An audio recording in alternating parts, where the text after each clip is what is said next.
Srikalahasti is one of the main pilgrimage places in Tirupati district of Andhra Pradesh. Thousands of devotees visit Sri Kalahastishvara temple every day, which is one of the Panchabhuta Sthalams known for its Vayulingam, located near the banks of river Swarnamukhi, and also known for kalamkari, handworked traditional paintings. The art of kalamkari is an ancient form of textile painting which has a rich heritage. Artists have evolved from their ancient art of painting stories through time and fashion. Kalamkari pen is one of the oldest and traditional ways of kalamkari painting. Kalam refers to a pen used in painting. Kari in Urdu means craftsmanship involved, hence called kalamkari. Cotton cloth is bought from the market and washed in plain water to remove starch and dried. Then washed and soaked in a solution of milk and chebulic myrobalan, locally called karakapindi. The cloth is evenly soaked in this solution for 15 to 20 minutes, squeezed to remove excess solution and dried again in natural sunlight for 6 to 8 hours. That makes fabric ready for painting. Burnt tamarind stick, which acts as a charcoal, is used to make sketches. నమస్కారం అండి. నా పేరు వేలాయుధం శ్రీనివాసులండి. నేను ఈ కలంకారీ కళను 42 సంవత్సరాలుగా చేస్తూ జీవిస్తున్నాను. చింత చెట్టు పొలంతో తీసిన బొగ్గుతో ఇలాంటి స్కెచ్ వేస్తాము.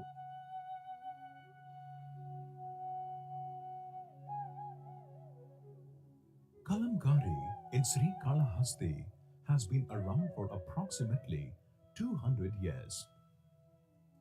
Artists in Sri Kalahasti retain the ancient techniques of dyeing which have been passed down from generations.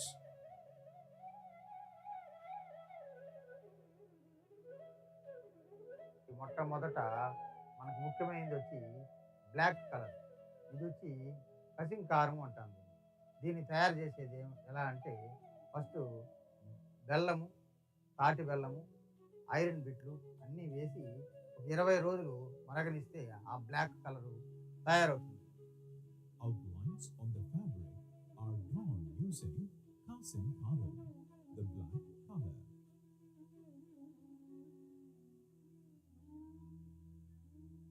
Once Once the outlines are drawn, fabric is stretched full length on the ground and then filled with different colors.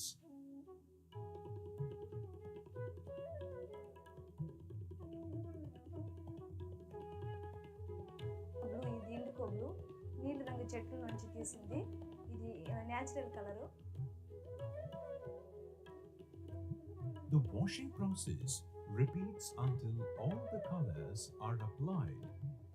Finally, the cloth is washed, ironed and packed.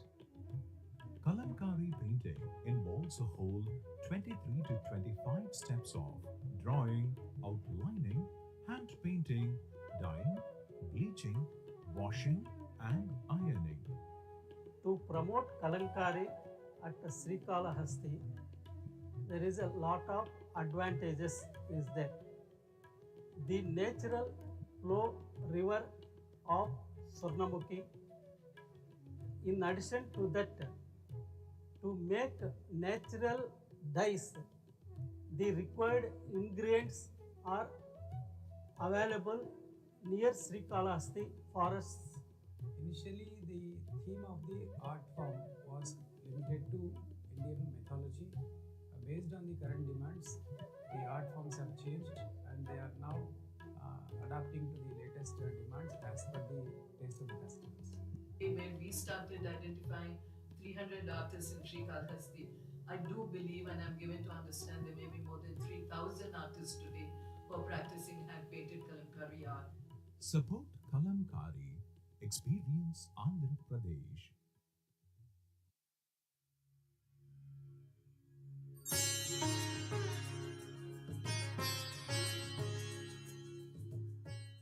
Dindi, a pure blend of blues and greens. Tag along with us to witness the intriguing beauty of Dindi.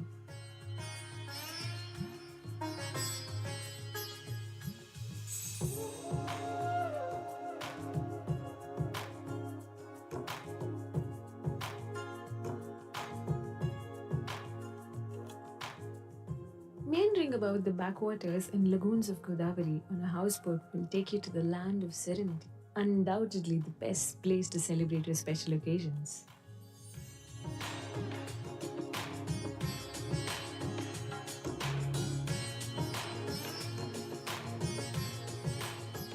Road travel is too mainstream here. Going on boats is their style.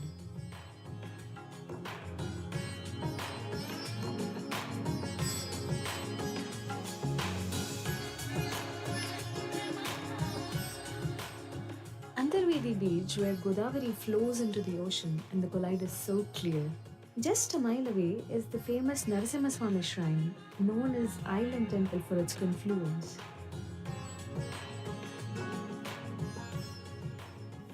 Pultarekulu, pulisa fish, are Dindi's delicacies, getting love from all over the world.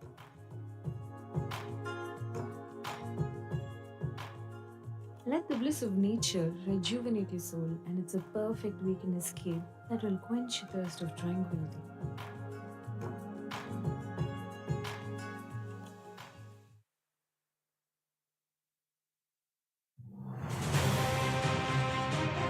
Andhra Pradesh అంటేనే చారిత్రక దేవాలయాలు, విశాలమైన బీచ్లు, పచ్చని కొండలు, కృష్ణ, గోదావరి లాంటి మహానదులు, ఇలాంటి ఎన్నో సహజ సౌందర్యంతో అలరించే అద్భుతమైన పర్యాటక ప్రాంతం. భవిష్యత్తులో ఉండబోయేది ఒకే ఇజం, అది టూరిజం అని నేను ఎన్నోసార్లు చెప్పాను. గౌరవ ముఖ్యమంత్రి నారా చంద్రబాబు నాయుడు గారి మాటలే స్ఫూర్తిగా పర్యాటక శాఖ వేస్తున్న అడుగులు టూరిజానికి కొత్త శక్తినిస్తున్నాయి. ఆంధ్రప్రదేశ్ని ప్రపంచ స్థాయి పర్యాటక కేంద్రంగా మార్చేందుకు తీసుకువచ్చిన 2024-2029 పర్యాటక విధానం ఏపీ టూరిజంలో కొత్త ఒరవడికి శ్రీకారం చుట్టింది. పర్యాటకానికి పారిశ్రామిక హోదా కల్పించింది. దుబాయ్, జర్మనీ దేశాల్లో జరిగిన అంతర్జాతీయ సదస్సుల్లో మరియు ఢిల్లీ, ముంబై, బెంగళూరు వంటి నగరాల్లో జరిగిన టూరిజం సదస్సుల్లో పాల్గొని ఏపీ టూరిజాన్ని ప్రచారం చేసింది. ఏపీ ప్రత్యేకతలు, అవకాశాలను చక్కగా వివరించి పలు అంతర్జాతీయ ప్రఖ్యాతిగాంచిన సంస్థలు ఆంధ్రప్రదేశ్లో పెట్టుబడులు పెట్టేందుకు ముందుకు వచ్చేలా చేసింది. 10,655 కోట్ల రూపాయల విలువైన ఒప్పందాలను పర్యాటక సేవలందించే పలు సంస్థలతో ప్రభుత్వం కుదుర్చుకుంది. ఈ ఒప్పందాల ద్వారా పర్యాటక ప్రదేశాల్లో 10,000 గదులను, మెరుగైన సేవలను పర్యాటకులకు అందుబాటులోకి తీసుకురావడం జరుగుతుంది. క్రూజ్ టూరిజం అభివృద్ధిలో భాగంగా విశాఖ తీరం నుంచి బయలుదేరే కార్డెలియో క్రూజ్ పర్యాటకులకు సరికొత్త విహార అనుభవాన్ని అందిస్తోంది.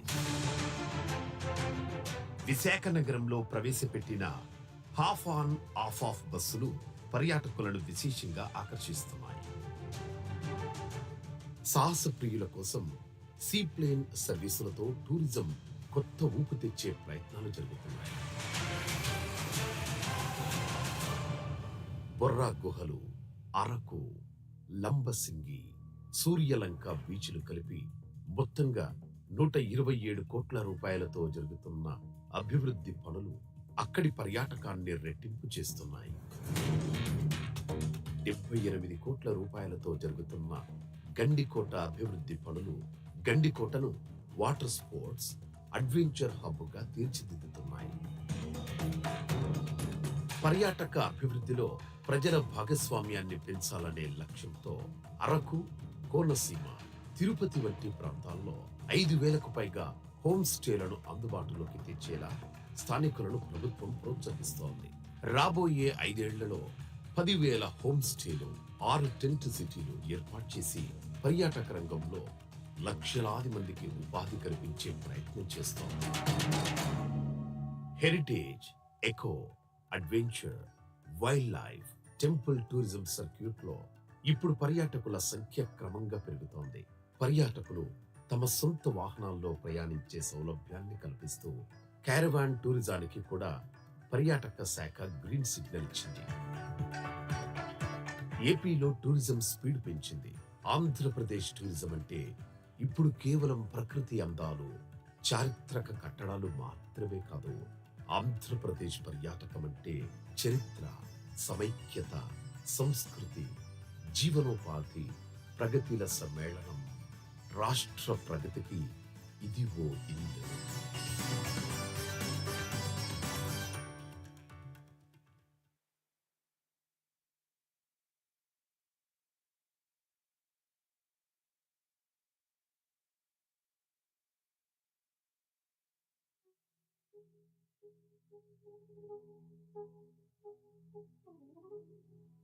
Srikalahasti is one of the main pilgrimage places in Tirupati district of Andhra Pradesh. Thousands of devotees visit Srikalahastishwara temple every day, which is one of the Panchabhuta Sthalams known for its Vayulingam, located near the banks of river Swarnamukhi, and also known for Kalamkari, handworked traditional paintings. The art of Kalamkari is an ancient form of textile painting which has a rich heritage. Artists have evolved from their ancient art of painting stories through time and fashion.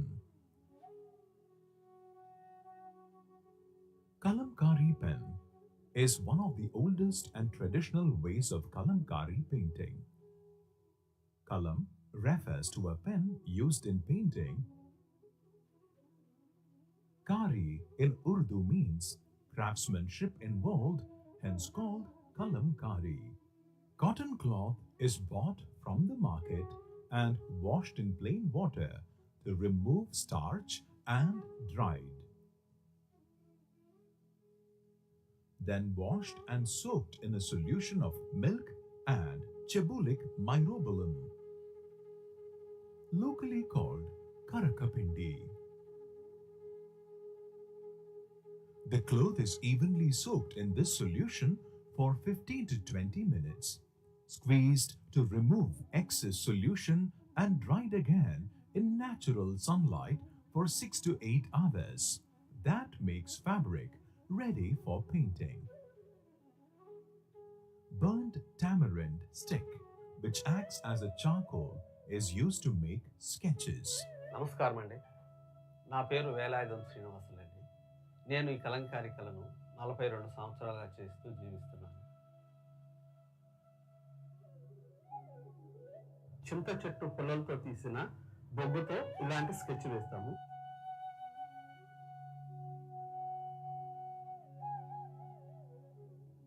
Kalamkari in Sri Kalahasti has been around for approximately 200 years. Artists in Sri Kalahasti retain the ancient techniques of dyeing which have been passed down from generations.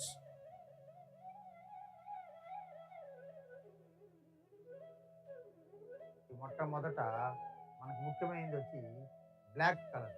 ఇది వచ్చి కసింకారం అంటాం. దీన్ని తయారు చేసేది ఎలా అంటే first బెల్లము, తాటి బెల్లము, ఐరన్ బిట్లు అన్నీ వేసి 20 రోజులు మరగనిస్తే ఆ బ్లాక్ కలరు తయారవుతుంది. Outlines on the fabric are drawn using kasim karam, the black color.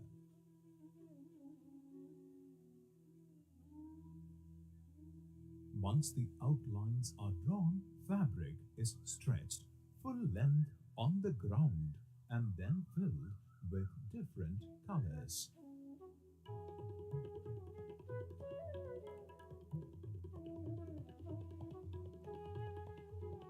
ఇది ఇండుకోబ్లు నీలి రంగు చెట్ల నుంచి తీసింది. ఇది natural colour. The washing process repeats until all the colors are applied. Finally, the cloth is washed, ironed and packed. Kalamkari painting involves a whole 23 to 25 steps of drawing, outlining, hand painting, dyeing, Namaste. bleaching, washing, Namaskaram. and ironing. Namaskara. Hearty welcome to each one of you on this glorious occasion. Today we are celebrating India, literally. Not just the beautiful city of Visakhapatnam, which is being even more decorated with your presence and smiles. Ladies and gentlemen, hearty welcome to the city of destiny.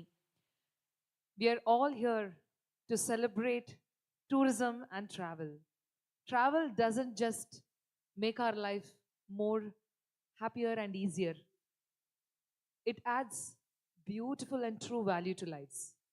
When we start traveling, we start learning, we start exploring, we start erasing borders. Yes or no? Yes? I know everyone who's sitting here, you must be very proud of what you have been doing, just creating smiles and making great memories to many of the family members and many of those who have been too much stressed in their lives. I don't know. I really want to ask this question. Are you open for questions, everyone? Superb. How are you feeling after lunch? Good? Great. All right. So what is your escape, if I may ask you, when you want to travel or you want to have something out of your desk, where do you seek to go? Sorry, ma'am, you can be a little louder. All right. All right. So, ladies and gentlemen, ma'am says we are never on the decks actually. We always enjoy. What anybody else wants to answer this on this? Anyone, anything that you want to share on this beautiful day? Or you're just awaiting excitedly and you want the calm? Okay, I'll allow you to sit comfortably and enjoy this beautiful vibe. For some more time, you can breathe a little. You're expecting our Honorable Minister and other dignitaries shortly. Request all of you to settle down comfortably at your seats. And we're going to begin this amazing evening. I can say afternoon. With a huge round of applause. Can we join our hands, everyone? Stay there while you're joining your hands and say namaste to each other. Can you just greet everyone on the table? Everyone, just shake your hands and say namaste. When we are joining our palms and forming this Anjali Mudra, what we are essentially doing is, we are saying that our divine in me is divine, is bowing to the divine in you. What essentially happening here is, we're acknowledging your true nature and your true culture and your true being. Ladies and gentlemen, this is MC Anusha Wari and I'm very, very happy and delighted and excited to be your host. I'm a privileged host today, I feel, because you are the host each and every time when you host for various tours and trips. And today I take the privilege and honor of hosting so many leaders and pioneers from the travel industries. Let us give a big round of applause for what you're doing and for each one of you who have been supporting this industry. Thank you so much. Enjoy this beautiful vibe for a couple of moments and we're going to begin this. Shortly, we're expecting our honorable dignitaries immediately. Thank you. Thank you so much.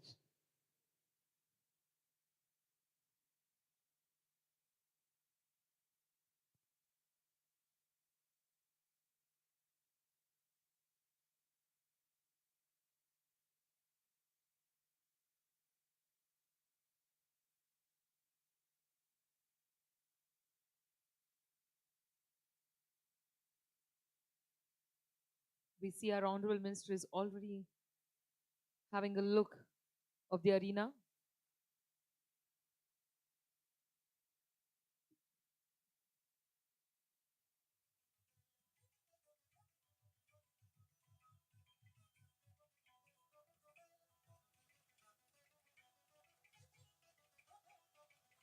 I insist you to stay back for 2 more days just to have the serenity and beauty and peace of Vishakhapatnam within you. I request all of you to have a wonderful walk amidst the seashore and to get a glimpse of Simachalam temple and all the other. You can have a look at the submarium and many other beautiful spots in Vizag.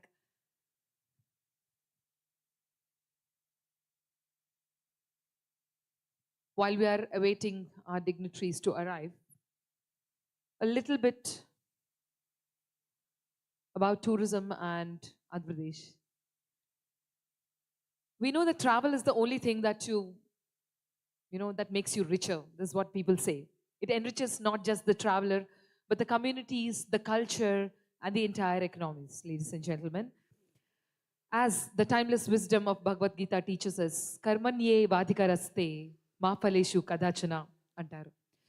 They say when we strive hard for perfection and excellence, just keep your head down and keep working hard for excellence. In pursuit of excellence, the success automatically follows. Ladies and gentlemen, this is what we are entitled to: perform our duties with perfection, dedication, and excellence without being attached to the outcomes and being burdened by any accolades or results. And tourism is such a kind of a duty, a continuous commitment to preserving heritage, empowering people, building partnerships, and shaping a prosperous future. Once again, ఇక్కడికి విచ్చేసిన ప్రతి ఒక్కరికి నా హృదయపూర్వక స్వాగతం చెప్తూ, ఆంధ్రప్రదేశ్ అనేది చరిత్ర, సంస్కృతి, ఆధ్యాత్మిక కళలు మరియు సాంప్రదాయాల కలిక అనేటువంటి పవిత్రమైన భూమి. శాతవాహనాల నుండి విజయనగర సామ్రాజ్యం వరకు గొప్ప రాజవంశుల చరిత్రను మోసుకెళ్లే నేల ఇది. అమరావతి బౌద్ధ క్షేత్రాలు, తిరుమల సంహర వైభవం, ఈ శ్రీవారి వైభవం, లేపాక్షి శిల్పకళ, కూచిపూడి నాట్య సాంప్రదాయం, ఇవన్నీ మన ఆంధ్రప్రదేశ్ మరియు ఆధునికత కలిసిన రాష్ట్రం ఇది. Andhra Pradesh is a land where history speaks through ancient architecture, where spirituality flows through sacred temples, and where art lives vibrantly in classical traditions. Ladies and gentlemen, from the Buddhist heritage to divine temple towns, from the scenic coastal lines to colorful festivals, our state reflects both legacy and limitless potential. It's indeed fitting that we gather in the magnificent coastal city of Vishakhapatnam, where the serene Bay of Bengal meets the majestic Eastern Ghats, a city that represents resilience, growth, connectivity, prosperity, and opportunity. Under the visionary leadership of our Honorable Chief Minister Shri Nara Chandrababu Naidu Garu, a dynamic and forward-thinking leader who's known for progressive governance and technological innovation, infrastructure expansion, and global outreach, Andhra Pradesh continues to move confidently towards becoming a globally recognized tourism destination. ADTOI Travel Mart 2026 stands as a platform of collaboration and opportunity. From the beaches of Goa to the royal heritage of Rajasthan, from the tranquil backwaters of Kerala to the scenic hills of Meghalaya, We celebrate unity in diversity and shared growth. This Travel Mart is not just an event, it's a vision in motion, a commitment to showcasing Andhra Pradesh to India and the world. Truly proud to lend my voice here, a vision that celebrates glory and growth of Andhra Pradesh. Let's give a round of applause to each and everyone. Ladies and gentlemen, let's begin this great occasion, the momentous day today in the history of Andhra Pradesh. Thank you so much for choosing Visakhapatnam and for coming all the way from various parts across India. Yes, we have the arrival of our Honorable Minister. Ladies and gentlemen, I request everyone to rise up and give a round of applause, ladies and gentlemen. Our Honorable Minister for Tourism, Culture and Cinematography, Government of Andhra Pradesh, Shri Kandalu Durgesh Garu is here. Let's welcome him with a huge round of applause. And to do the honors, I may now request Shri Ved Khanna sir, our National President, Association of Domestic Tour Operators of India. We also gracing the presence of Srimati Amrapali ma'am. Hearty welcome to you. IAS COMD, Andhra Pradesh Tourism Authority. I request everyone to please keep the aisle free, keep your mobile phones in silence and settle down, please. Thank you.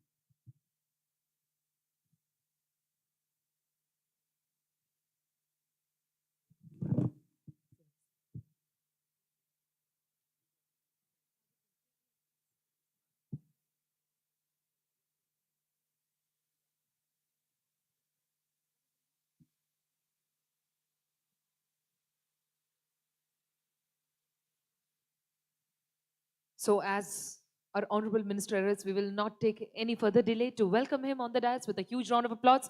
Ladies and gentlemen, let's welcome our Honorable Minister for Tourism, Culture and Cinematography, Government of Andhra Pradesh.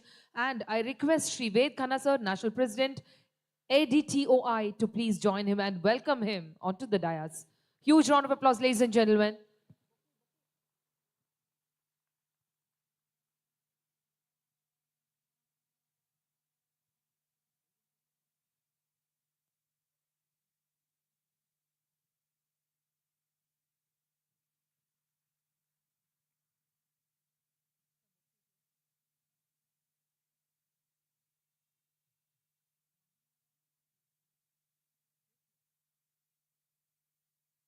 Let's give a resounding applause, ladies and gentlemen. Inviting Dr. Nukasana Balaji sir, Chairman, Andhra Pradesh Tourism Development Corporation of India, APTDC, with a huge round of applause. To welcome him, I may now request Mr. Rajat Sahani sir, Senior Vice President, ADTOI, with a huge round of applause, please.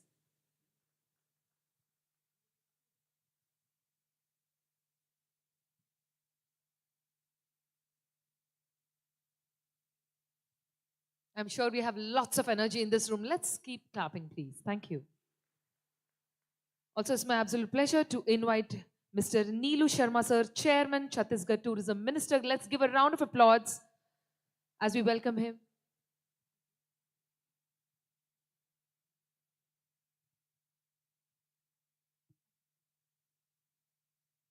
My absolute pleasure to invite Shri Ajay Jain sir, IAS Special Chief Secretary Tourism, Andhra Pradesh, with a huge round of applause. I request Mr. Ashish Sehgal sir, Vice President, Association of Domestic Tour Operators of India, to kindly do the welcome honors. Thank you.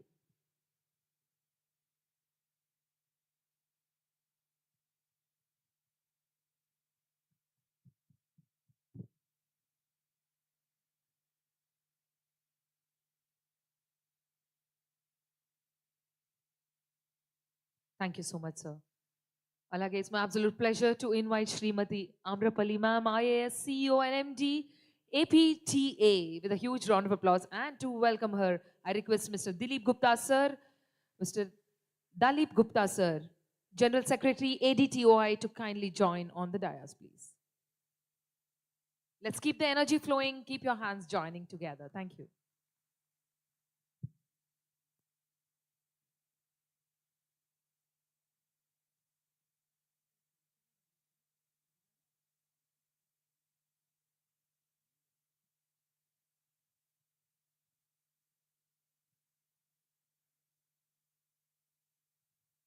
Alage, time to invite Srimati AAL Padmavati Garu, Executive Director, Operations, Andhra Pradesh Tourism Development Operator, APTDC. Let's give a round of applause. May I request Sri Manoj Vashne, Sir, National Treasurer, ADTOI, to kindly do the honors.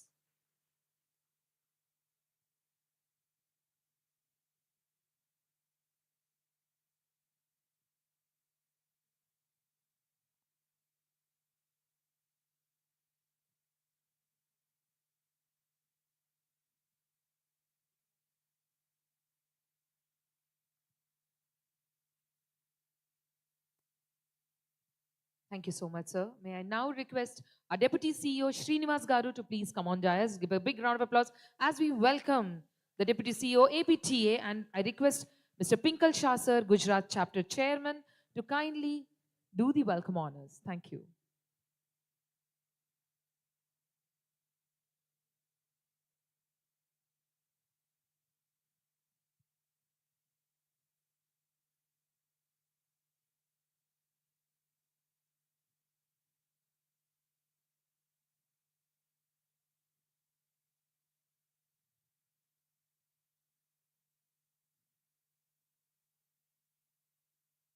All right.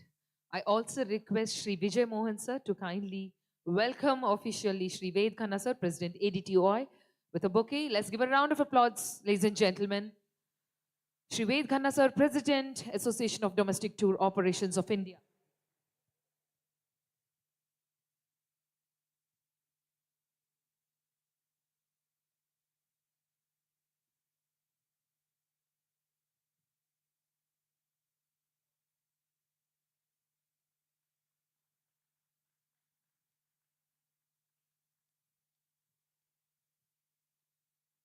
Thank you so much, sir.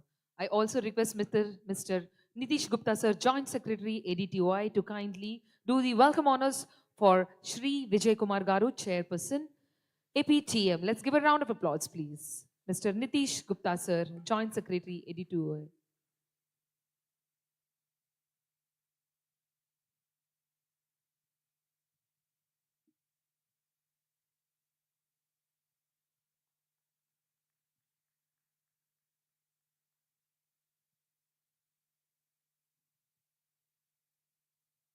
Ladies and gentlemen, let's give a round of applause to all the dignitaries on the dais. Can we hear it aloud again, please?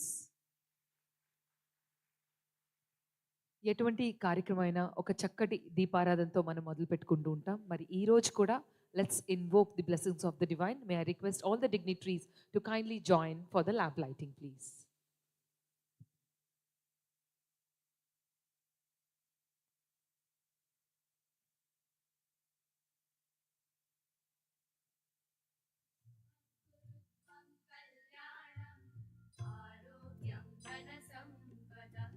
शुभं कुरुत्वं कल्याणम् आरोग्यं धनसम्पदः शत्रुबुद्धिविनाशाय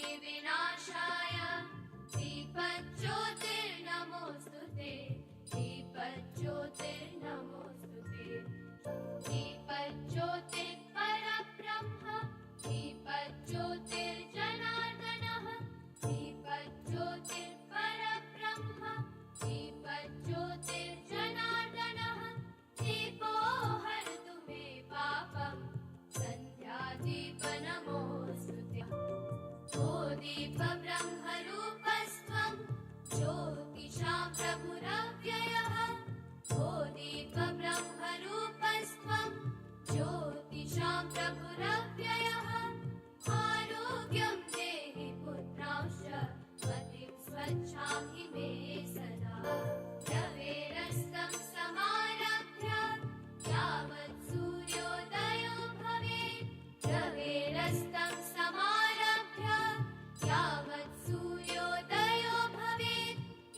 आरोग्यं धनसम्पदः शत्रुबुद्धिविनाशाय दीपज्योतिर्नमोऽस्तुते दीपज्योतिर्नमोऽस्तुते शुभं कुरु त्वं कल्याणम् आरोग्यं धनसम्पदः शुभं कुरु त्वं कल्याणम् आरोग्यं धनसम्पदः शत्रुबुद्धिविनाशाय दीपज्योतिर्नमोऽस्तुते दीपज्योतिर्नमोऽस्तुते दीपज्योतिर्परब्रह्म दीपज्योतिर्जनार्दनः दीपज्योतिर्परब्रह्म दीपज्योतिर्जनार्दनः दीपो हरतु मे पापं सन्ध्यादीपनमोऽस्तुते. Thank you so much, ma'am. Thank you so much, sir. Please have your seat. Thank you. Without any further ado, can we have the AB of AP Tourism on the screens, please? I request everyone's eyes on the big screen. Thank you.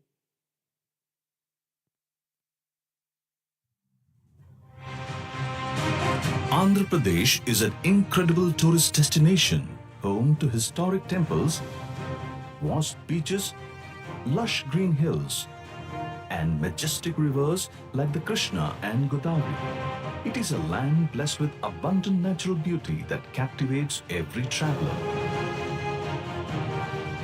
భవిష్యత్తులో ఉండబోయేది ఒకే ism, అది tourism అని నేను ఎన్నోసార్లు చెప్పాను. The words of the Honorable Chief Minister Shri N. Chandrababu Naidu serve as the inspiration behind the Tourism Department's renewed efforts to infuse fresh energy and purpose into the sector. The Andhra Pradesh Tourism Policy 2024-2029 has been launched to transform the state into a world-class tourism destination.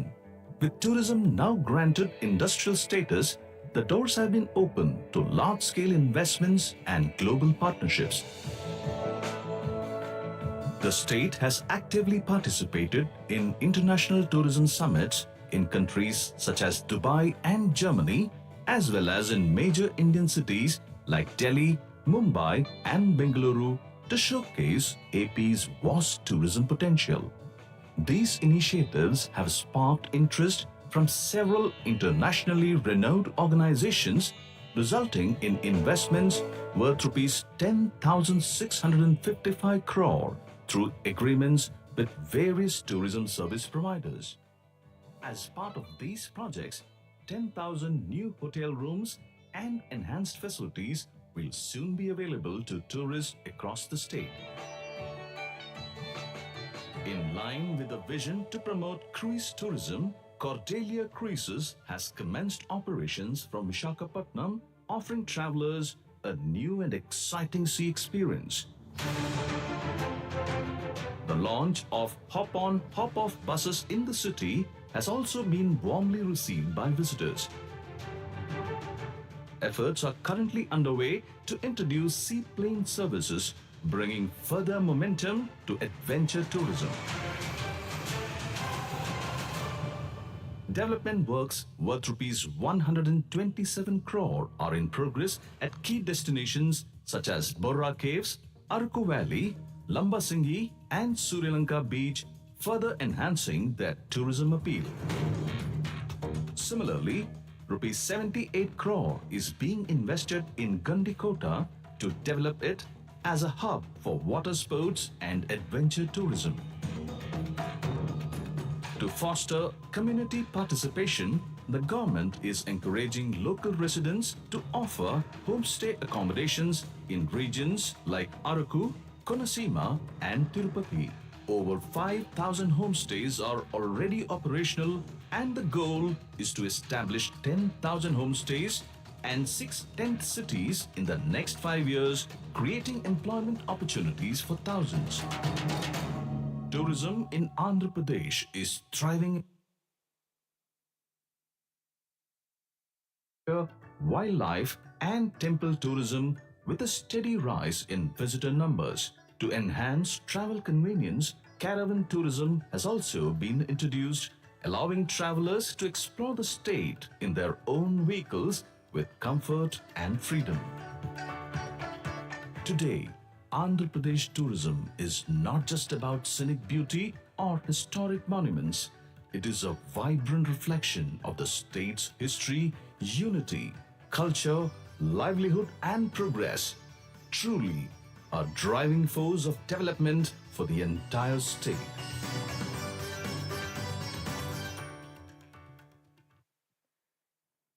Let's give a round of applause, ladies and gentlemen. That was a glimpse of Andhra Pradesh tourism. I'm sure we are all very happy and delighted after this video. Ladies and gentlemen, without any further ado, it's time to welcome all of you officially on behalf of this event. To do the welcome address, I may now request Shri Vijay Mohan Garu, Chairman APTM, with a huge round of applause, Andhra Pradesh Travel Mart Chairperson, Shri Vijay Mohan Garu, to do the welcome address. Thank you.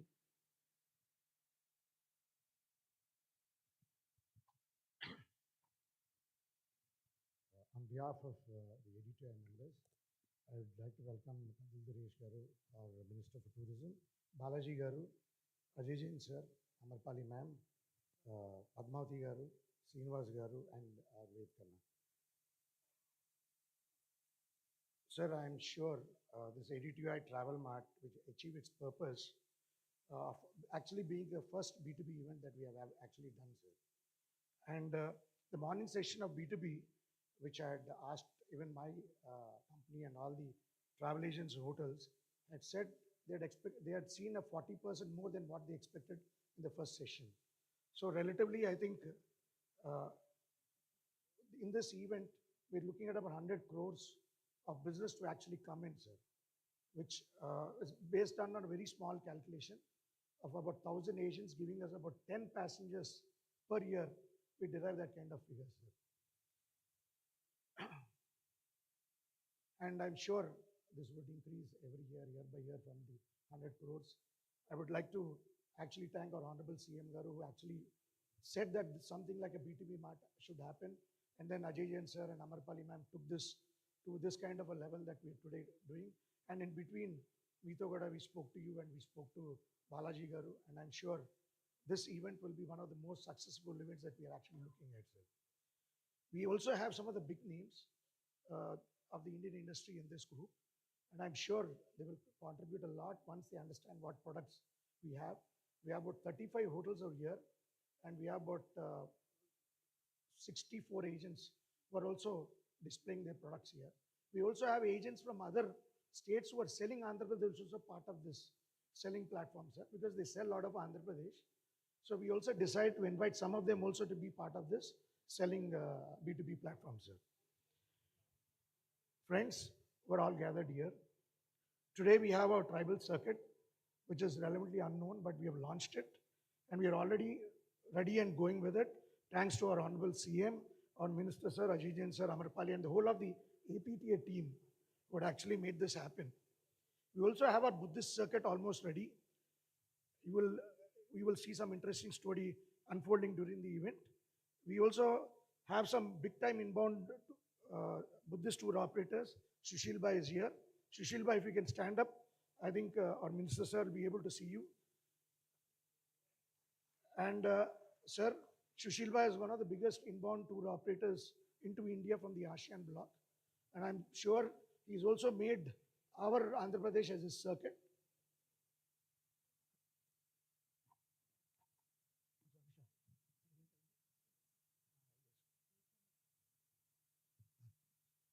Sir, I request you to kindly come up.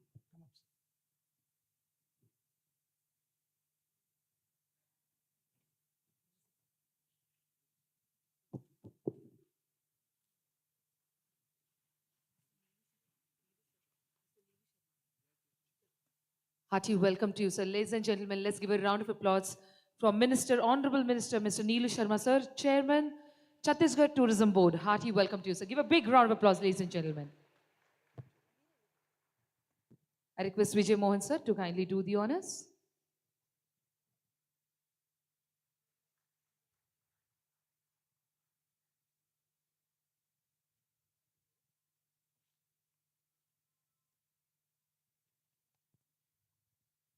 Sir, we welcome you. Sir, I'm sure once he has a light about the Buddhism packages that we have, I'm sure the Buddhism will start working. Sorry, I have a small bad throat.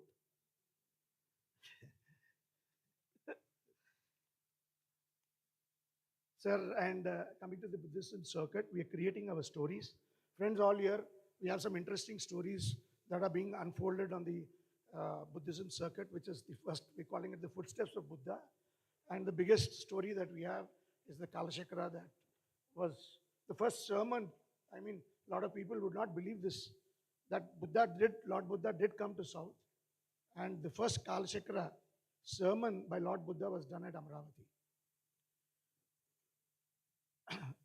Sir, we need to unlock the potential, and we need to look at targeting the ASEAN market, which has about 240 million in the ASEAN and 640 million Buddhists in China, Korea, and Japan, and Taiwan, which makes it about 900 million of Buddhists, sir. So this is our real potential market that we should actually look at, sir. Sir, our request, since our think tank is here, our tourism think tank is here, we need to have our shack policy as quickly as possible, sir, so that we could target the CIS countries. Because Vizag can be an half alternative to Goa, sir. Because since Goa today has lost out, most of the charters today are going to Sri Lanka. So I'm sure we can be another alternative to Goa, sir. And without shacks, it would be very difficult if the shack policy comes in. I'm sure Madam is already working on the shack policy. And if it can come out quickly, I think we will also be another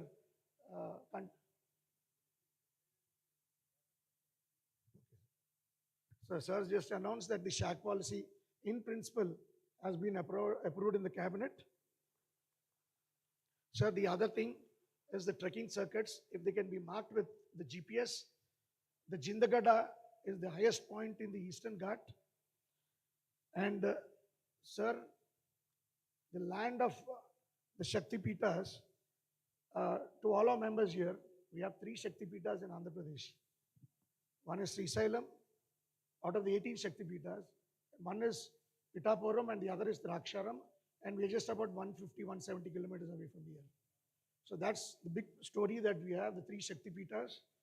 And sir, we would also request you to launch the AP Specialist Program, where agents can understand what Andhra Pradesh is all about, and they can become the specialist of Andhra Pradesh. Sir, there is so much to say and so much to ask the government, but since we'll have to move forward quickly, I would end up requesting the government to form a MICE bureau, sir. The MICE bureau will draw a lot of MICE. We would be able to bid for events. We would be able to channelize the real way of bringing in MICE into Andhra Pradesh. We've been getting a lot of MICE over the last 1 year, sir. But with the MICE bureau, I'm sure we will be able to bid events, the national events and international events, and I'm sure we'll be able to draw in, sir. And we are actually becoming a cruise hub now. In Vizag is becoming a big cruise hub. Again, in July, August, September, we have cruises coming into Vizag, sir. So if we can take advantage of really creating a real cruise hub. And sir, our last request, since today we have about 600 agents here, why don't we launch Visit Andhra Pradesh 2027, where we are already getting most of the things done, sir. Our stories are being done, our circuits are being done, our videos are being done. We're creating digital libraries. We are actually on the right path, sir. If we can launch Visit Andhra Pradesh 2027, I think we will be doing next year also. We'll be again creating a big vibe. So again, agents will be looking at Andhra Pradesh, and I'm sure we will be able to take Andhra Pradesh to the next level, sir. Thank you,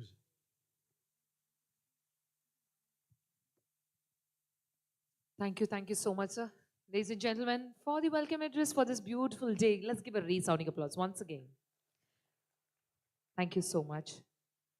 Now I would like to invite the President, ADTOI, Association of Domestic Tour Operators of India, Shri Ved Khanna sir, to please come over and deliver his address. Thank you.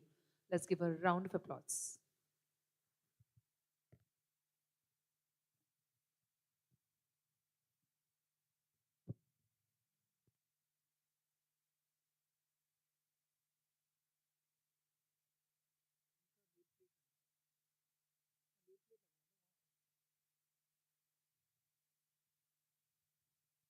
as destiny decides, earlier this prestigious event was supposed to be held in September last year.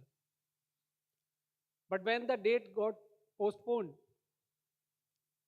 in the upcoming meetings, we discussed the current dates.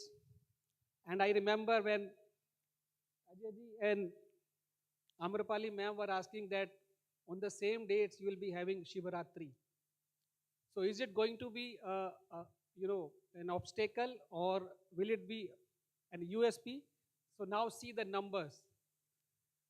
Nothing could have been better than this, the day today, when in mythological order the Shiva's Bharat has arrived at Parvati's place.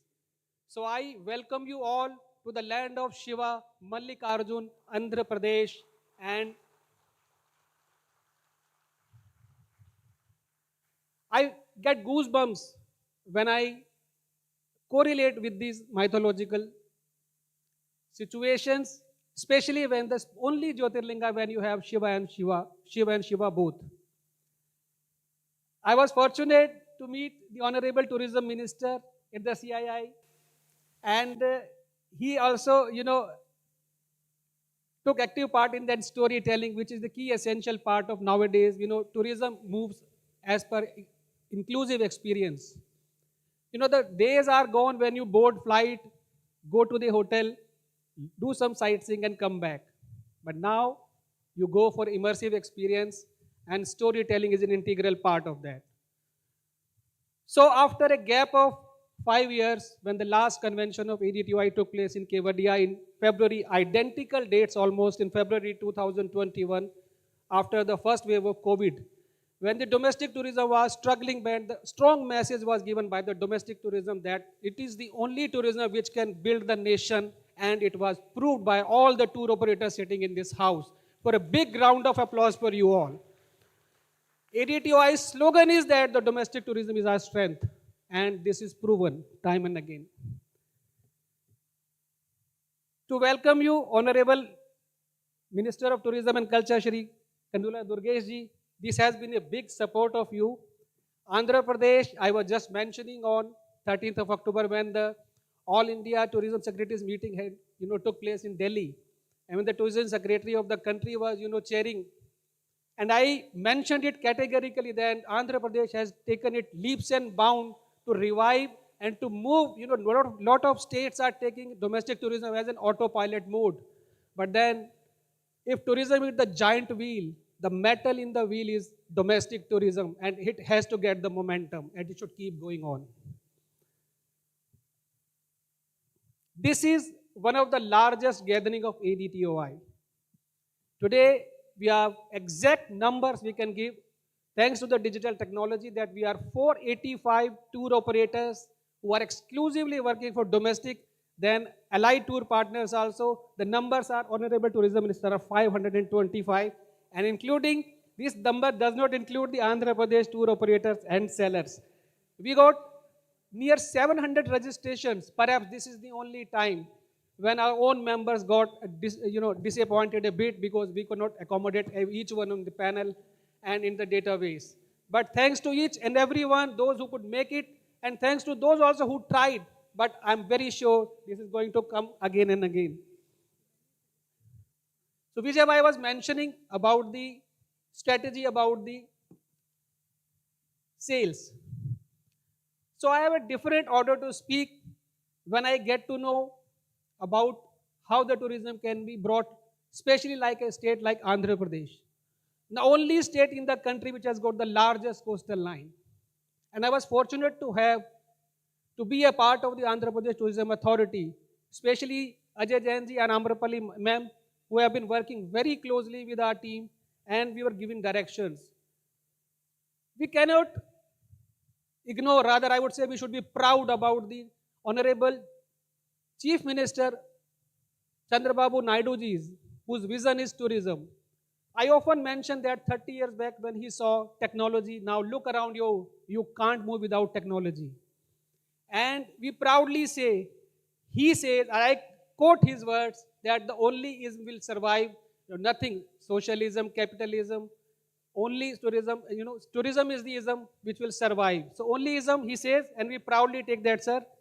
And how we will do it, I just have something just to show. There are different lanyards around your neck. Have you seen those lanyards?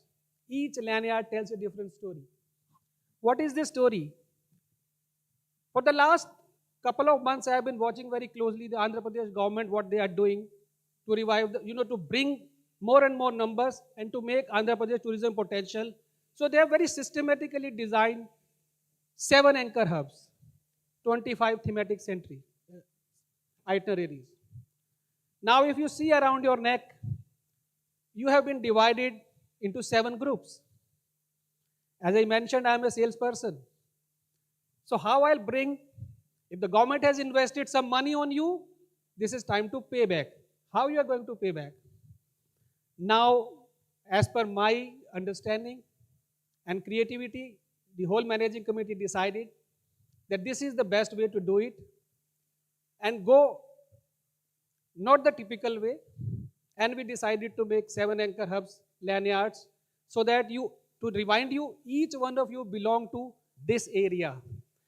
And if we take the average age of all the honorable members sitting in this hall, let's say 50, bring these many people till you cut your next birthday cake to this state. That is the only commitment you have to make with yourself. Please make this commitment. And once we make this commitment, Honorable Tourism Sir, we will be touching 25 crore plus figure if I take 10,000 spent of an average tourist coming to Andhra Pradesh. If you go to each and every destination closely, you will see a lot of things to be described, whether storytelling, whether the tourist experience. The state has to offer plenty. As I earlier mentioned, longest coastline, and one of the most humble persons in the country, and you would love to come the destination. In the Kohinoor of the eastern coast of India, the shape of a veena, the instrumental, what we play, in our mythology, again coming back to my mind, this state has got everything to deliver. Now the onus lies completely upon us. I truly, from the bottom of my heart, and on behalf of each and every member of my association, I welcome Honorable Minister Shri Kandula Durgesh ji, Dr. Balaji, Mr. Neelu Sharma ji, Mr. Ajay Jain ji, Ms. Amrapali Kata ji, Ms. Padmavati, Mr. Srinivasan, Mr. Satish Sehrawat ji, President ITTA, Mr. NSN Mohan, Vice President SCAL, Mr. Vivek Acharji, MD, Chhattisgarh Tourism Board. Now, I will conclude myself. There is a lot to speak, but I'm overwhelmed with the kind of support the Andhra Pradesh tourism government has given us. So, concluding with the Mallikarjuna, today when Shiva has arrived, tomorrow they are getting, they are garlanding, the Jayamala is taking place. Why to please join our dais? We take an opportunity to grace your presence and do the welcome, sir. Thank you. Let's give a round of applause, ladies and gentlemen.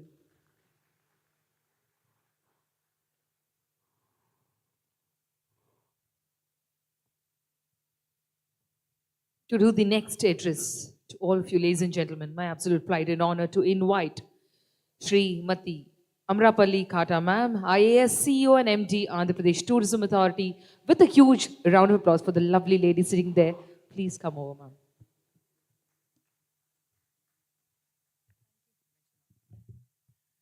Respected dignitaries on the dais and tour operators from across the country, it's a great honor, and I'm personally very excited to host and invite all of you to Visakhapatnam and Andhra Pradesh. You're all the architects of, like to thank ADTOI for the excellent and extraordinary efforts they've put in working with the AP government and making this event a huge success. I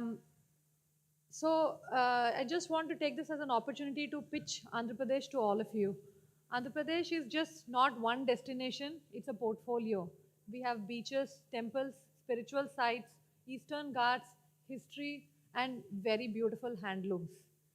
We are currently one of India's most underpriced destinations. It's a huge opportunity for all of you. What is 50,000 somewhere else is just 25,000 here. We have same landscapes, fewer crowds, and better margins. So this is a great opportunity, which I hope you all seize. We have nature without queues, temples without traffic, and beaches without chaos. And we are excited that you will get a chance to see some of these beautiful places over the next 2 days. I think day after also there's some trips are happening. So that will be a good opportunity for all of you to see what is available in this part of AP. We are actively working with a variety of tour operators already to co-create products. Coffee trails, immersive tribal experiences are just a small instance of what all we are doing. And we would like to work with all of you and innovate and create more products. We will facilitate and de-risk your efforts, whether you want to do soft launches, pilots, trial runs. Our team and the tour operators of AP will work with you to make it as smooth and as facilitative as possible so that you can innovate, build brands, and create opportunities.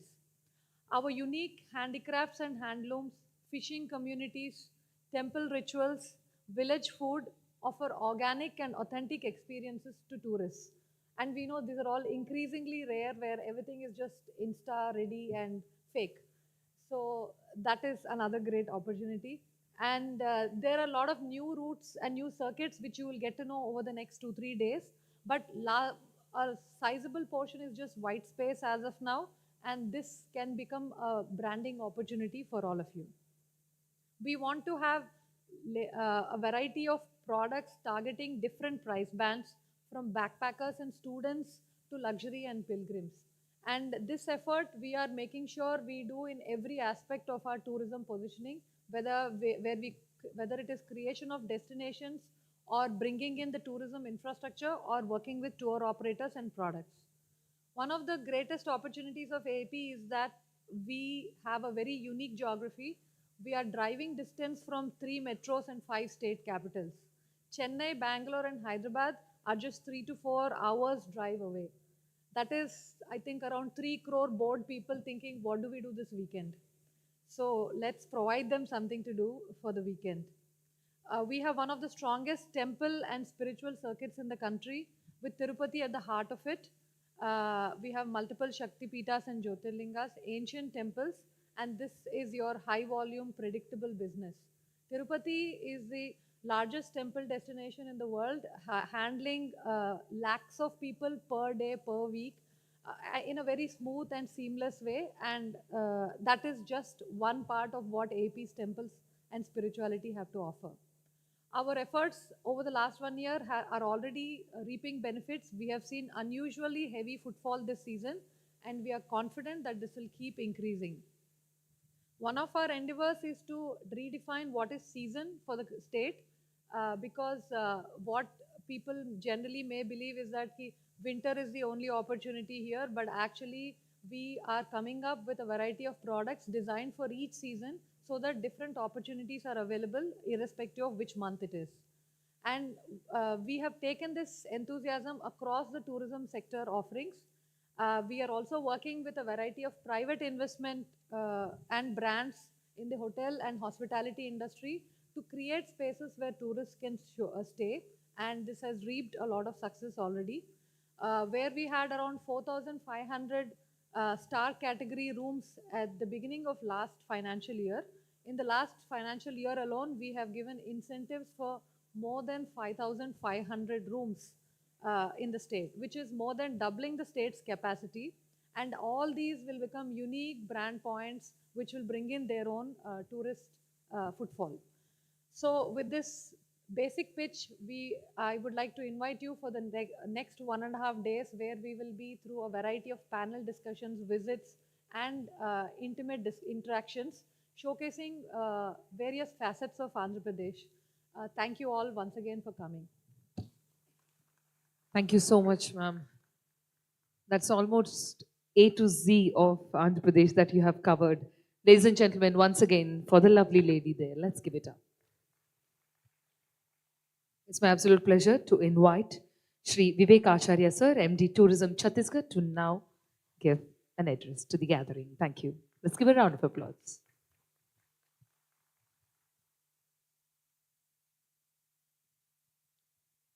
Respected Minister sir and everyone present on the dais.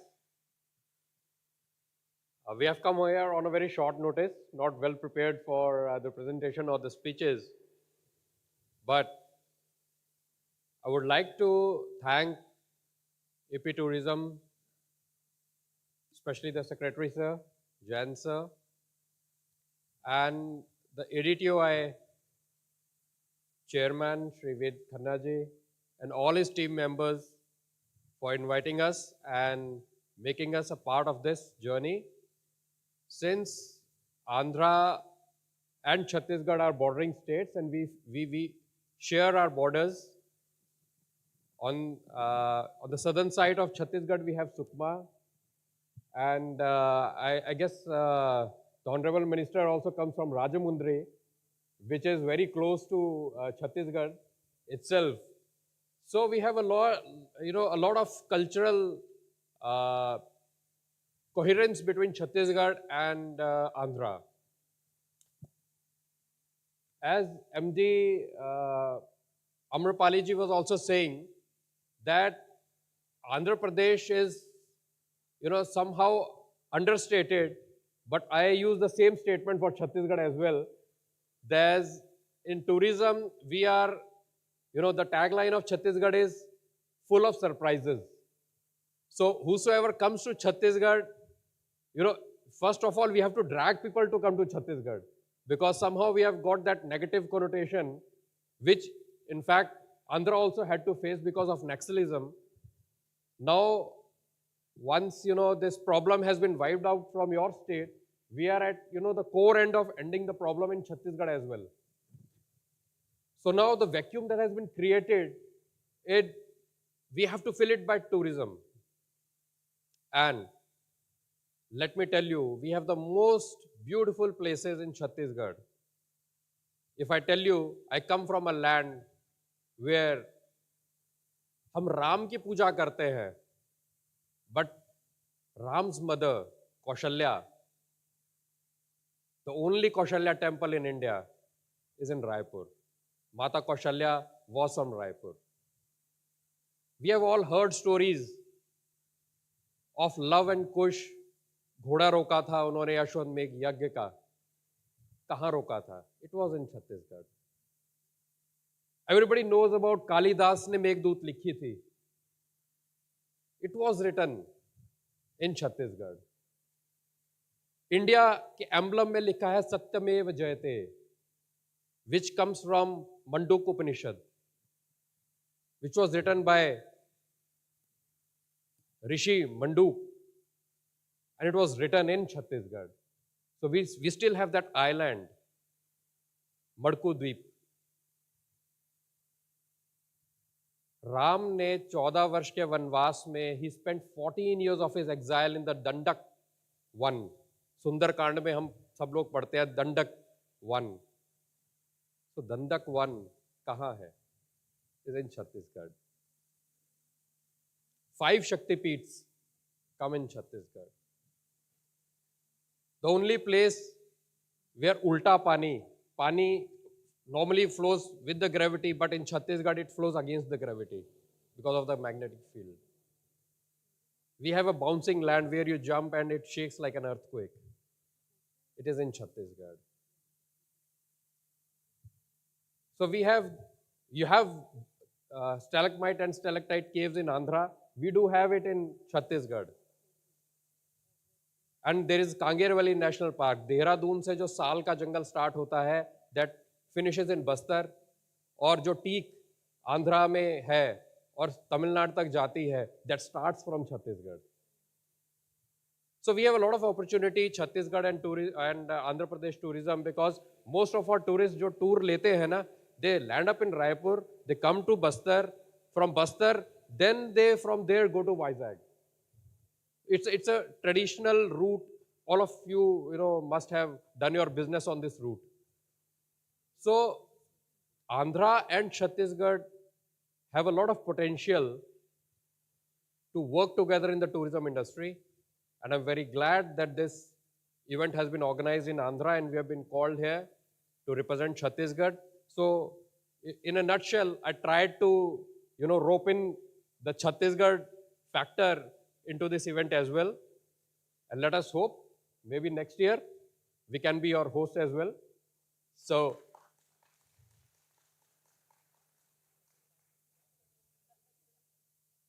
with these points, I conclude my speech. Thank you, everyone. Thank you, Andhra Pradesh Tourism. Thank you, ADTOI. Thank you so much. So especially for that one last line, we already felt we are half away to Chhattisgarh. Thank you so much. Ladies and gentlemen, once again, for the man, everyone. It's my absolute pleasure to now invite our Special Chief Secretary, Shri Ajay Jain, Sir, IAS Tourism, Andhra Pradesh. Let's give a round of applause to him. I request you to please give away your address to the gathering. Thank you.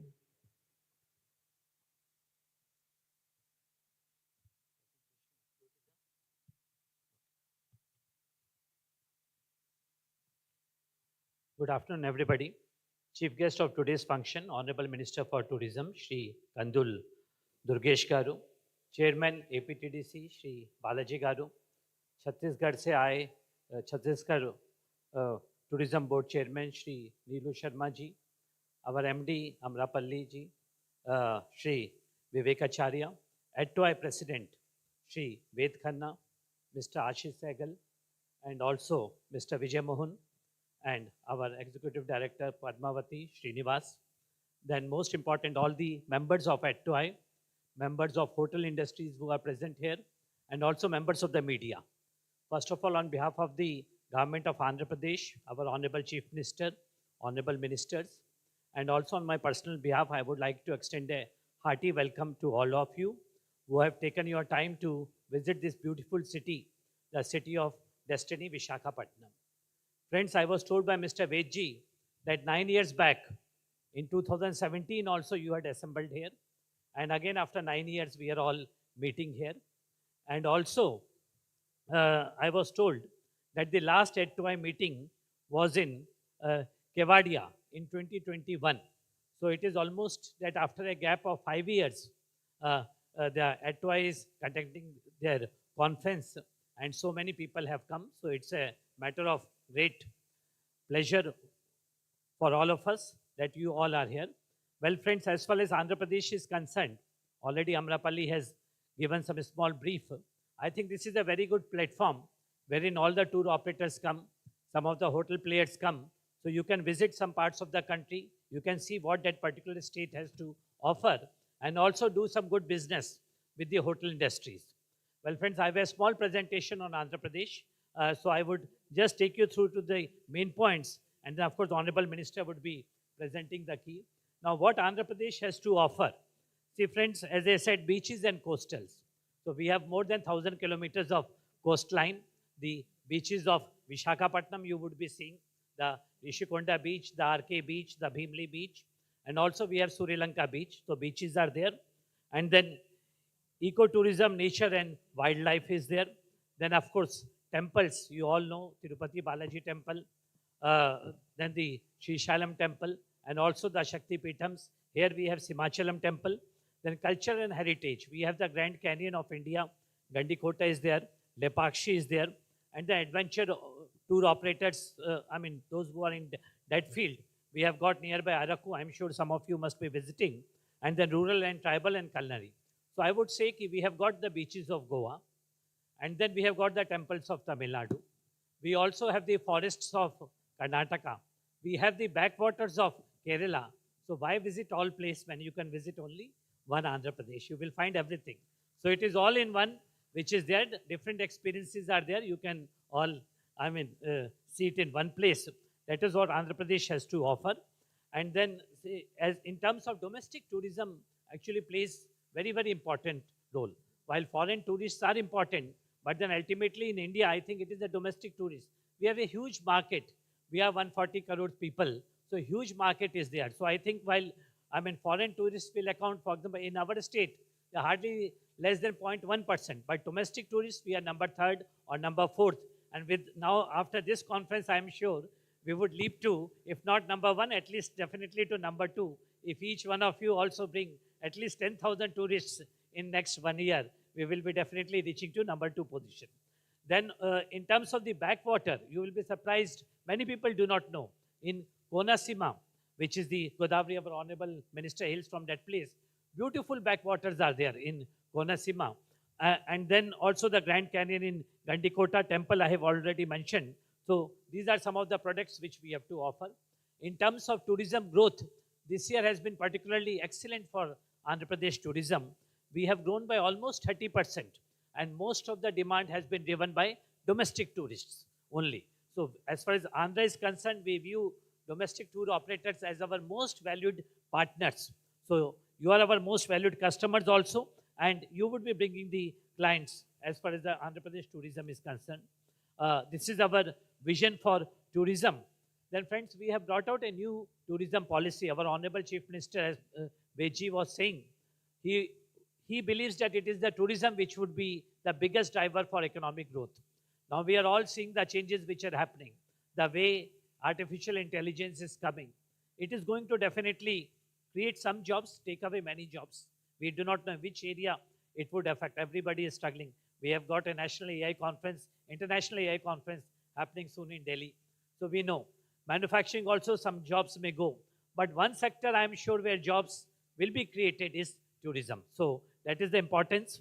So the new tourism policy has come, particularly for hotel industry, offers lots of benefits. There are big hoteliers. I am seeing some of them, sitting here. Some of them are already setting up. Mr. Mahapatra ji is there from Atmosphere Core. So they are setting up a very big hotel in Tirupati. They are also looking at properties in Visakhapatnam. And today I can say in last 1 year, we have attracted more than 31 projects have been cleared by the state cabinet with more than 5,000 keys. And these are all star hotels because of the policy which we have, which offers the capital subsidy. We offer the SGST reimbursement. So because if tourism has to grow, naturally the room inventory has to grow.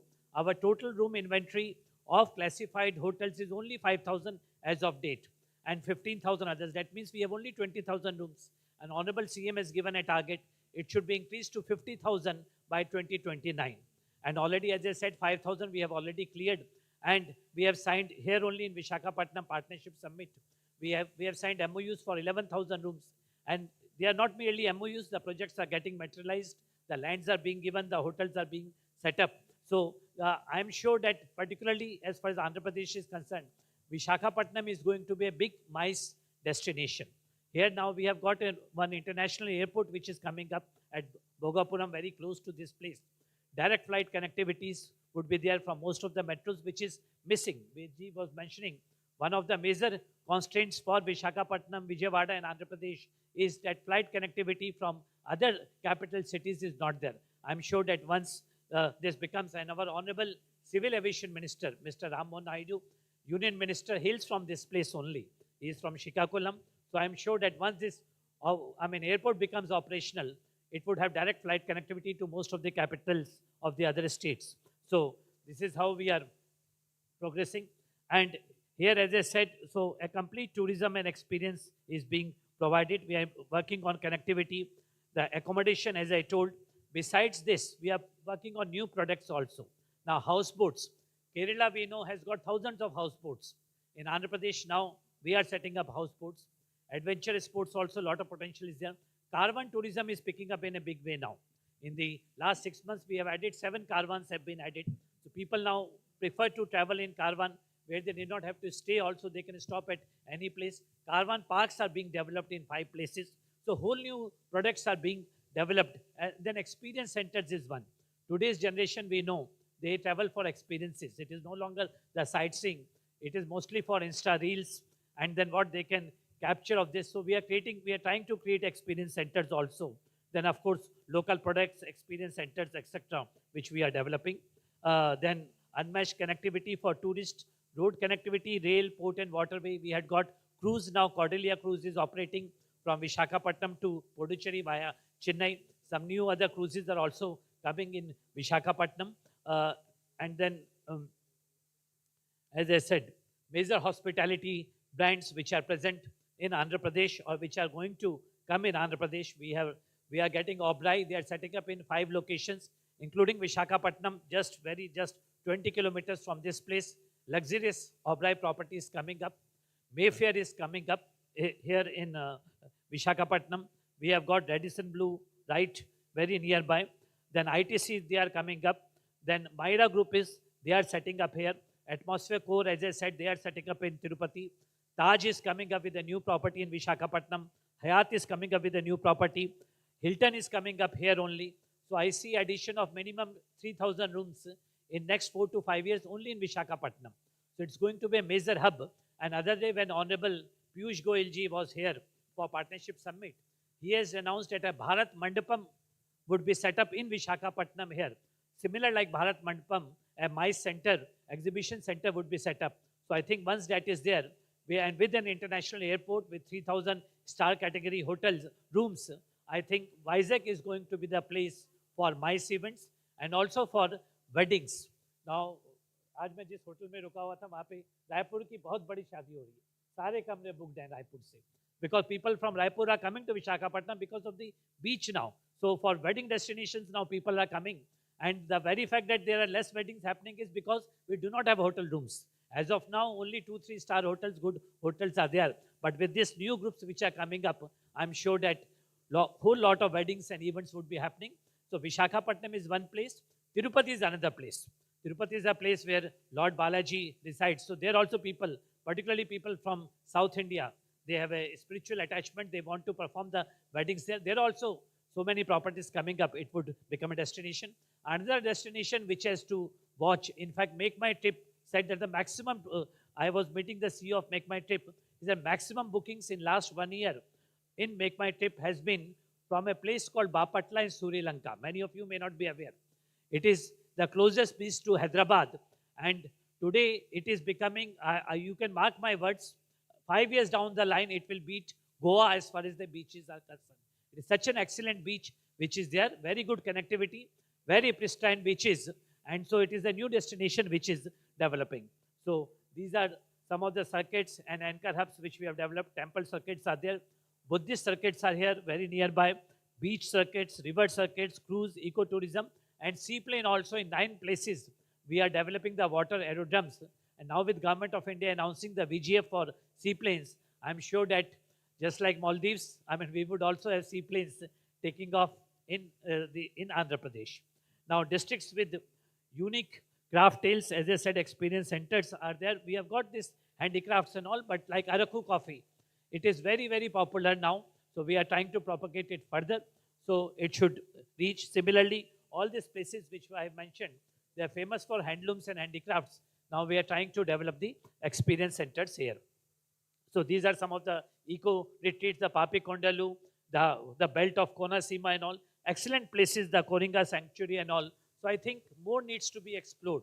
So I would request all the domestic tour operators who are present here. So not only first you should see, you should get convinced, and then I'm sure that you would then tell the tourists to visit. My request would be, if a tourist is making a booking for Tamil Nadu, so he is coming to visit the Meenakshi temple or he is coming to Chennai, tell him that there is a nearby place in Nellore, there is a Krishnapatnam, the Maipadu beach, so that Srikalahasti, so that he can go there. Somebody is coming to Karnataka, they can visit Anantapur, they can visit Satyasai, they can visit Lepakshi. Somebody is coming to Hyderabad, they can come to Sri Lanka. Somebody is coming to Chhattisgarh, they can visit Vishakhapatnam and all these places, Araku, etc. So my request would be not only bring exclusively to Andhra Pradesh, people are coming as part of the package. I mean, people from North India, they want to visit South India. So generally what I have seen is people plan for Tamil Nadu and Kerala.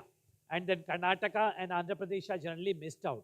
And so my request would be for those of the tour operators, please include Andhra Pradesh in all the itineraries. Please say that a person coming to Tirupati, not only Tirupati, there is a Srikalahasti, there is a Kanipakam temple, there is a very good zoo there. So let them stay for 1 or 2 days more. I mean, rather than just coming, visiting the temple and going back, let them stay a day extra and then visit all these places. So it would help him, it would help the local economy, and it would also promote the tourism. Then also, we are conducting now, I mean, events in a big way. Other day we had Vishakha Utsav here, Vishakha, Araku, Ankapalli Utsav. More than almost 5 lakh people have attended. So all these events, as you know, Honorable Chief Minister or Honorable Minister, very particular, it should become annual events. It should not be like it is held only once in a blue moon. So every year on fixed dates, this festivals occur so that people travel for festivals. We all know in foreign countries, festivals are very popular. All over the world, people go for a particular festival. So same thing can be created in Andhra Pradesh, in India. All the states are doing, we are also trying to do. Experience centers, as I said, these are some of the experience center, Kondapalli toys. Here we have Itiko Paka toys. So how we are going to promote. Then favorable months to travel, as you know, except perhaps the month of March, April, May, which are very hot. But then those are the times where you have examination holidays, you have the summer holidays for students. So anyway, people would be traveling. So I think we have got destination. We have got some hilly stations. Lambasang is there, which is known as Kashmir of South. So very nearby to this place, some of you would be visiting. So basically, opportunities for tour operators are huge opportunities. Adventure sports are there, caravan, houseboats, tent cities we are developing. Very near to this place, we have developed tied up beautiful tents located amidst the forest. So those tent cities are there. So please experience those and make the tourists come to those places. So basically, this is what we want. We want to partner with ADTOI. We want you to be the partners. I mean, not only you should visit, you should be our brand ambassadors. You should be talking about Andhra Pradesh wherever you go.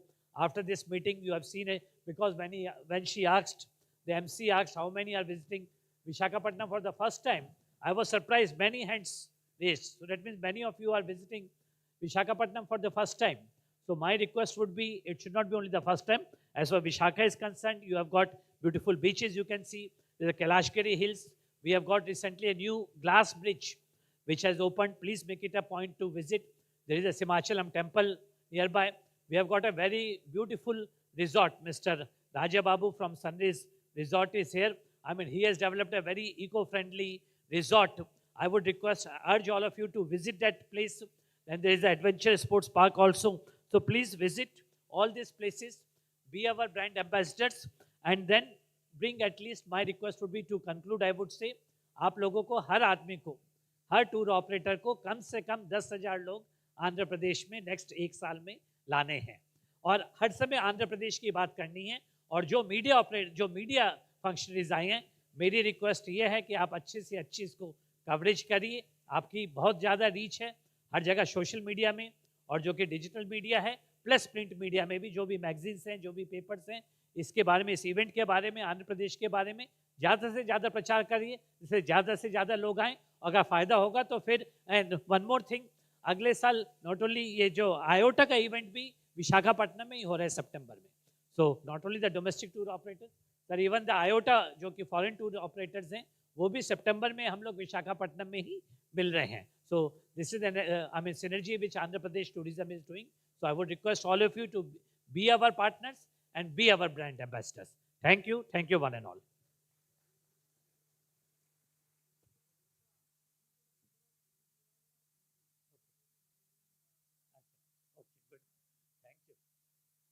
Thank you so much, sir. Ladies and gentlemen, let's give a round of applause and join our hands. Coming up is another great personality. Ladies and gentlemen, let's join our hands once again together for the Chairman, Andhra Pradesh Tourism Development Corporation of India, Dr. Nukasana Balaji Garu, with a huge round of applause for his valuable word of address to the gathering.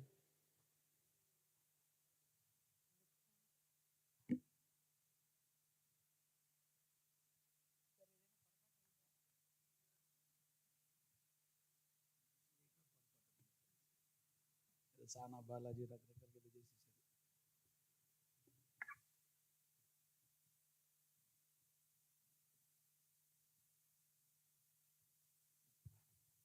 So good evening everybody. Honorable Minister, Tourism and Culture, Sri Kandula Durgesh Garu. Our Special Chief Secretary, Tourism Department, Sri IJ Jain IS Garu. Our Managing Director, APTDC, and CEO APTA, Smith Amrapali IS Garu. Chairman, Chhattisgarh Tourism Board, Nilu Sharma Garu, and MD Chhattisgarh Tourism Department, and Ved Khanna Garu, this AP and Vijay Mohan Garu and other delegates, our ED, APDC Corporation, APDDC Padmavati Garu, Deputy CEO Srinivas Garu, and other distinguished guests from across India, members of ADTOI, industry leaders, partners, and friends. Andaraki Namaskaram. It is a privilege to stand before you today at the inaugural of the Andhra Pradesh ADTOI National Travel Mart to the 2026 here in the beautiful coastal city of Visakhapatnam. Today's gathering reflects something truly powerful. India's tourism sector is evolving and Andhra Pradesh stands ready to lead that evolution. With our diverse destinations, deep-rooted cultural heritage, and a strong policy foundation, Andhra Pradesh has confidently stepped into a new era of tourism development.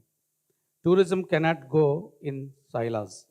The government can build the infrastructure, circuits, and policies, but you, the tour operators, bring destinations to life.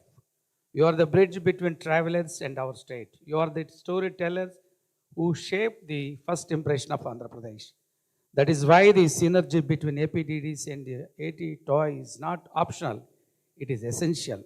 Our shared success depends on how closely we work together to package, promote, and elevate Andhra Pradesh as one of India's most exciting and experience-rich tourism destinations. Role of APDDC. Unlike any other state government tourism corporation, APDDC plays a unique and vital role as a facilitator, enabler, growth partner, co-creator, promoter, and the single point agency for all tourism infrastructure and investment initiatives in Andhra Pradesh. And today, as chairman of APDDC, it gives me great pride to present our achievements over the last 18 months. APDDC journey in these 18 months. APDDC has traditionally focused on infrastructure such as hotels, resorts, water sports, and adventure activities. Today, we have moved far beyond infrastructure into creating immersive experience-led tourism. Major achievements of the corporation. 42 major hotel, resort, and amusement park projects sanctioned worth rupees 9,200 crores, adding 7,994 rooms, nearly one-third of India's new room inventory. 1,800 plus homestay rooms being onboarded across the state, offering authentic local experiences. 30 adventure and water sports activities operational at 8 locations, 100 activities at 35 locations to be operational within 6 months. Scuba diving at Timapuram and Rishkonda, paramotoring at Sagar Nagar and Rishkonda now commercialized. Zip line and zip cycle at Ithipotala waterfalls under construction, opening soon. Caravan policy strong response, 5 caravans deployed, 10 more being added. Capsule float home, float pod, and float and dine boat launched at Bempark, already booked 3 months in advance. Permissions issued for luxury party boats and floating villas. 5 BHK boats at Bhavani Island, 2 BHK, 5 BHK and 7 BHK boats at Sri Lanka and Vijayawada. Haritha hotels upgraded, 712 rooms renovated, 118 new rooms added across priority destinations. Major tourism projects under development. After formation of this government, APTDC secured 428 crores from the Minister of Tourism, Government of India for major projects. Borra Cave experience at Araku and Sri Lanka beach experience under Swadeshi Darshan 2.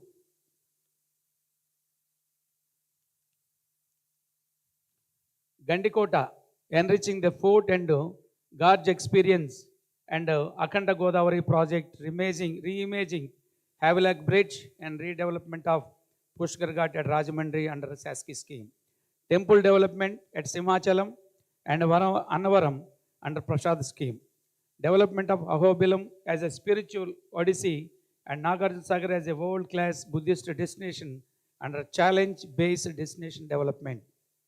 All these projects are targeted for completion by June 2026. We are also establishing craft and heritage villages under RGSA, including the Araku Craft Village, Etipotala, Etikoppaka Toy Village, and Kuchipudi Heritage Village. Policy framework, India's most investor-friendly environment. Our tourism policy 2024-29 is a landmark initiative granting industry status to tourism. It has been recognized nationally as one of India's most investor-friendly tourism policies. For the first time in India, we introduced tourism land allotment policy 2025. Projects above 50 crore via SIPB, large, mega, ultra mega projects, 66-year leases extendable by 33 years. MSME projects, 33-year lease extendable by 33 years. Operational guidelines have been issued so that investors can claim incentive seamlessly upon completion. Beyond infrastructure, creating experiences. AP is no longer building only hotels and resorts. We are building experiences. We are creating a journeys that allow travelers to feel the essence of Andhra Pradesh, not just visit it. From adventure activities, river cruises, cultural trials, culinary exploration, and caravan tourism, waterfront leisure, and spiritual odysseys to craft village eco stays and hands-on artisan interactions.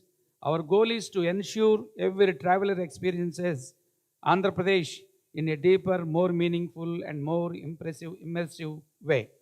These are experiences that celebrate our landscapes, our communities, and our heritage and our stories, transforming tourism from simply seeing places truly living Andhra Pradesh.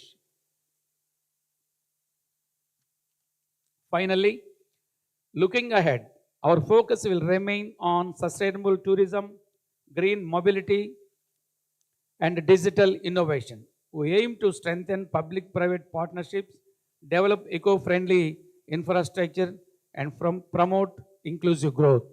Our vision is to position Andhra Pradesh as a global tourism hub that seamlessly blends heritage, spiritually, adventure, and nature. We are building a tourism ecosystem that is modern, diverse, sustainable, and globally competitive. But the heart of this transformation lies with all of you. Together, let us make Andhra Pradesh the most vibrant tourism destination in India. Together, let us build experiences that travelers will cherish.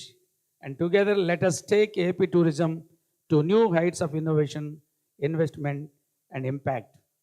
చివరగా గౌరవ ముఖ్యమంత్రి శ్రీ నారా చంద్రబాబు నాయుడు గారు, who is a visionary leader, ఇవాళ ఆంధ్రప్రదేశ్ని భారతదేశంలోనే ఒక tourist డెస్టినేషన్గా, భారతదేశంలోనే కాదు ఆంధ్రప్రదేశ్ని ఒక ఇంటర్నేషనల్ టూరిస్ట్ డెస్టినీగా చేయటానికి ఏదైతే ఇందాక కొంతమంది చెప్పినారు, వేదకన్నా గారు అనుకుంటాను, ఏ ఇజం లేదు, చంద్రబాబు నాయుడు గారు చెబుతున్నటువంటి tourism is the ultimate ism for India.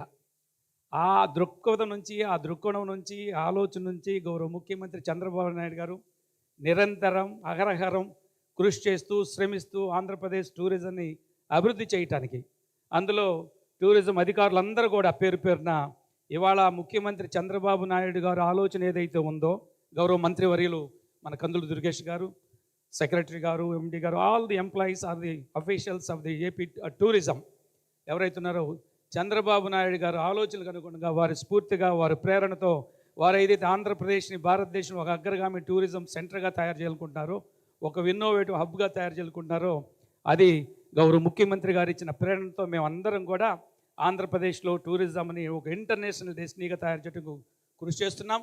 మరి భవిష్యత్తులో 1-2 సంవత్సరాల్లోనే ఆంధ్రప్రదేశ్ టూరిజం ఇంటర్నేషనల్ టూరిస్ట్ డెస్టినీగా తయారవుతుందని ఆశిస్తూ మీ అందరి యొక్క సహకారంతో ముందుకెళ్తుందని కోరుకుంటూ అందరికీ ధన్యవాదాలు, నమస్కారాలు. Thank you one and all.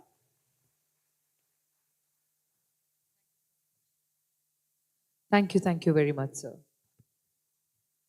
అలాగే మనతో పాటు శ్రీ సౌభ్య మహాత్పాత్ర గారు ఉన్నారు. Let's welcome him with a huge round of applauds. The Managing Director of Atmosphere Hotels. Can I have you on the dais, sir, please? Hearty welcome to you. Let's give a round of applause, ladies and gentlemen. I may now also request Shri Swami Garu to kindly join the dais, the chairperson of Hotels Association, Andhra Pradesh. Let's give a round of applause as we welcome him onto the stage, please.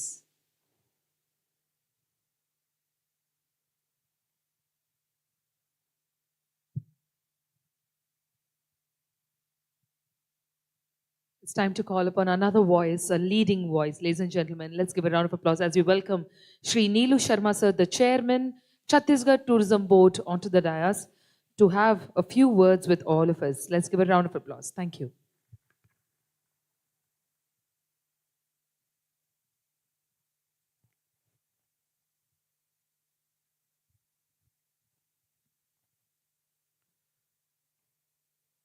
आप सभी को मेरा नमस्कार, जय जोहार।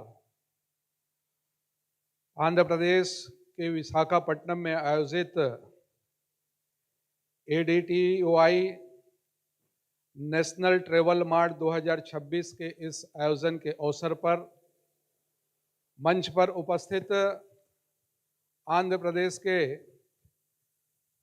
Honourable tourism minister mister Kandula Durgesh ji, chairman पर्यटन एवं development corporation mister Nukkasani Balaji, additional chief secretary Andhra Pradesh government mister Ajay Jain ji, Shrimati Amrapali ji, Ved Khanna ji, president ADTOI, Chhattisgarh tourism MD mister Vivek Acharya ji. मैं छत्तीसगढ़ प्रदेश और छत्तीसगढ़ टूरिज्म और छत्तीसगढ़ शासन की ओर से आप सभी का हृदय से स्वागत करता हूं, वंदन करता हूं, अभिनंदन करता हूं और धन्यवाद करता हूं। मैं छत्तीसगढ़ के उस भूमि से हूं जो प्रभु श्री राम की भूमि है और प्रभु श्री राम के माता कौशल्या का धाम है।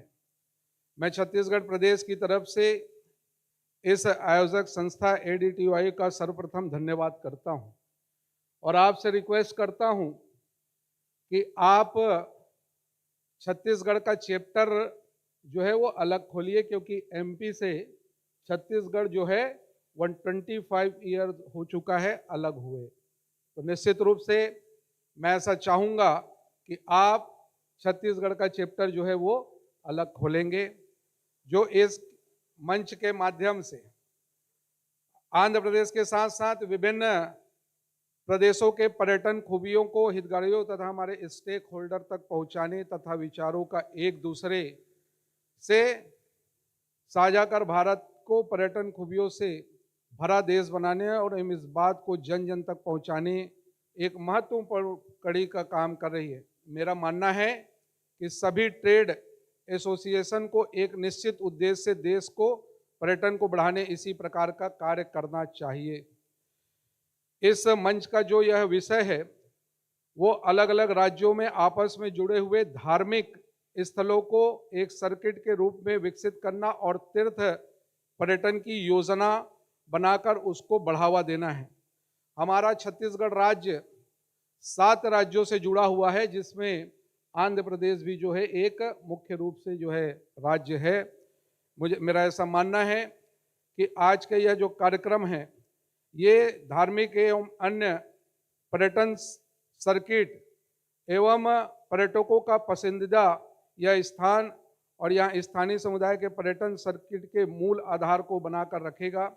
यदि धार्मिक पर्यटन स्थलों में हमारे जो है मंदिर सेवक, लोक कलाकार, गाइड, कारीगर आदि के रूप में अगर उनको रोजगार मिलता है तो यह पर्यटन के लिए जो है हर स्टेट को जो है वो बढ़ावा देने का काम करेगा। छत्तीसगढ़ जहां हमारे बहुत से जलप्रपात, वाइल्ड लाइफ सेंचुरी, गुफाएं, घने जंगल, वाटर बॉडी, मनोरंजक भ्रमण के लिए भी जो है वो उपलब्ध है। हमारी छत्तीसगढ़ की आर्थिक एवं सामाजिक स्थिति को भी हमको जो है वो हमारा कल्चर को मजबूत बनाता है। मैं इस आयोजन में उपस्थित इस प्रदेश एवं अन्य विभिन्न प्रदेशों से पधारे समस्त स्टेक होल्डर्स तथा पर्यटकों एवं ट्रेड एसोसिएशन के समस्त पदाधिकारियों को छत्तीसगढ़ के धार्मिक एवं अन्य विभिन्न मनमोहक तथा प्रसिद्ध स्थलों में अनुभव हेतु भ्रमण के लिए आमंत्रित करता हूं एवं यह भी बताना चाहता हूं कि छत्तीसगढ़ के लगभग सभी क्षेत्रों में पर्यटकों हेतु सर्व सुविधा युक्त पर्यटक रिसॉर्ट्स पर्यटकों एवं को संचालित करता है, जहां आप आराम से विश्राम कर सकते हैं एवं प्रकृति का आनंद ले सकते हैं। बहुत बहुत धन्यवाद। जय जोहार। छत्तीसगढ़िया सबले बढ़िया। नमस्कार।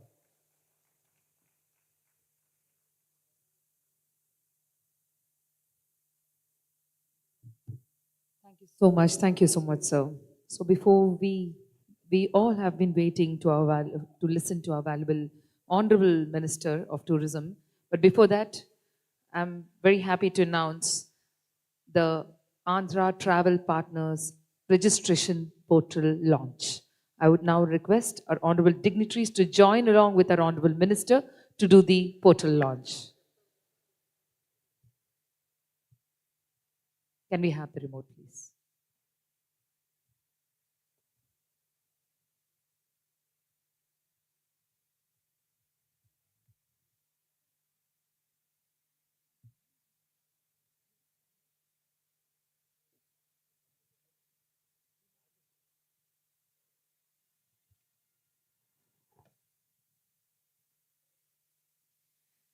The Andhra Travel Partners Registration Portal launch.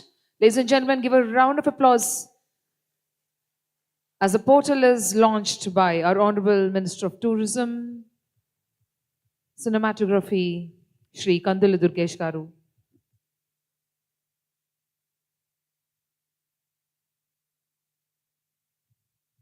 Can we have the same thing on screens? We can see it here, but the same thing on the screens, please. Yes.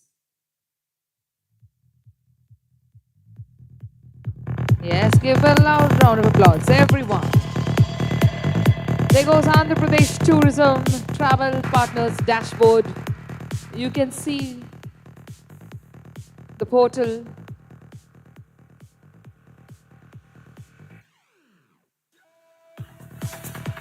Thank you so much. And it's, I would also request, sir, to please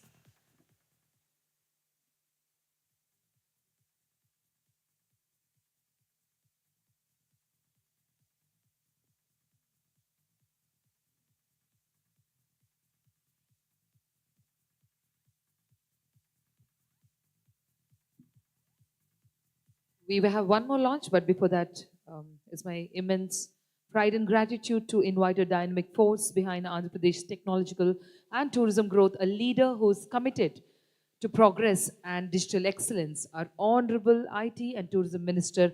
Ladies and gentlemen, help me welcome our Honorable IT and Tourism Minister, Shri Kandula Durgesh Garu, with a huge round of applause, please.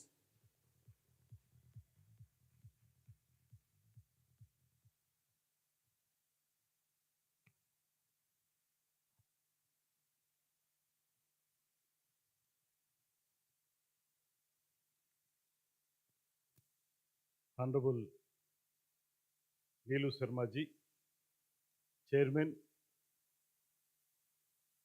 Chhattisgarh Tourism Development Corporation, and Honorable Sri Nokasani Balaji Garu, Chairman APTDC, and our Special Chief Secretary Sri Ajay Jain Garu, our MD APTDC and CEO Srimati Amrapali Kata Garu, and MD Chhattisgarh Tourism Development Corporation Sri Vivek Acharya ji, Srimati Padmavati Garu, Sri Srinivas Garu,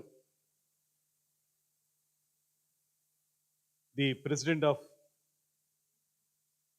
ADTOI Sri Ved Khanna Garu, and our Vijay Mohan Garu, Swami Garu, and Mahapatra Garu, and all other dignitaries who have been here on the dais.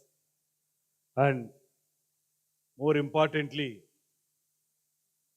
the people who have gathered here, they are the real pillars of tourism development in any state of India. We feel that tour operators are the real pillars and they can extend whatever they want to do for the tourism development. Thank you for joining in a very big number. Nearly 500 people, more than 500 people from across the country, and 80 to 90 people from Andhra Pradesh. Roughly it is 600 people. We thank you, all of you, and I invite you to this vibrant Visakhapatnam. Nowadays, Andhra Pradesh has become vibrant tourism destination, and we wish to make it as international destination for tourism. And one thing I wish to tell you is that to supplement the deliberations of Sri Vivekacharya ji, and with respects, due respects, we do accept that Chhattisgarh has got rich cultural heritage, because Chhattisgarh, as he rightly pointed out, Kausalya Devi's temple is there, and apart from that, Dandakaranya, that forest where Ramudu and other his colleagues traveled together in that Dandakaranya, that place also there in Chhattisgarh. With due respects to all these points, I wish to tell one thing about Andhra Pradesh, the national flag, the tricolor flag, which we salute every day. That flag has been created by Pingala Venkaya Garu. He is from Andhra Pradesh. That is the pride of Andhra Pradesh that I wish to tell all you. And one important thing is that as our Ajay Jain ji and Amrapali ji, both of them have clearly and categorically explained about the importance of tourism sector in Andhra Pradesh. It is not like olden days. Nowadays, Andhra Pradesh has become really vibrant. So many activities have been taken place here, and each and every place, every destination is becoming very big destination. We are seeing these destinations. We are seeing these tourism places, not just places. Every destination is an experience here. And people are experiencing a lot of beautiful things in these areas. And in that way, for the past 18-19 months, under the dynamic leadership of Sri Chandrababu Naidu Garu and the Deputy Chief Minister Pavan Kalyan Garu, we have been doing wonderful work in the sector of tourism.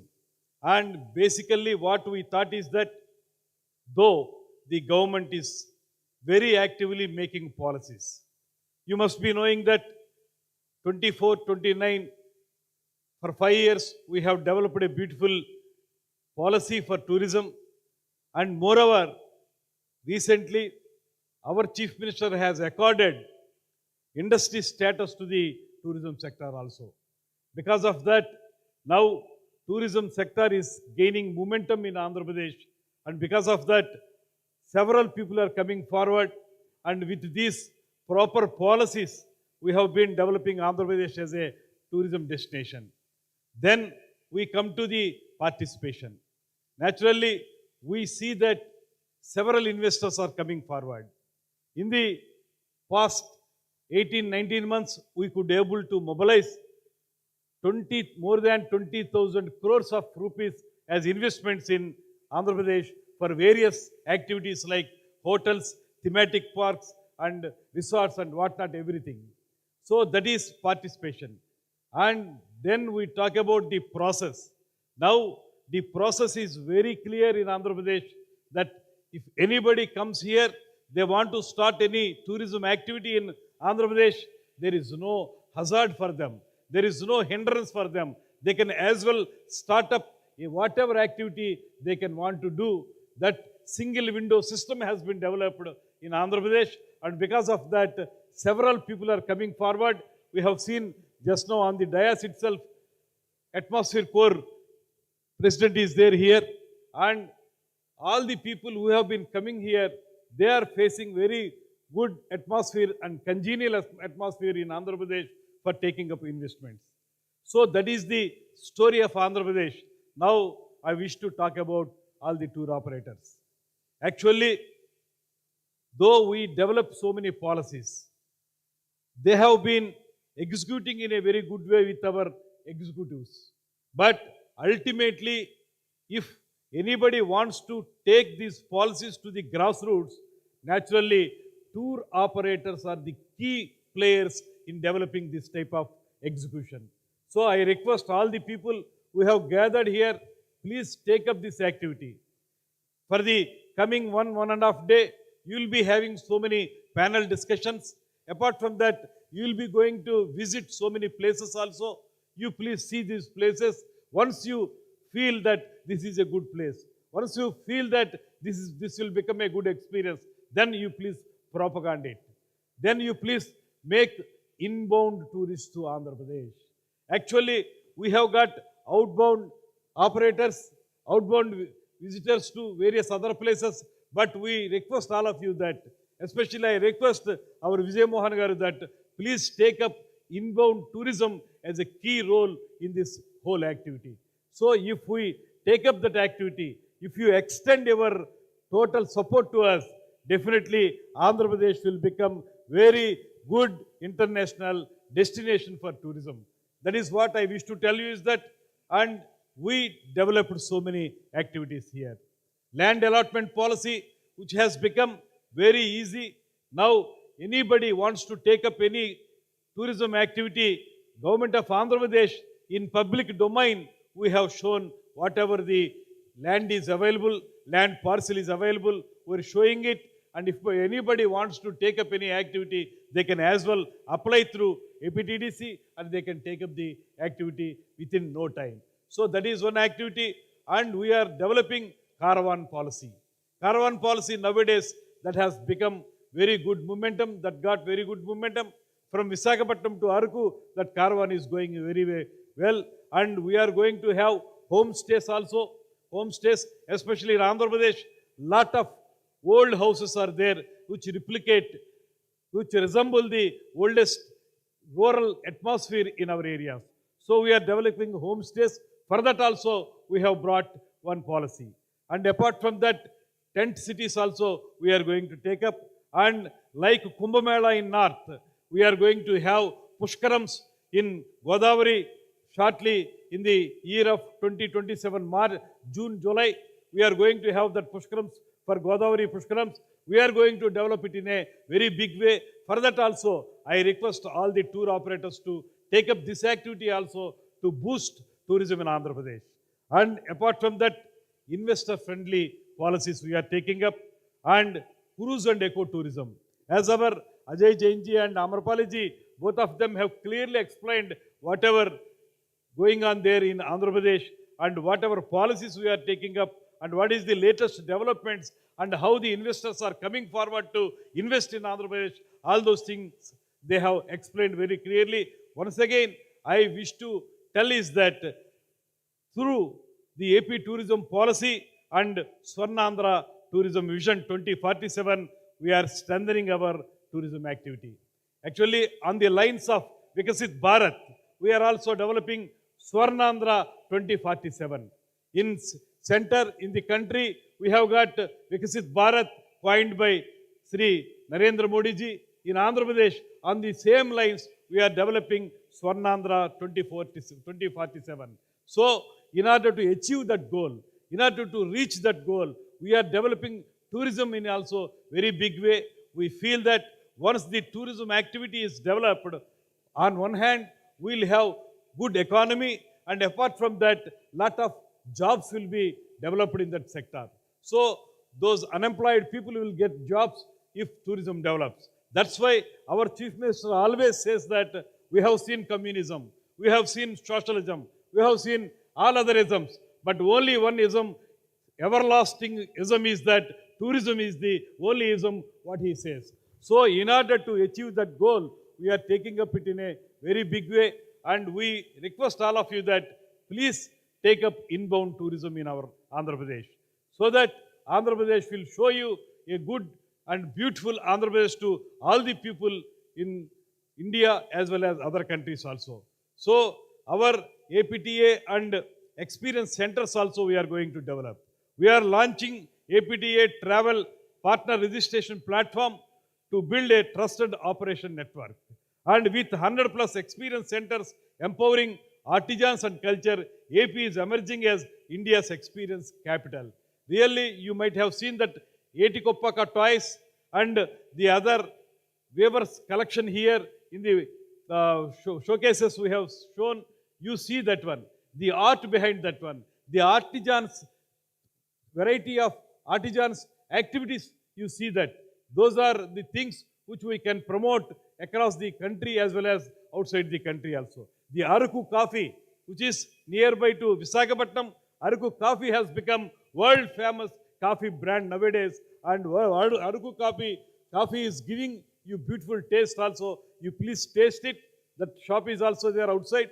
You taste it, you promote it, and we can have beautiful place in entire country as well as outside the country. With these words, I wish to say is that our journey has just begun.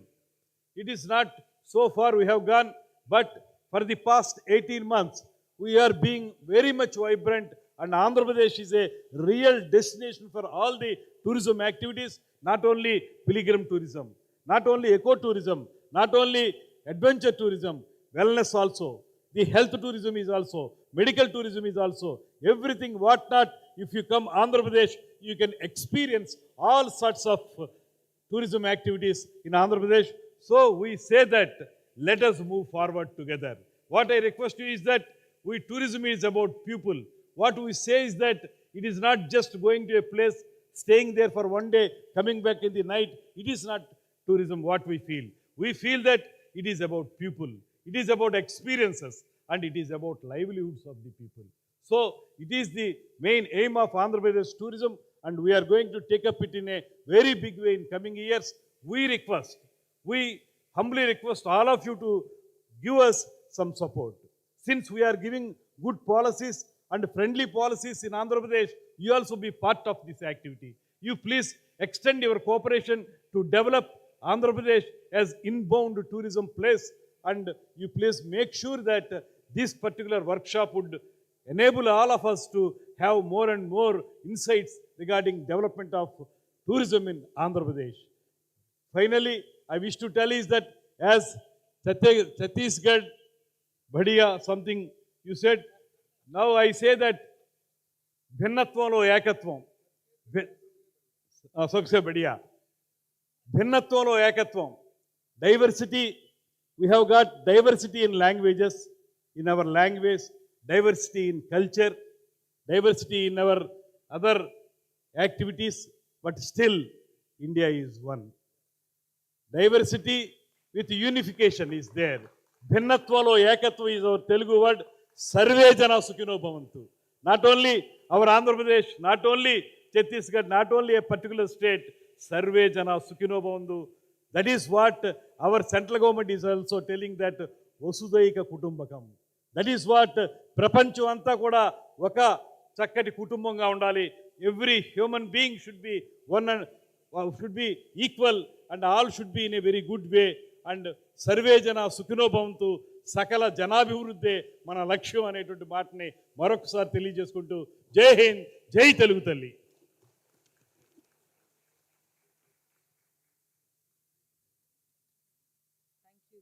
Thank you so much, ladies and gentlemen. Can you put your hands together for our Honorable Minister for Tourism, Culture and Cinematography, Government of Andhra Pradesh. Thank you so much. So it's my absolute pleasure. There's so many teams of waiting to honor and felicitate him. But before that, I request our Honorable Minister to please do the honors for the poster launch. The Buddhist Circuit poster launch.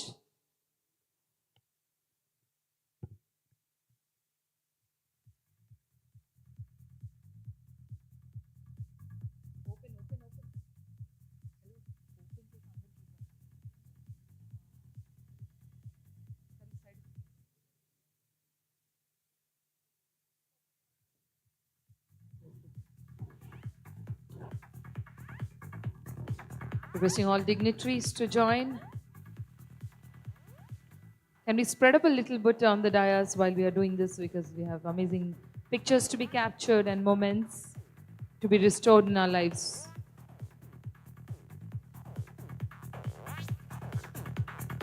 The Buddhist Circuit launch.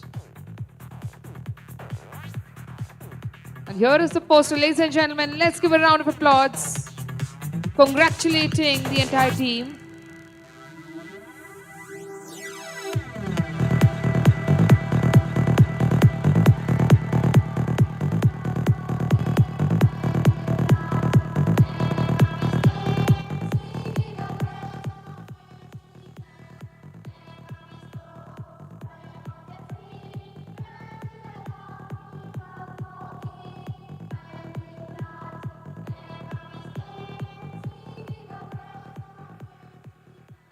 Thank you so much, sir. Thank you.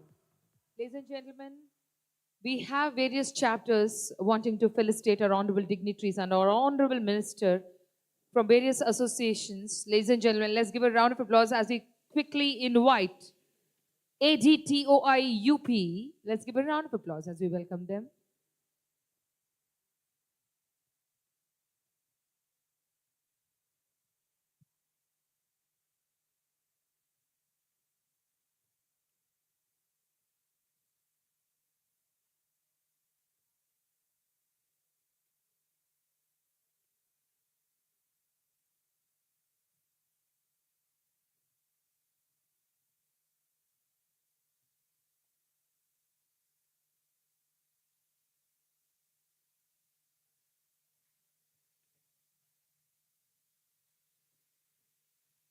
ADTOI UP, ladies and gentlemen, felicitating our Honorable Minister for Tourism, Culture, Cinematography, Government of Andhra Pradesh, Shri Kandula Durgesh garu.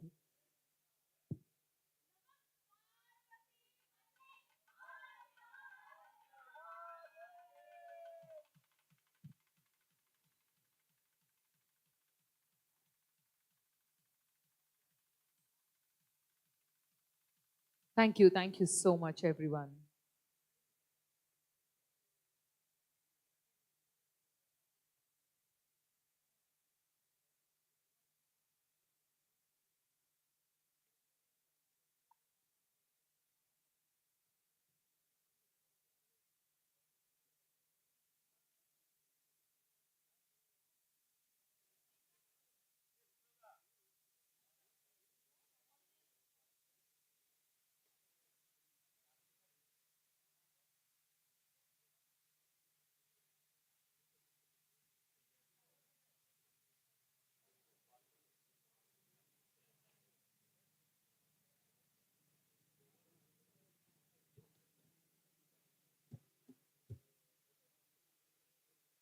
Thank you so much.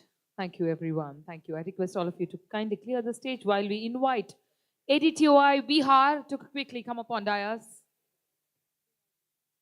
ADTOI Bihar.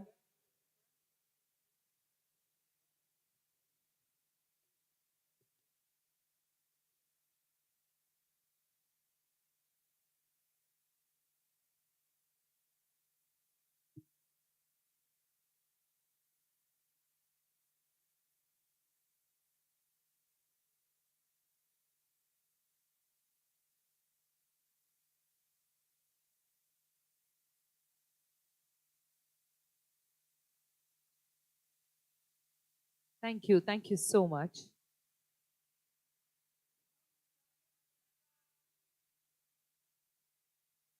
Thank you so much. I request everyone to kindly clear the stage while I call upon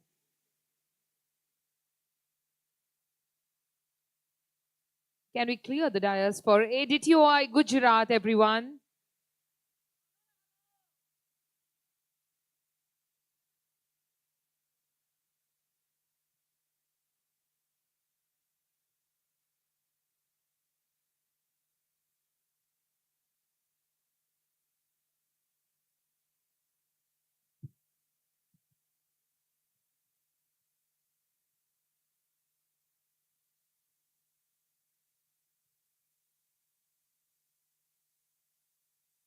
All right, Team Uttarakhand is already ready on the dais. Ladies and gentlemen, a round of applause. We thank Gujarat. Thank you so much. Please clear the dais and I quickly call upon ADTOI Uttarakhand onto the stage quickly.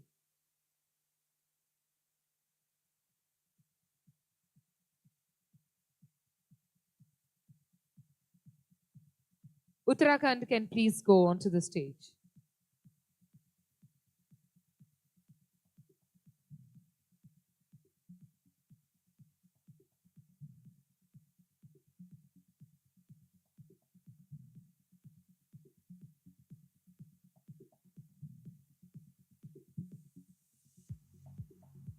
Thank you so much. Calling upon ADTOI Tripura onto the stage, please.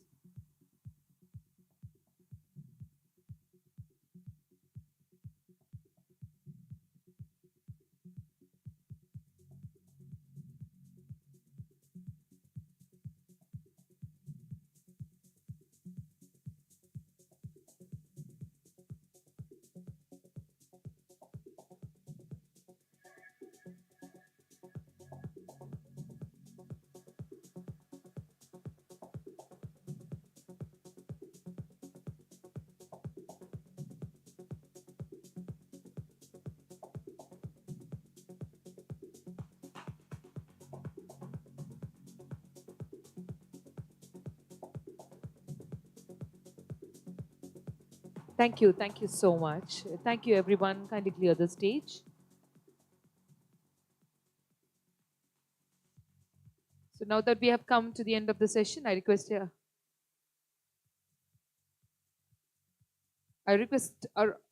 each and every audience to kindly break for a tea and quickly gather here back for the first panel discussion, while I request all the press and media to interact with our Honorable Tourism Minister and other dignitaries at the VVIP Lounge Hall. Now we have ADTOI MP on the stage.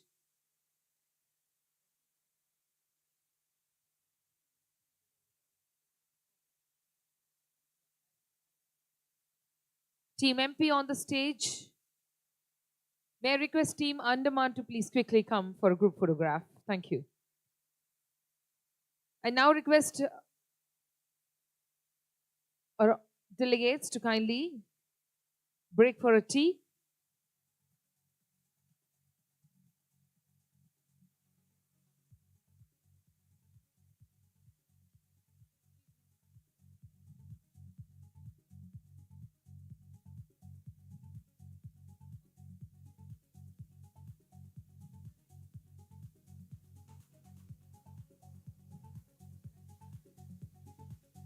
I request all the press and media to kindly interact with our Honorable Tourism Minister and other valuable ministers to meet at the VVIP launch. I may now request Rajit Sahani sir to kindly join on dais to do the vote of thanks. I request Rajit Sahani sir to please come and do the vote of thanks. Thank you.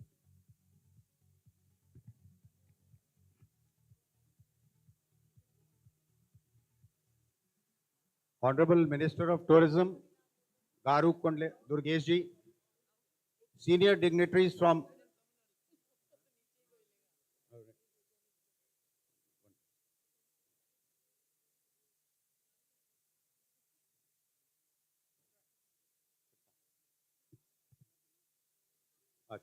Honorable Minister of Tourism, Garu Kandula Durgesh ji, senior dignitaries from Andhra Pradesh and Chhattisgarh Tourism Board, members of media, friends from ADTOI. It is a very emotional moment for me as I stand in this August gathering after a gap of nearly 9 years. In 2017, when I was convention chairman, ADTOI was the first tourism organization in the country to do a convention in this beautiful city of Visakhapatnam. ADTOI was the first to realize the importance of the state of Andhra Pradesh as a premier destination for domestic tourism. I am glad that the fruits of our labor has translated into huge tourism footfalls in the state.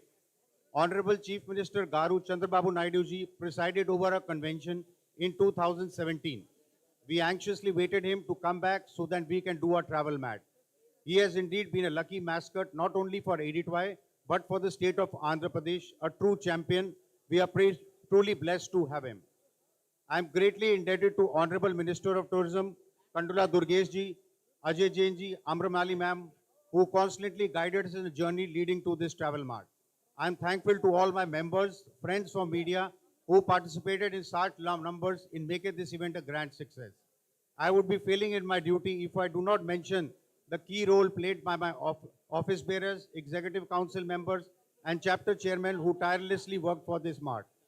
To conclude, my heartfelt thanks to my dear friend K. Vijay Mohan, who I consider as a brand ambassador of tourism for the state, without whose active role this would not have been possible. Thank you.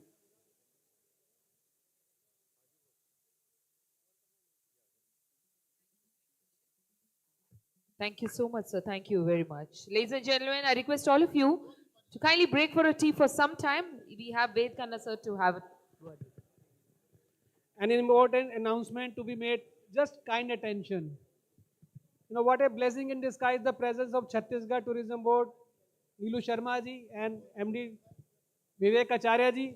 ADTOI, one more feather in your flag. The Chhattisgarh chapter will be relaunched very soon.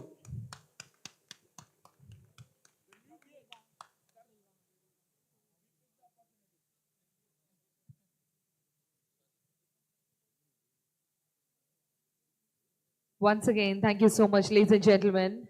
I request and invite all the press and media to kindly interact with our Honorable Tourism Minister and all the other dignitaries at the VVIP Lounge Hall. And I also request all of you to please enjoy your tea for some time, have a break, have a nice chai, and come back within the next couple of minutes because we have an amazing session today after this. Soon after this, we have a session on rediscovering Andhra's hidden gems. While I wish to say that there are 7 panel discussions for the 2 days theme of 7 anchor hubs of Andhra Pradesh, ladies and gentlemen.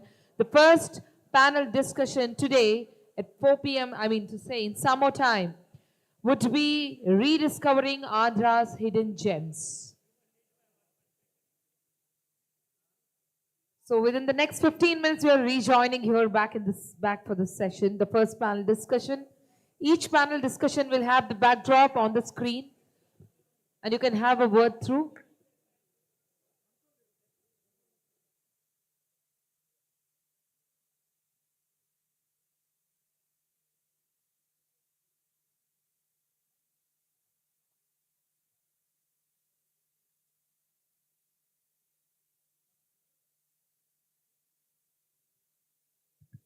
I also request the panel members to be ready for the first session. Mr. Vivek Acharya sir, Srimati A.L. Padmavati ma'am, Mr. Tarun Kakani sir, Mr. O.S.R. Naresh sir, Mr. Prabhu Kishore Garu, and also our moderator Meenakshi ma'am. I know she's already ready. Ladies and gentlemen, this is an amazing, exciting session to begin with. We have rediscovering Andhra's hidden gems shortly. Thank you.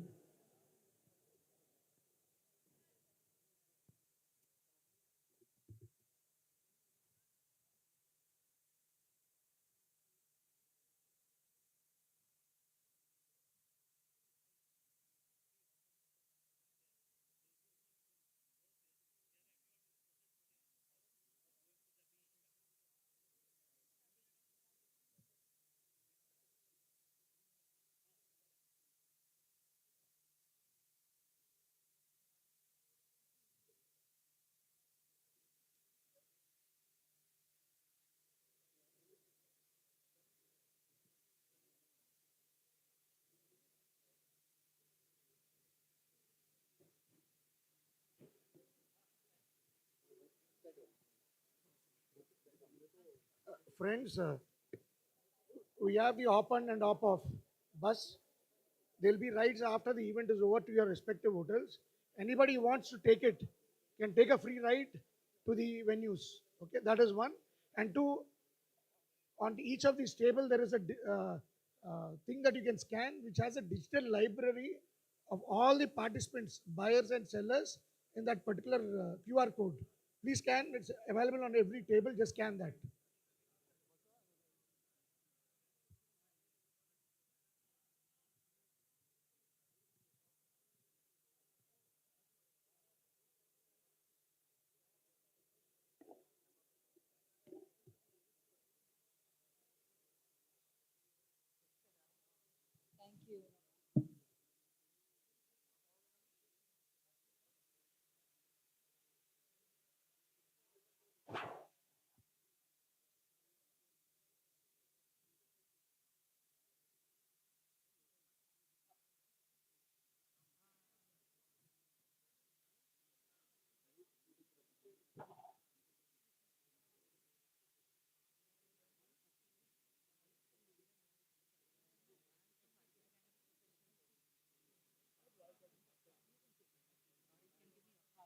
Your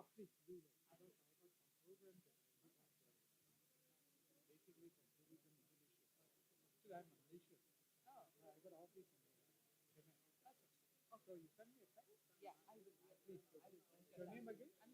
Anisha. Thank you, Anisha.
Yes, sir.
అమ్మ మీరు అది చేయాలి.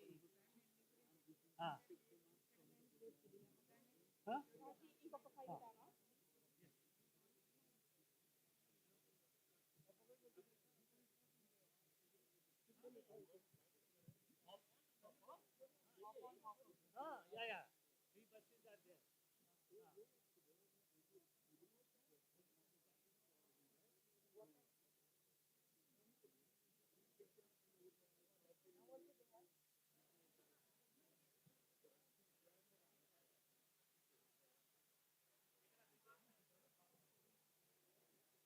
So, ladies and gentlemen, to all the delegates here, there are hop off buses, the double-decker buses, where you can have a nice ride amidst the beautiful shore. Tomorrow morning and today evening also you can go and have a ride of the on the buses in the Vishakhapatnam alongside the beach road. While you reach your venue, tomorrow also there will be free rides to and forth to the venue, and you can also have a city tour.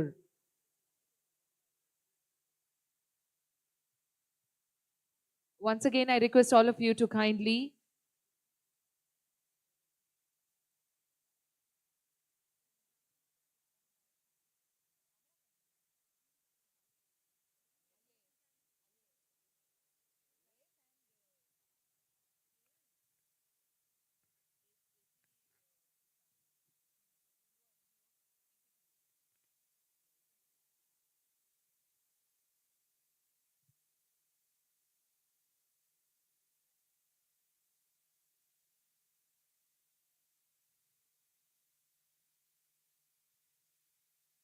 thank you so much.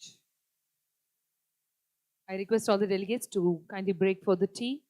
Next 10 minutes, and then we can come back for an amazing, interesting session. We begin the panel discussions. The first panel discussion says Rediscovering Andhra's Hidden Gems. I request all of you to be alert, and next 10 minutes we are meeting here at the same venue. Thank you so much.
नजारे जो आपका दिल बहला दे, अनोखे अनुभव जियो यहां पे, भाग दौड़ को रोक कर तो देखो।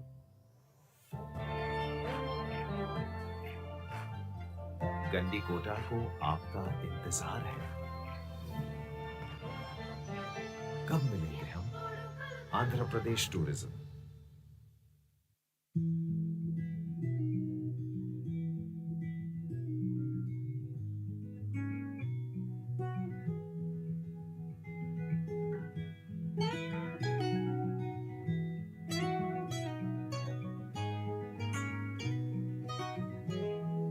When I'll be coming home,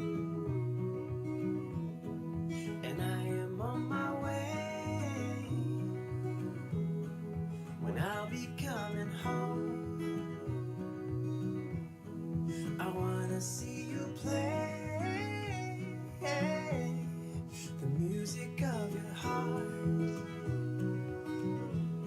I'm followed by your light. Whenever we're apart, it takes me through the night. When I look deep into your eyes,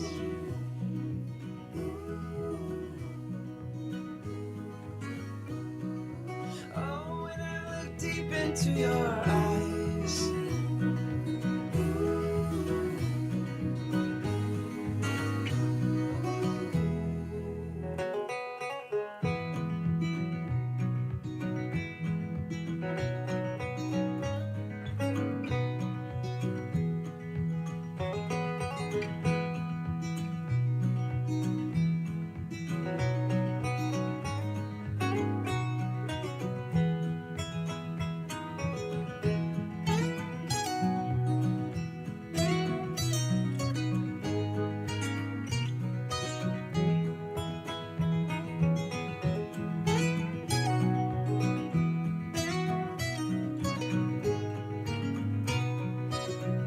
When I look deep into your eyes,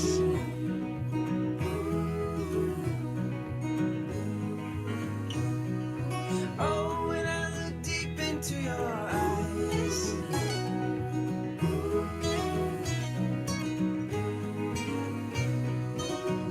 when I look deep into your eyes, when I look deep into your eyes.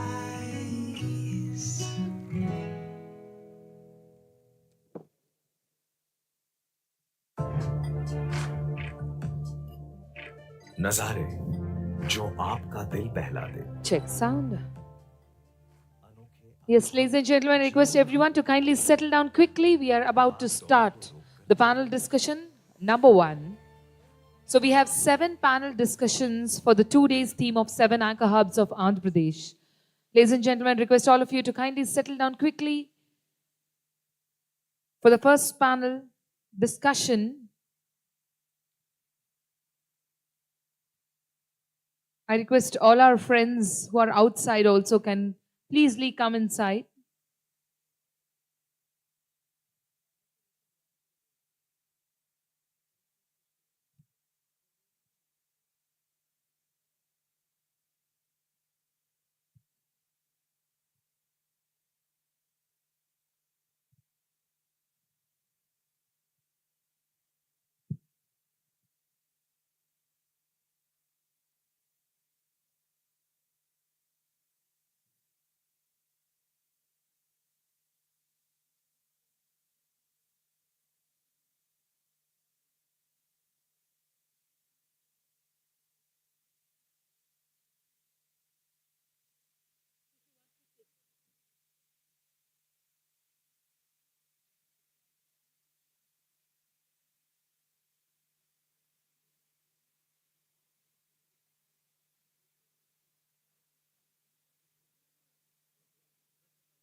Welcome to Andhra Pradesh, where experience meets enterprise. Next 2 minutes, we are about to start the first panel discussion. Ladies and gentlemen, may I request all of you to come and quickly settle down.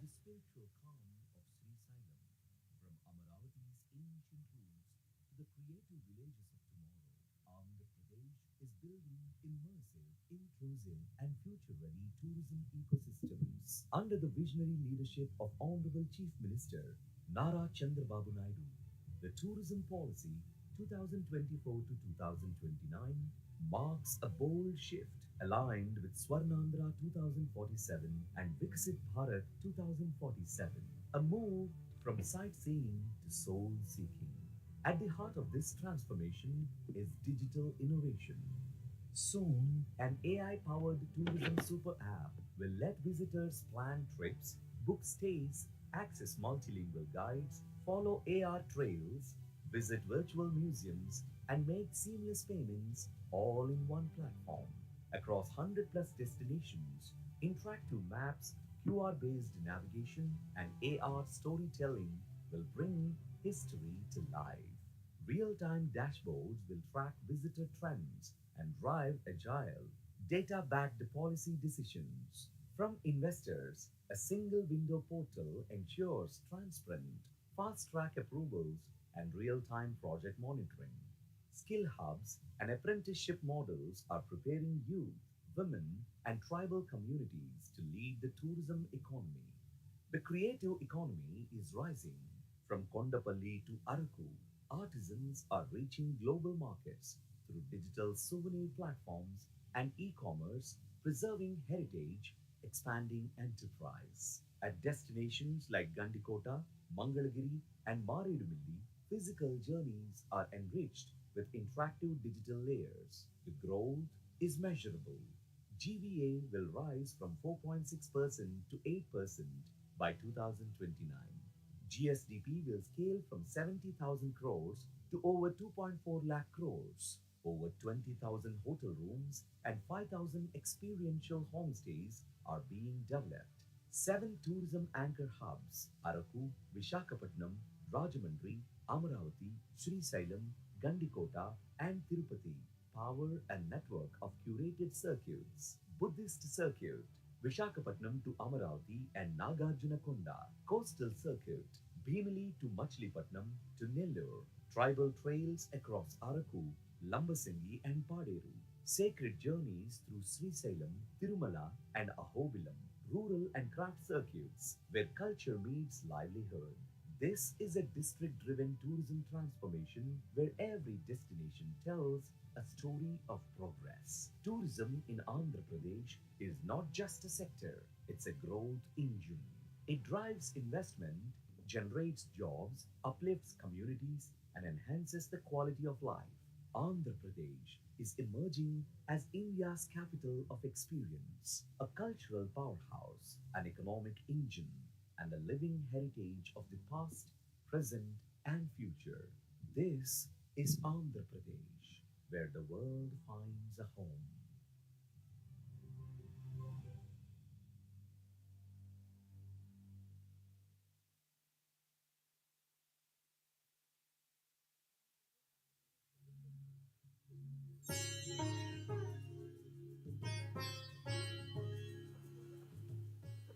Dindi, a pure blend of blues and greens. Tag along with us to witness the intriguing beauty of Dindi.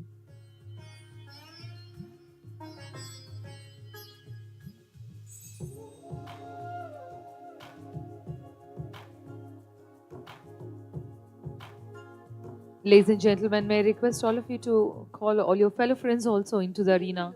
We're about to start the panel discussion. The first panel discussion today says, Rediscovering Andhra's Hidden Gems. May I request all of you to kindly settle down quickly as possible. Within a couple of minutes, we're about to shoot with the first panel discussion. Thank you.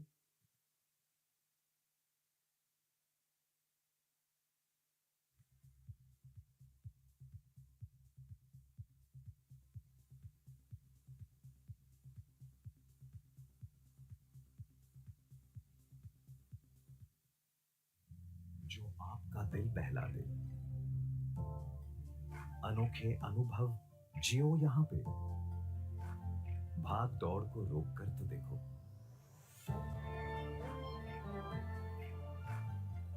Gandikota को आपका इंतजार है। कब मिलेंगे हम? Andhra Pradesh tourism.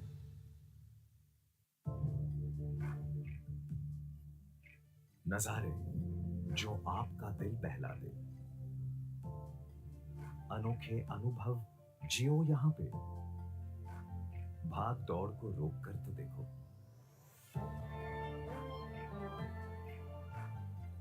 Gandikota को आपका इंतजार है। कब मिलेंगे हम? आंध्र प्रदेश टूरिज्म।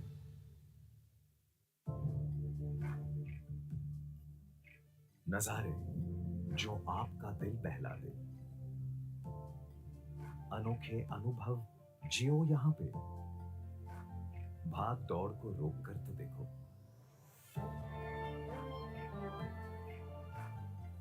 गंडीकोटा को आपका इंतजार है।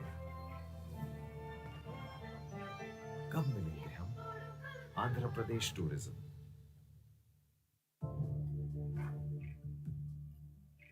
नजारे जो आपका दिल बहला दे। अनोखे अनुभव जियो यहां पे, भाग दौड़ को रोक कर तो देखो।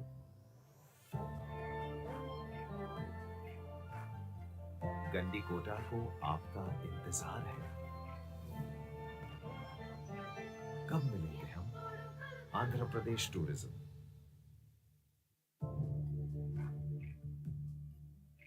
नजारे जो आपका दिल बहला दे।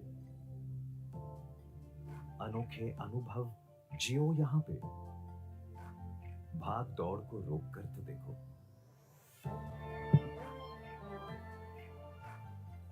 गंडीकोटा को आपका इंतजार है। कब मिलेंगे हम? Andhra Pradesh tourism.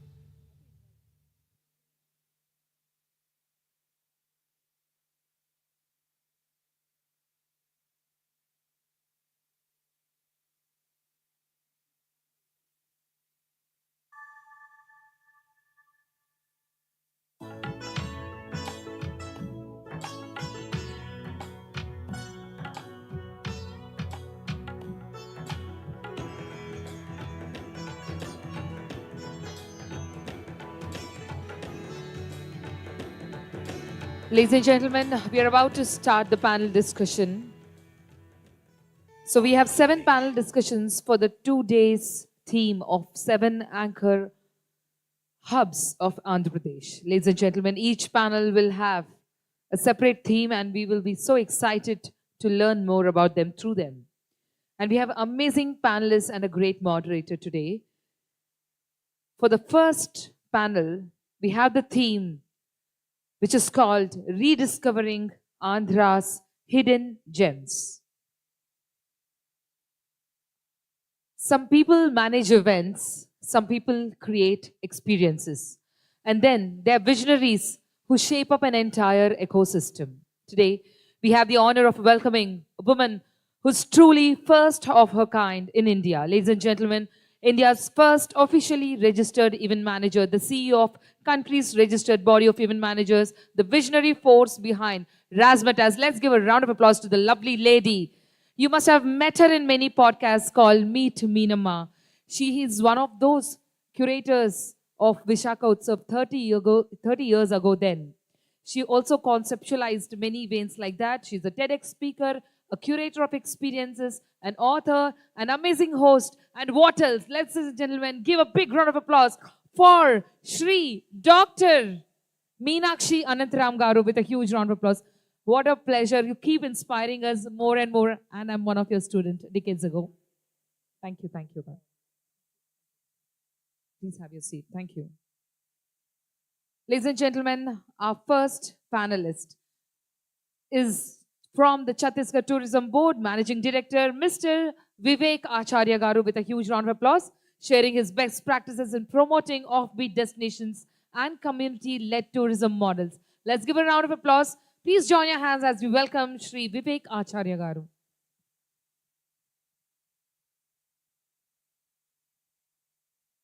We will wait for his welcome. May I?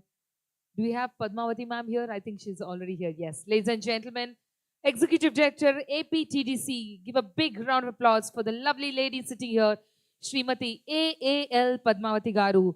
Strategic Destination Development and Infrastructure Planning to bring lesser known attractions to tourism mainstream. Hearty welcome to you as well, sir.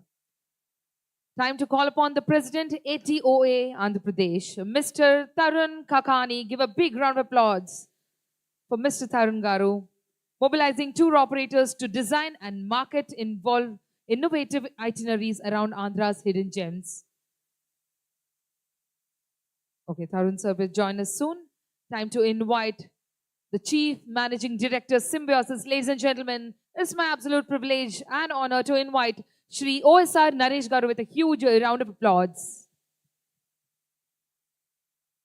He's from the private sector participation and investment opportunities in emerging and unexplored destinations.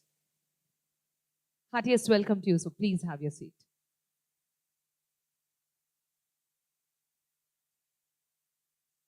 And now we have somebody who has redefined Visakhapatnam. Ladies and gentlemen, it's my absolute pride and honor to invite the Chairperson, Varun Group, Visakhapatnam, Mr. Prabhu Kishore sir, with a huge round of applause. He's going to throw some light on developing hospitality and travel ecosystems to enhance visitor experiences in offbeat locations. For now, we are awaiting one or two panelists, but I think Meenakshi ma'am will start the discussion. The topic is rediscovering Andhra's hidden gems, and over to you, ma'am.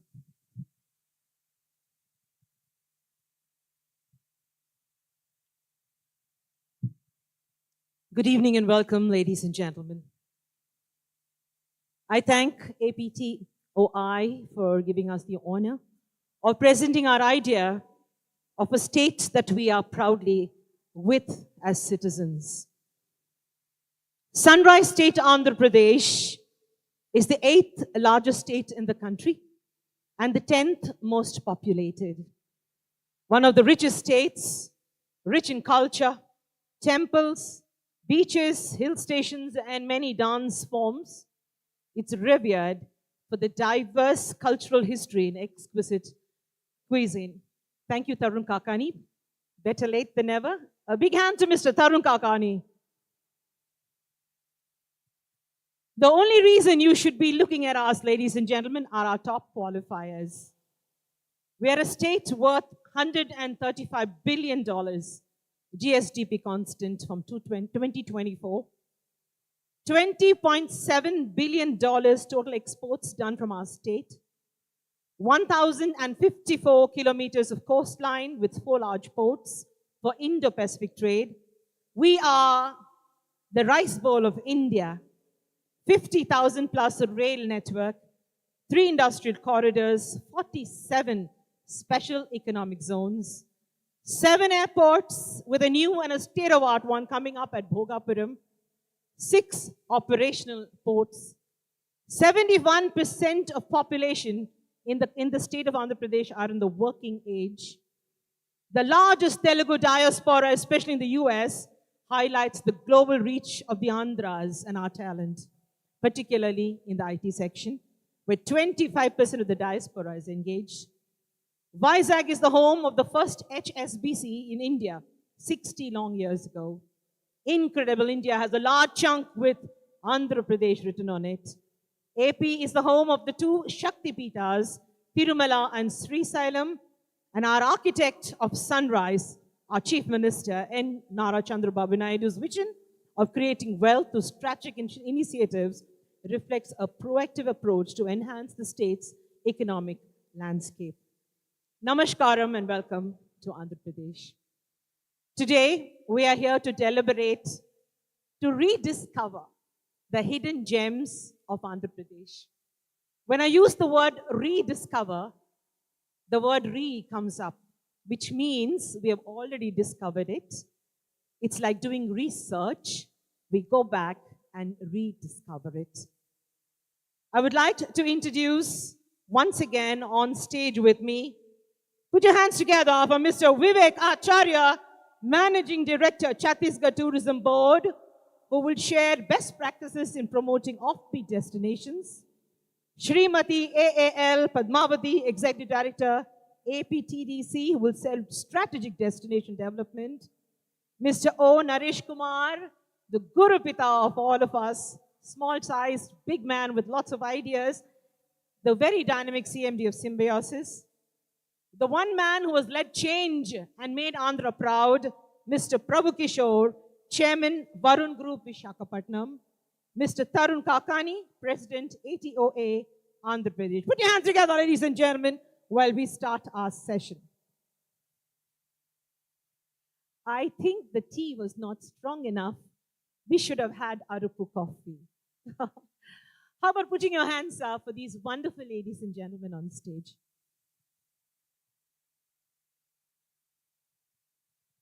This evening, it's an honor for me to start talking to you all. First and foremost, आप सबको स्वागत है. वणक्कम. మీరందరూ మా ఊరికి వచ్చారు. हमारे गांव आए आप सब. We are so thrilled to have you in the portals of Visakhapatnam.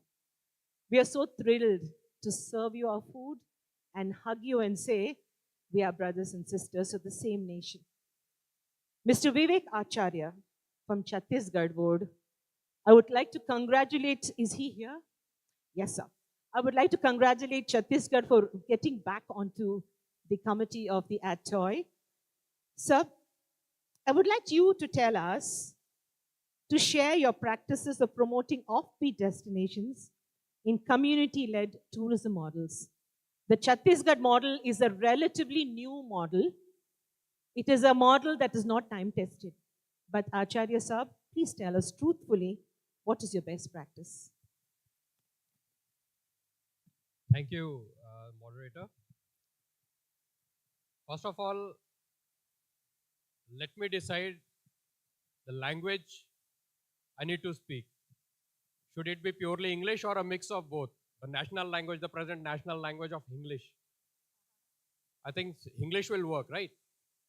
Yeah, a mix of both. So how many of you have heard about a village called Dudmaras? Can you raise your hands if anybody has heard of it? Oh, I'm so We have special gifts if you could put your hand up and answer. Talking about the offbeat destinations, if you have not heard of Dudmaras, then I think you are not following the United Nations World Tourism Organization, the UNWTO. Because last year, only one destination from India was selected by the United Nations World Tourism Organization as the best rural tourism village upgrade program. I want you to just Google Dudmaras, Chhattisgarh, Bastar. It is in Bastar district. So this is the, so last year United Nations selected 60 destinations from the whole world. And Dudmaras village was the only destination to be selected from India. And on 22nd of February, the United Nations team is coming to Dudmaras for a visit, for a weekly visit, for 1 week visit, to see whether it can be included as the best rural tourism village of India in the United Nations WTO. So talking about Dudmaras and also Chitrakoot. Last year, this village called Chitrakoot won the national first prize by the Ministry of Tourism in the best community-led tourism category. You can just Google it and see, because I was the one who went and received the award from Honorable Tourism Minister Shekhawat ji, along with the persons there. So, talking about the offbeat tourism, I think you talked about the success story. So these are the two recent success stories from Chhattisgarh.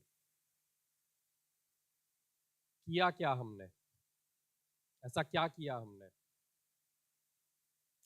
So this place called Dudmaras, this is just adjoining our Kanger Valley National Park, which is very close to Vishakhapatnam. I was talking about the most traveled circuit these days, landing up in Raipur, coming to Bastar, from there going to Araku Valley and taking a flying out of Vishakhapatnam, or landing in Vishakhapatnam, going to Araku Valley, going to Bastar and flying out from Raipur. So this is the most favored tourism circuit these days. So what happened was, during Corona time, a person called Man Singh from this village, he was working in Bombay. And because of this Corona problem, he had to come back. So all the persons, all the youngsters from this village used to go and work as daily wages in the adjoining city of Jagdalpur, which is the district capital. During Corona times, they had nothing to do. Everything was locked down. So this guy called Man Singh, he went and approached the officer to discuss about some employment opportunities in the national park. And this young officer, who was the director of the Kanger Valley National Park, advised him to have a bamboo raft, and he ensured that, you know, total number of people that can go inside the national park is limited. So whatever is the extra numbers, he would ask them to go to a adjoining village, which is only 3 kilometers from the gate of the national park, and some tourists would go there. So he started a bamboo raft, and with the help of 5-6 people, and with social media and reels coming up, you know, it buzzed around. Now people first go to Dudmaras, and when time permits, they go to the national park. And this whole village are of around 40 houses. One person from each house is now working as a stakeholder, either running the adventure tourism of kayaking, boats, and there's a natural river which is coming from the national park, touching the village and going ahead. So they are doing rafting, bamboo rafting, kayaking, and then slowly they developed selling out the handicrafts. They were trained as guides. So we came up with solar energy in the villages, and now these people used to go to Jagdalpur to work. Nobody knew about this village. Now people from Jagdalpur come to this village. So what we have done is, tourism has stopped the migration from village to the urban areas. And this village has completely working as a tourism village. Now I talk about Chitrakoot. Chitrakoot, as you all know, we have Chitrakoot waterfalls, which is called as the Niagara Falls of India. So there is a community totally involved in maintaining the waterfall, running the boatings. We have a resort there.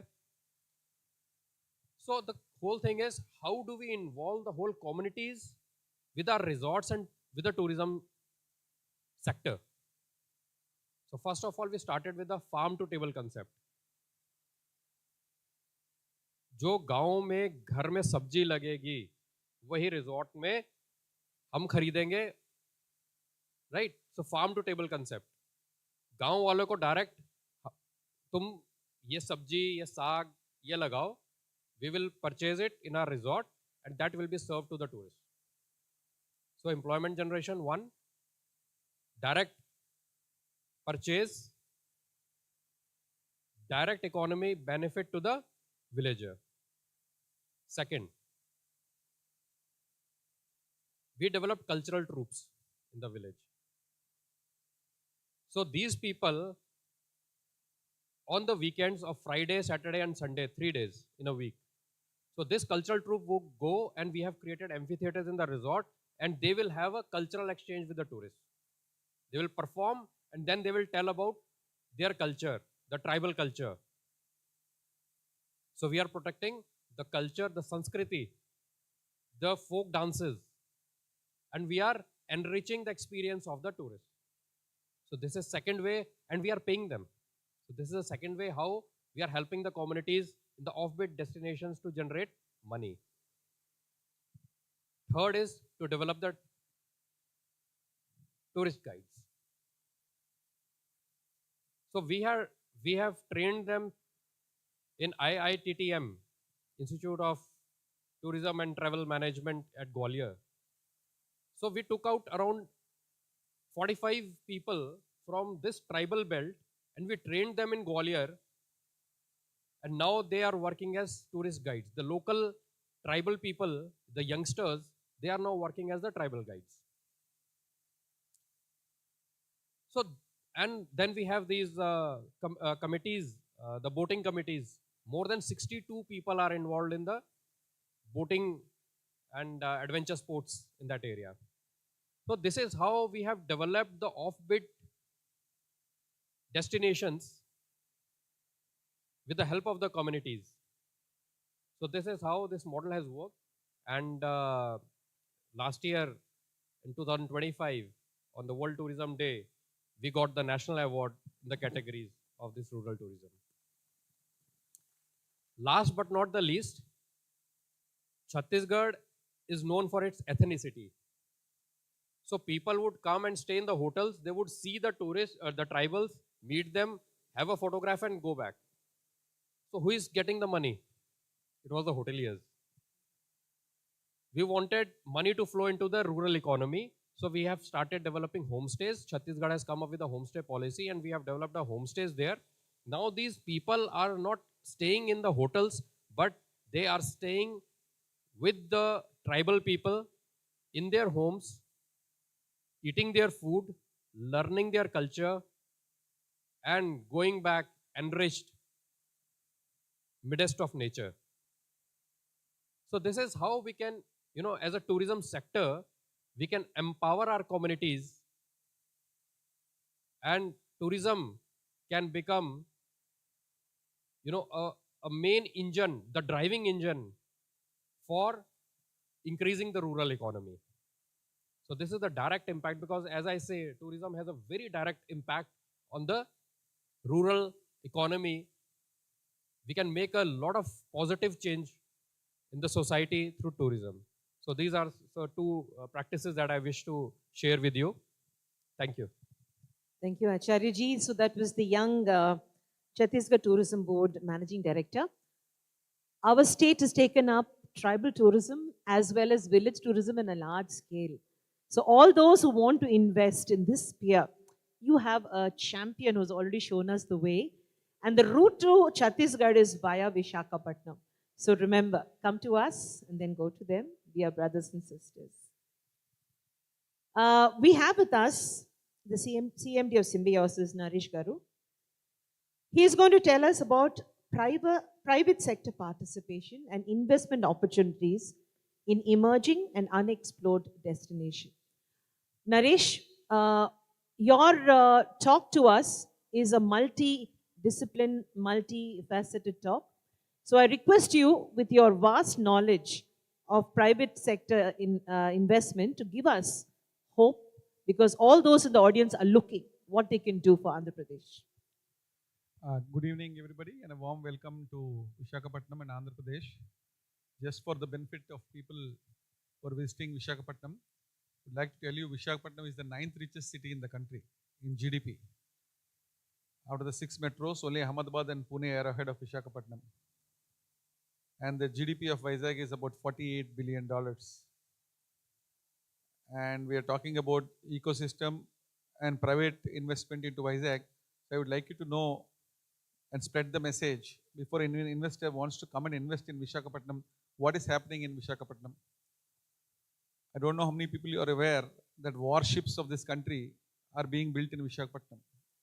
The warships, the Eastern Naval Command is here. There's a Hindustan shipyard that builds the warships of this country. Nuclear submarines are being built in Visakhapatnam at the shipbuilding center. So if you just think Vizag is, on a beach and fun, no. Serious things are happening here. Nuclear submarines, There's a big nuclear submarine base at 35,000 crores coming up at Rambili. There's a bark center producing clean nuclear energy just 50 kilometers from Vizag. These are the kind of developments happening in Visakhapatnam before anybody wants to invest in tourism. And you heard of Sundar Pichai of Google. He's investing $15 billion to make this a AI hub in line with the National Artificial Intelligence Mission. It's not about data centers, not about normal computers. It's $15 billion into artificial intelligence, a National Artificial Intelligence Hub pioneered by the Prime Minister. Sundar Pichai met him, spoke to him, and is investing in Vizag. Visakhapatnam is going to become the data center capital of the country. Reliance is investing as much as Google for a 1 gigawatt data center. CFI is investing on behalf of Meta and Facebook in Visakhapatnam for a data center. The world's biggest companies, Facebook, Meta, are getting sea cables from US to Visakhapatnam, direct cables, making this is the highest, fastest bandwidth available in the country other than Mumbai is happening from Vizag. 2 big sea cables are being laid from the US to Vizag. So you will understand the prominence that Visakhapatnam is having from the biggest investors in the world. Other than this, our NTPC is having a green hydrogen hub of 1.85 lakh crore investment with substream units producing 1,500 tons of green hydrogen. That is a new fuel from water and seawater. Just from water, we are producing the new fuel. So you can understand how this economy will be transformed when you are producing fuel from water, especially seawater. They're doing a desalination plant. Water is H2O. They just remove the oxygen, and the hydrogen they're using as clean fuel for cars and for buses and for manufacturing steel in the future. So this area is going to lead in artificial intelligence, in green hydrogen. Apart from that, the richest person in the world, one of the richest persons, ArcelorMittal, they are setting up a 1.3 lakh crore steel plant in Visakhapatnam. So you have huge investments in lakhs of crores happening in steel, in artificial intelligence, in data centers, and in green hydrogen. If this was not enough, we are expanding in defense in every area, in the Baba Atomic Research Center, in nuclear submarine bases, in a regular missile bases. So Visakhapatnam is the forefront of every major investment. 20 IT companies have been allotted land in the last 18 months after this new government has come. And they are going to set up bases, including companies like TCS, Cognizant, Accenture. So this is going to be the next big thing happening in the country. Visakhapatnam is going to be the biggest base. Now, when she's talking of private investment, you need to know what is the ecosystem around Vizag. We're having a new airport coming up at Bhogapuram. We're having a big new port coming up at Molapatnam. So much is happening to attract private investment. On the tourism front, unfortunately, not much has happened. That is why we are having this conference and we have invited people like you. Few people like C. Prabhukishore have invested and made it one of the best hotels in the country, Novotel, and again is building a big with 1,000 crore new project. So they are adding much value in terms of, I think he's a shining example of private investment in the tourism sector in Vizag. He's investing close to 1,000 crores on a new project. So private people like him, for him to be encouraged and for you to show a live example, I'm talking about you. But if you talk about Dubai or Abu Dubai, you have the Universal Studios, you have Walt Disney, you have water parks. Each of them have invested about $1 billion. When we have $15 billion from Google, $18 billion in green hydrogen, close to $12 billion in steel, we don't have anything called $1 million also happening on the tourism front. So what I would pitch is, we should change gears, especially in building infrastructure, and get at least 3 major billion-dollar tourism parks, like the water park, or the Universal Studios, or the Walt Disney, whatever, the big names that are there in Abu Dhabi and Dubai, where you have visitors coming from all over the world to Visakhapatnam. So that would be my focus. I would request the Chief Minister to focus not on 1,000 crores, but on 10,000 crores. $1 billion is close to 9,000. If you have billion-dollar investments, 2-3 big billion-dollar investments coming into Vizag or Andhra Pradesh, I think that will be a game changer because 10% of all employment will happen from the tourism sector. We just don't need tourists coming from rest of the state or rest of the country. We need international travelers coming to Vizag on business and then also go for tourism. Just to give you a backdrop, when we were young, we used to go for educational tours. You remember when you were school children, they used to take us for industries for educational tours. Even now, tourists coming into Vizag, we will be very happy to go to a shipyard to see how defense ships are being built. They'll be happy to see how nuclear submarines are being built. There's a medtech zone. There are all kinds of medical equipment, including ventilators, simple things like gloves, masks are being built. We have a Brandix, which manufactures undergarments to export globally. Where 25,000 women are working under one roof. So people would like to go and see this. If we can promote industrial tours on one day of the week per hours, they can go to Brandix, see how 25,000 women in air-conditioned comfort. It is one of the best facilities anywhere you can see in the world. In one single location, 25,000 women beautifully working. If you go to AMTs, there are 150 companies doing world-class medical equipment, right from small injections to injectables. You would like to see this. These are kind of offbeat tourisms we can promote. You can go to the Visakhapatnam Special Economic Zone where diamonds are being processed and exported from Visakhapatnam. So people would like to see, just not go to the beach all the time. So these are things which we have not promoted. If we work in partnership with the local industry, you can see how diamonds are being processed. You can see how nuclear submarines are being built. You can see how warships are being built. You can see how medical equipment is being manufactured. You can see how textiles are being manufactured in real time. You can see how green hydrogen is produced from water and how you can use it as a fuel. All these things will be great examples for tourism to boost in Visakhapatnam, other than the three major things I have earlier spoken about, the $1 billion investment in water parks or Walt Disney or Universal Studios. So there is much to be, and of course, like however, thank you very much for that excellent briefing you about waterfalls and the villages and the homestays. Our state government is doing its best, but unfortunately, we were not able to take it forward and see that people come to Andhra Pradesh. Most of our tourist footfall is in Tirupati, people visiting the pilgrim destinations. There are many unexplored tourisms in the Shaktipeethas in Andhra. There are 2 Shaktipeethas in Andhra Pradesh, one at Petapuram and just another at 100 kilometers, another Shaktipeetham just beside Petapuram also. So government of Andhra Pradesh has not created infrastructure, good hotels there where people can go and stay in that hotel and then visit the Shaktipeethas. These are power centers of spirituality where Hindu gods used to reside millions of years ago. So these are temples as powerful as Tirupati, but not have been pushed so much. So we can push in the tribal tourism, in the Buddhist circuit, in the regular pilgrim circuit. And just for your information, Andhra Pradesh produces, I was talking to you about artificial intelligence. Now we are producing semiconductors. 2 new semiconductor hubs have been sanctioned. We are producing rare earth minerals. So all these have tourist potential. If the government can talk to industry and see how rare earth minerals have been produced. We also opened up a new gold mine in Andhra Pradesh. People would like to visit gold mines. So my request is, if government can partner with local industry, people would love to visit gold mines which have been recently opened in Andhra Pradesh. They can visit all these places which I have just spoken about. So there is a great potential in the private sector in Andhra Pradesh. Like I was telling, in agriculture, we are the top producer of cocoa in the country. We produce 40% of the cocoa. All the chocolates being manufactured in India are produced from Andhra Pradesh. People would love to go and see cocoa farms, and if there's a good chocolate unit there, families can go and see how cocoa is produced, how chocolates are being produced. We can make this an educational tourism plus fascinating tourism. There are many other products like, Andhra Pradesh is #1 in fish in the entire country. We produce the highest amount of fish. We produce the highest amount of eggs. We produce the highest amount of shrimp. We are #2 in maize. We are #2 in bananas, tomatoes, chilies. So there are all this. When we have processing factories, people want to visit them. We can have a conducted tour of how these things are produced. In jasmine, we are the #3 in the country. We produce the largest amount of flowers in the country, which we export to Singapore and Malaysia. If people can visit these farms and see how scent is being produced in Andhra Pradesh.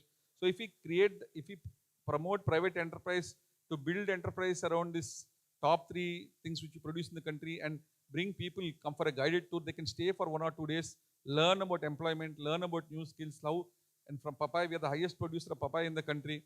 They can produce papaya and medicine is produced over there. So people would love to see things like that. We are having so many things. Like the Aruku coffee is a very small thing which we are promoting. There are so many other rare herbs which we can promote in Andhra Pradesh. So my request to the government of Andhra Pradesh is not only focusing on the infrastructure and the homestays, which they've said, but my main focus would be to bring in that $1 billion investments like how Google and all have come to transform Andhra Pradesh is the #1 tourism hub of the country. I think that focus is missing right now. But once they're focusing on IT, AI, semiconductors, rare earth minerals, and a drone city and a space city. But now if the focus moves to tourism, which I think has not yet moved, once the focus is there, we already are building large number of hotels. We have enabled it. Once the new airport is coming, Visakhapatnam is now coming up with about 10 5-star hotels. You'll be shocked to know 4 big malls in the country, In Orbit Mall, Raheja Mall, all of them are coming here. all the leading hotels like Oberoi, Taj, Mayfair, Atmosphere Group. You can see 10 major hotels are coming to Vizag and they will be operational in Hyatt, Hilton. All of them will be operational in the next 2 to 3 years. So a major tourism boom is going to happen. These are enablers for tourism. But if the government give incentives, for IT came here because the land was given at very low prices and we have the highest amount of renewable energy in the country. We produce the highest amount of green power, solar power, wind power, pumped energy storages. Pumped energy storage also can be a beautiful tourism spot where water is produced from water falling from height down and again repumped back and you produce electricity from that.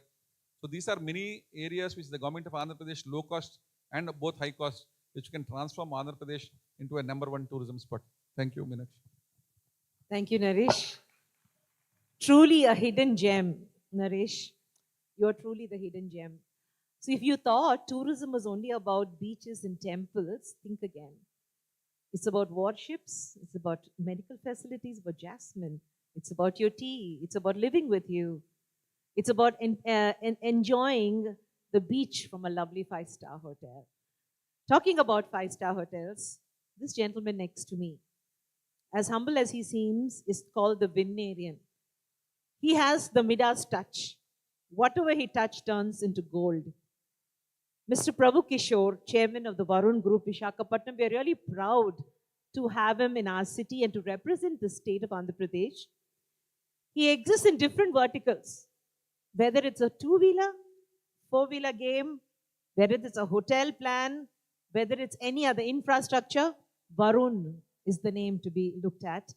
He comes with so much of knowledge, Prabhuji, developing hospitality and the travel ecosystems to enhance visitor experiences in offbeat locations.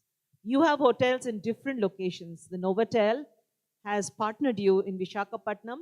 We also have an aqua group at Bhimlipatnam, not a very well-known location, it's a resort. So Prabhu Garu, please tell us what is your experience on developing hospitality and travel ecosystems. And this gentleman is the one who will hold a lot of room keys. In the next 3 years, he will have the maximum room keys in his hand between many brands. So your attention to Mr. Prabhu Kishore. Good evening to all of you. Most of it is said anyway by my friend. But see, actually, relatively, hospitality is a new business vertical that we entered into about 14, 15 years ago. We are basically an automobile company for the past 75 years. So coming to the hospitality, we have had we are actually fortunate that we had a good journey so far, because in the last 15 years or 14 years, after we inaugurated Novotel Vizag, not many hospitality projects have come into Vizag, the two particularly 5-star deluxe properties. So we had a good run. But now, I think, I have a slightly different perspective. I'm sure in the past 25, 30 years, we have been talking about Vizag as a second Mumbai, fastest growing Asian city. So many nomenclatures, citations and titles were given, but whatever reasons, nothing significant has happened. The city evolved by itself, like any town, any village evolved over the last 20, 30 years because of internet, because of emails, because of IT. It's a game changer that we have been seeing from 95. So from Stone Age to Human Age, like that, from 94, 95, the whole thing changed globally. And every place took advantage of it, whether it's a small village or a town. So every place has evolved, every place has grown. For example, if you take automobiles, India used to make and sell about 300,000 vehicles per annum in about year 2000. 3 lakh vehicles were the numbers that were selling in year 2000. Now we are selling 45 lakhs. So where's 3 lakhs and where's 45 lakhs in 25 years? So things have changed. we used to wait for a scooter for 10 years, a gas cylinder for 5 years, telephone for 8 years. Things have changed dramatically. So, I mean, Vizag or Andhra Pradesh also evolved or changed along with all other places, but nothing significant happened. So we would like to believe, as Vizag lovers and born brought up people of Andhra Pradesh, we would like to believe and we would like to fantasize that now is the time for Andhra Pradesh and Vizag to uh, probably Vizag 2 or Vizag 3 or Vizag 4, because inherently we have a lot of strength in this city and in the district. We are no less than Goa. I always felt we are no less than Goa, far better than Goa, because we have wider roads. Like he said, many more fun things. Other than ocean, we have many more places to go, see. Therefore, Vizag has a lot of potential, not only Vizag as a district. Not only 5-star hotels. When I talk about tourism, it should be 2, 3, 4, and 5-star. And every player has a role or a place to do something in this city. No doubt, the land prices have gone very, very high, which is an entry barrier. I think government is trying to do something in that area. But however, it's a great place for investment. What is important, what I expect from the government is, whatever they emphasized, 2024-29 tourism plan, whatever they have written down in that, incentives or industry status, so many things. I want them to be in letter and spirit implemented. That should become a reality on the ground. Tourism, madam is also sitting here. I'm sure she knows what I'm talking about. There's a lot of gap between what is there in the book and what happens on the ground. Department to department, there's disconnect. So I don't know how they'll thrash out all those things, but we as stakeholders, we face this every day. So all in all, I think it's a great place. It's a good business. It creates a lot of employment and a lot of feel-good factor. People will, visitors, first thing they need is a good place to stay. A nice bed, nice pillow and a washroom and decent food. So if we can deliver that, it's a chicken and egg story. We bring in some good projects, nice compact projects, then people will come. When people will come, naturally more and more projects will come up. So it's a chicken and egg and complementary business, people and hospitality. It has a lot of future. I am investing a lot of money. We at Varun Group are investing a lot of money in Andhra Pradesh, including the capital Amravati. We just started work in Amravati. When I talk about Amravati, it's at a nascent stage. So lot of discussion on that, right or wrong, right or wrong. But I do not want to see myself missing the sunrise Amravati. Either I'm there now or never. So we thought we'll take a calculated gamble, and we are investing significant amount of money in Amravati by constructing about 60,000 square feet of convention place, as well as initially 140 rooms, 5-star deluxe hotel with a bandwidth to expand to 200 rooms. So I would, if at all, there are many people, probably tour operators, investors and all sitting here. I am very optimistic and gung-ho, but I request the government definitely to do a lot more than what's happening now. Thank you. Thank you, Prabhu Kishore. So what Prabhu Kishore is trying to tell us, that there is a large gap between rhetoric and reality. So there is a gap. We have to fill it up from the government side. And our brothers and sisters here are willing to walk that path with us, and we hope and pray. The state of Andhra Pradesh has a tourism forum and a tourism board that has a turnaround time of 21 days. So if you have an investment plan, reach the tourism forum, place your project there. In 21 days, the government will get back to you. If they take you, you are in good luck because they partner you. So when our chief minister is coming up with these projects, and brothers like this have given us the facilities of facades of good hospitality, all of us, I think, are in a win-win situation. Thank you, Prabhuji, for that beautiful, enlightening talk. We have with us a lovely lady here, Srimati AAL Padmavati. She's the Executive Director of APTDC. Ma'am, what is your opinion on strategic destination development and infrastructure planning to bring lesser known attractions into the tourism mainstream?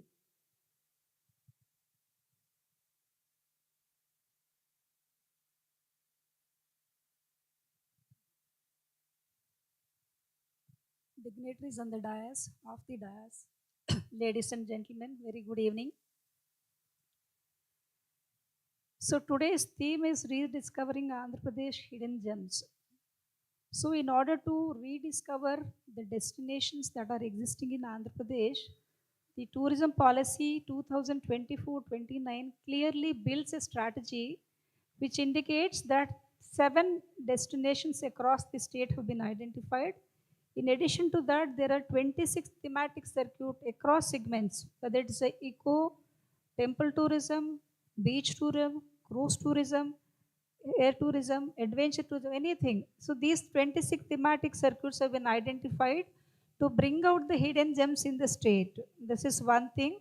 So for which we are building a master plan through which we can bring out the destinations across the state. Second thing is the tourism policy also gives industry status to tourism projects to enable them to get the all utilities at the industry rates so that it will reduce the business cost and also to get the finance easily. This is the second initiative that government of Andhra Pradesh has taken. And third is government of Andhra Pradesh is also promoting destination development through PPP mode. So those parties who are interested to develop the destinations will be providing land at a nominal lease rents. So there is a land allotment policy through which we will be allocating land, we will be facilitating them to get the required clearances. As Prabhu sir said, there are certain lapses are there. We are trying to bridge those gaps either through electronically or by sitting across the table. We want to resolve these issues so that we can create ease for the partners to develop the projects as per the time schedule. In addition to that, Government of India is also supporting through schemes like there is a schemes called Swadesh Darshan or challenge-based destination development, Prasad scheme, SASKI schemes, through which they are providing lot of support, through which we are developing critical infrastructure or trunk infrastructure which are required to develop the destination. So in this regard, so we know that it is not only the landscapes which need to develop, there are other hidden things which are, there are untold stories about villages, there are local festivals, ancient temples, there are many things which we need to curate and make them into a meaningful experiences. I'll just give an example. For example, you take a Gandikota. Many people would dream to visit Great Canyon of Arizona, USA. Similarly, this is 1,000 miles away from us. If you look at Andhra Pradesh, we have one Grand Canyon of India at Gandikota. If you see the similarities between these two, the Grand Canyon of Arizona, the rock hill has been carved by a river called Colorado River. Same here, here also in Penna River has carved out the Gandikota Canyon. If you compare both of them, they are the natural, stunning marvels of the nature. These two have similar qualities, similar kind of an appearance, appeal, etc. But Gandikota has much more. So on the top of a Gandikota, we have a 13th century fort, which witnesses the rulers of Kakatiyas, Mughals, Qutub Shahis. In addition to that, we have a good fort there, which have a marvelous walls, There is a mosque, ancient temples, garneries, jails, which speaks about the history. Centuries of history it speaks about. But the first one is a known destination in the world. The second is a hidden gem, is a Gandikota.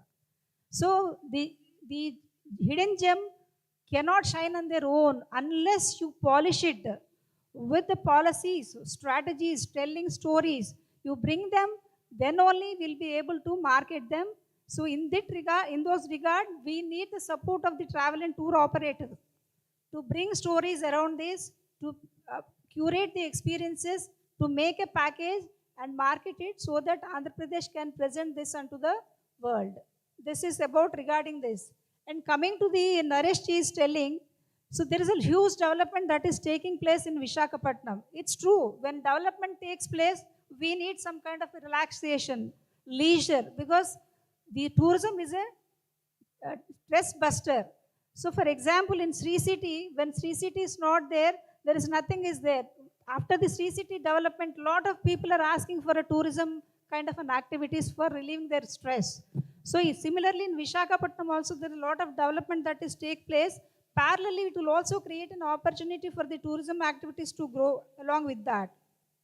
Similarly, the industrial activity can also be utilized as an education tourism because students would like to know what is actually happening in the industry practically. That can also be created. And similarly, we are planning to have a festival called Chocolate Festival because Andhra is the leading producer of cocoa. And the biggest plant by Cadbury has been built in Sri City. It is India's largest plant. So we want to coordinate with the promoters and the industry. We want to create a festival called Chocolate Festival to create some kind of an experience. Because now tourist preferences are changing. Everybody wants to have a real and authentic experiences. It should be a memorable experience. Instead of creating a traditional type of a destination development, we should move away from that and we should create stories around each of the experience so that it will be memorable to the travelers. Thank you. That was so eloquently put, madam. So ma'am says life is not an event, life is an experience. Please help us create stories around those experiences so that we can call more people to come and see. Very soon we want the Grand Canyon to be known as the Gandikota of USA.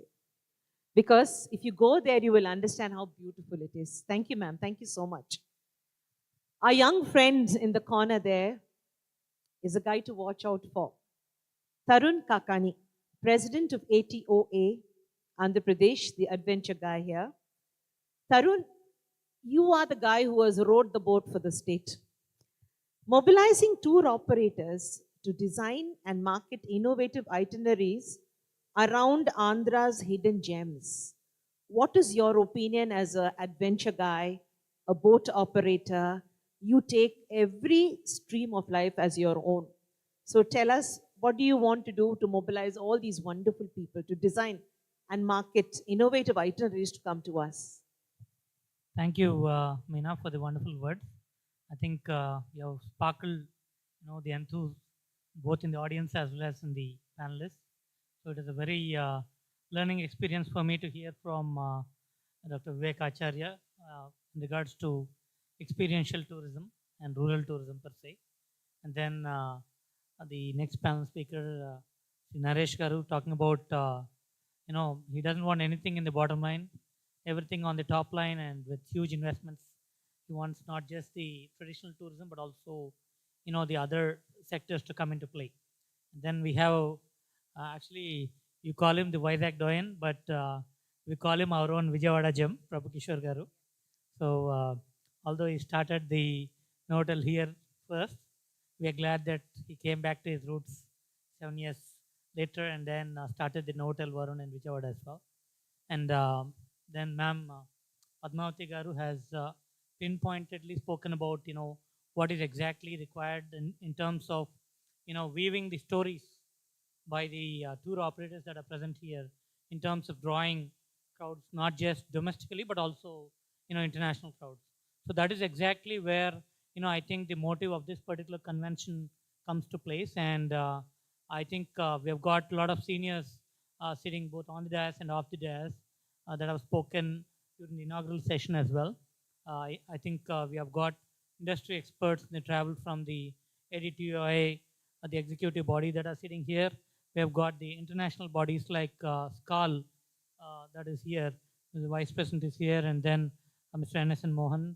And then we have got a lot of other doyens from the tourism industry that are there who can talk about how to weave stories. So we also have people that have come here to Vizag today, all the way from Jammu and Kashmir. So we've got JKTA Sri Nasir. Welcome, good to see you. So the point here is, if you just market, just as I would like to reiterate what Ma'am Padmavati Garu said, if you are marketing a destination as a photo picture, that is, if you say come to Gandikota, it's the Grand Canyon of India, then it just happens to be a picturesque moment. But if you make it as an adventure experience, then it becomes an experiential tourism. So instead of just saying that, we've got Grand Canyon, it's very beautiful, it's all that. But if you start weaving the story around it, if you say that it's a 200 million year old rocks that are there, and the experience that you get by, traveling by kayaking or, by an electric boat, when you hear the rocks whisper, when you hear the nature, when you hear the mother nature speak, that is what will draw international crowds. And that is exactly what is required in terms of the tour operators that are here to actually kind of change the literature that is being used. I think we've got our marketing team here from APTA as well, who have done a wonderful job in the past few years as well in terms of weaving the story of Andhra Pradesh. So once you change the literature and once you change the story, that's when we draw crowds that are coming from both domestically and internationally. So talking about adventure tourism, when you talk about literature, that is one part of it. The other part of it comes to safety aspect, especially when you're talking about adventure tourism. So people who are coming all the way from international destinations and domestic destinations too, they crave for safety. So especially in adventure tourism aspect. So while we view the wonderful stories and we want all of them to experience the beauty of the nature that is there in the destination, the duty on the adventure tour operator is to ensure the safety of each and every passenger. So the do's and don'ts that are there, the waivers that need to be given out to people that have certain health conditions, all those things need to be explained in detail, and it helps to have digital scan codes that can actually detail about what are the things that can be done positively and what are the things that you need to avoid at any cost. Just like sir, I would like to take out a leaf from Sri Vivek Acharya's speech about few of the tourists that are coming in and taking pictures with the tribals. If you actually refer back to the annals, you'll see that a similar thing happened in the Andamans as well. So sustainability is one aspect that we need to protect at any cost, and we need to ensure that India doesn't become another Spain or another Europe at the moment, because Spain has got over tourism, and Europe is already saying, we are already overboarded, so please stop coming to us. So I think we need to have a balance in terms of promoting the destination both as a wonderful destination that we want us to visit, but at the same time, it is not just the government and the tourism authorities that are there to make sure that the safety is there, but the onus lies on the tour operators as well, and the responsibility of the tourist also lies. If you see our Prime Minister Sri Narendra Modi's quotation about Incredible India, the way he is promoting not only tourism spots but also the wildlife. If you look at the Kuno cheetahs, that's a wonderful success story. Now we have got over 35 cheetahs that are absent for the past few years. So that is something that we are going to witness as the next tourism aspect as well.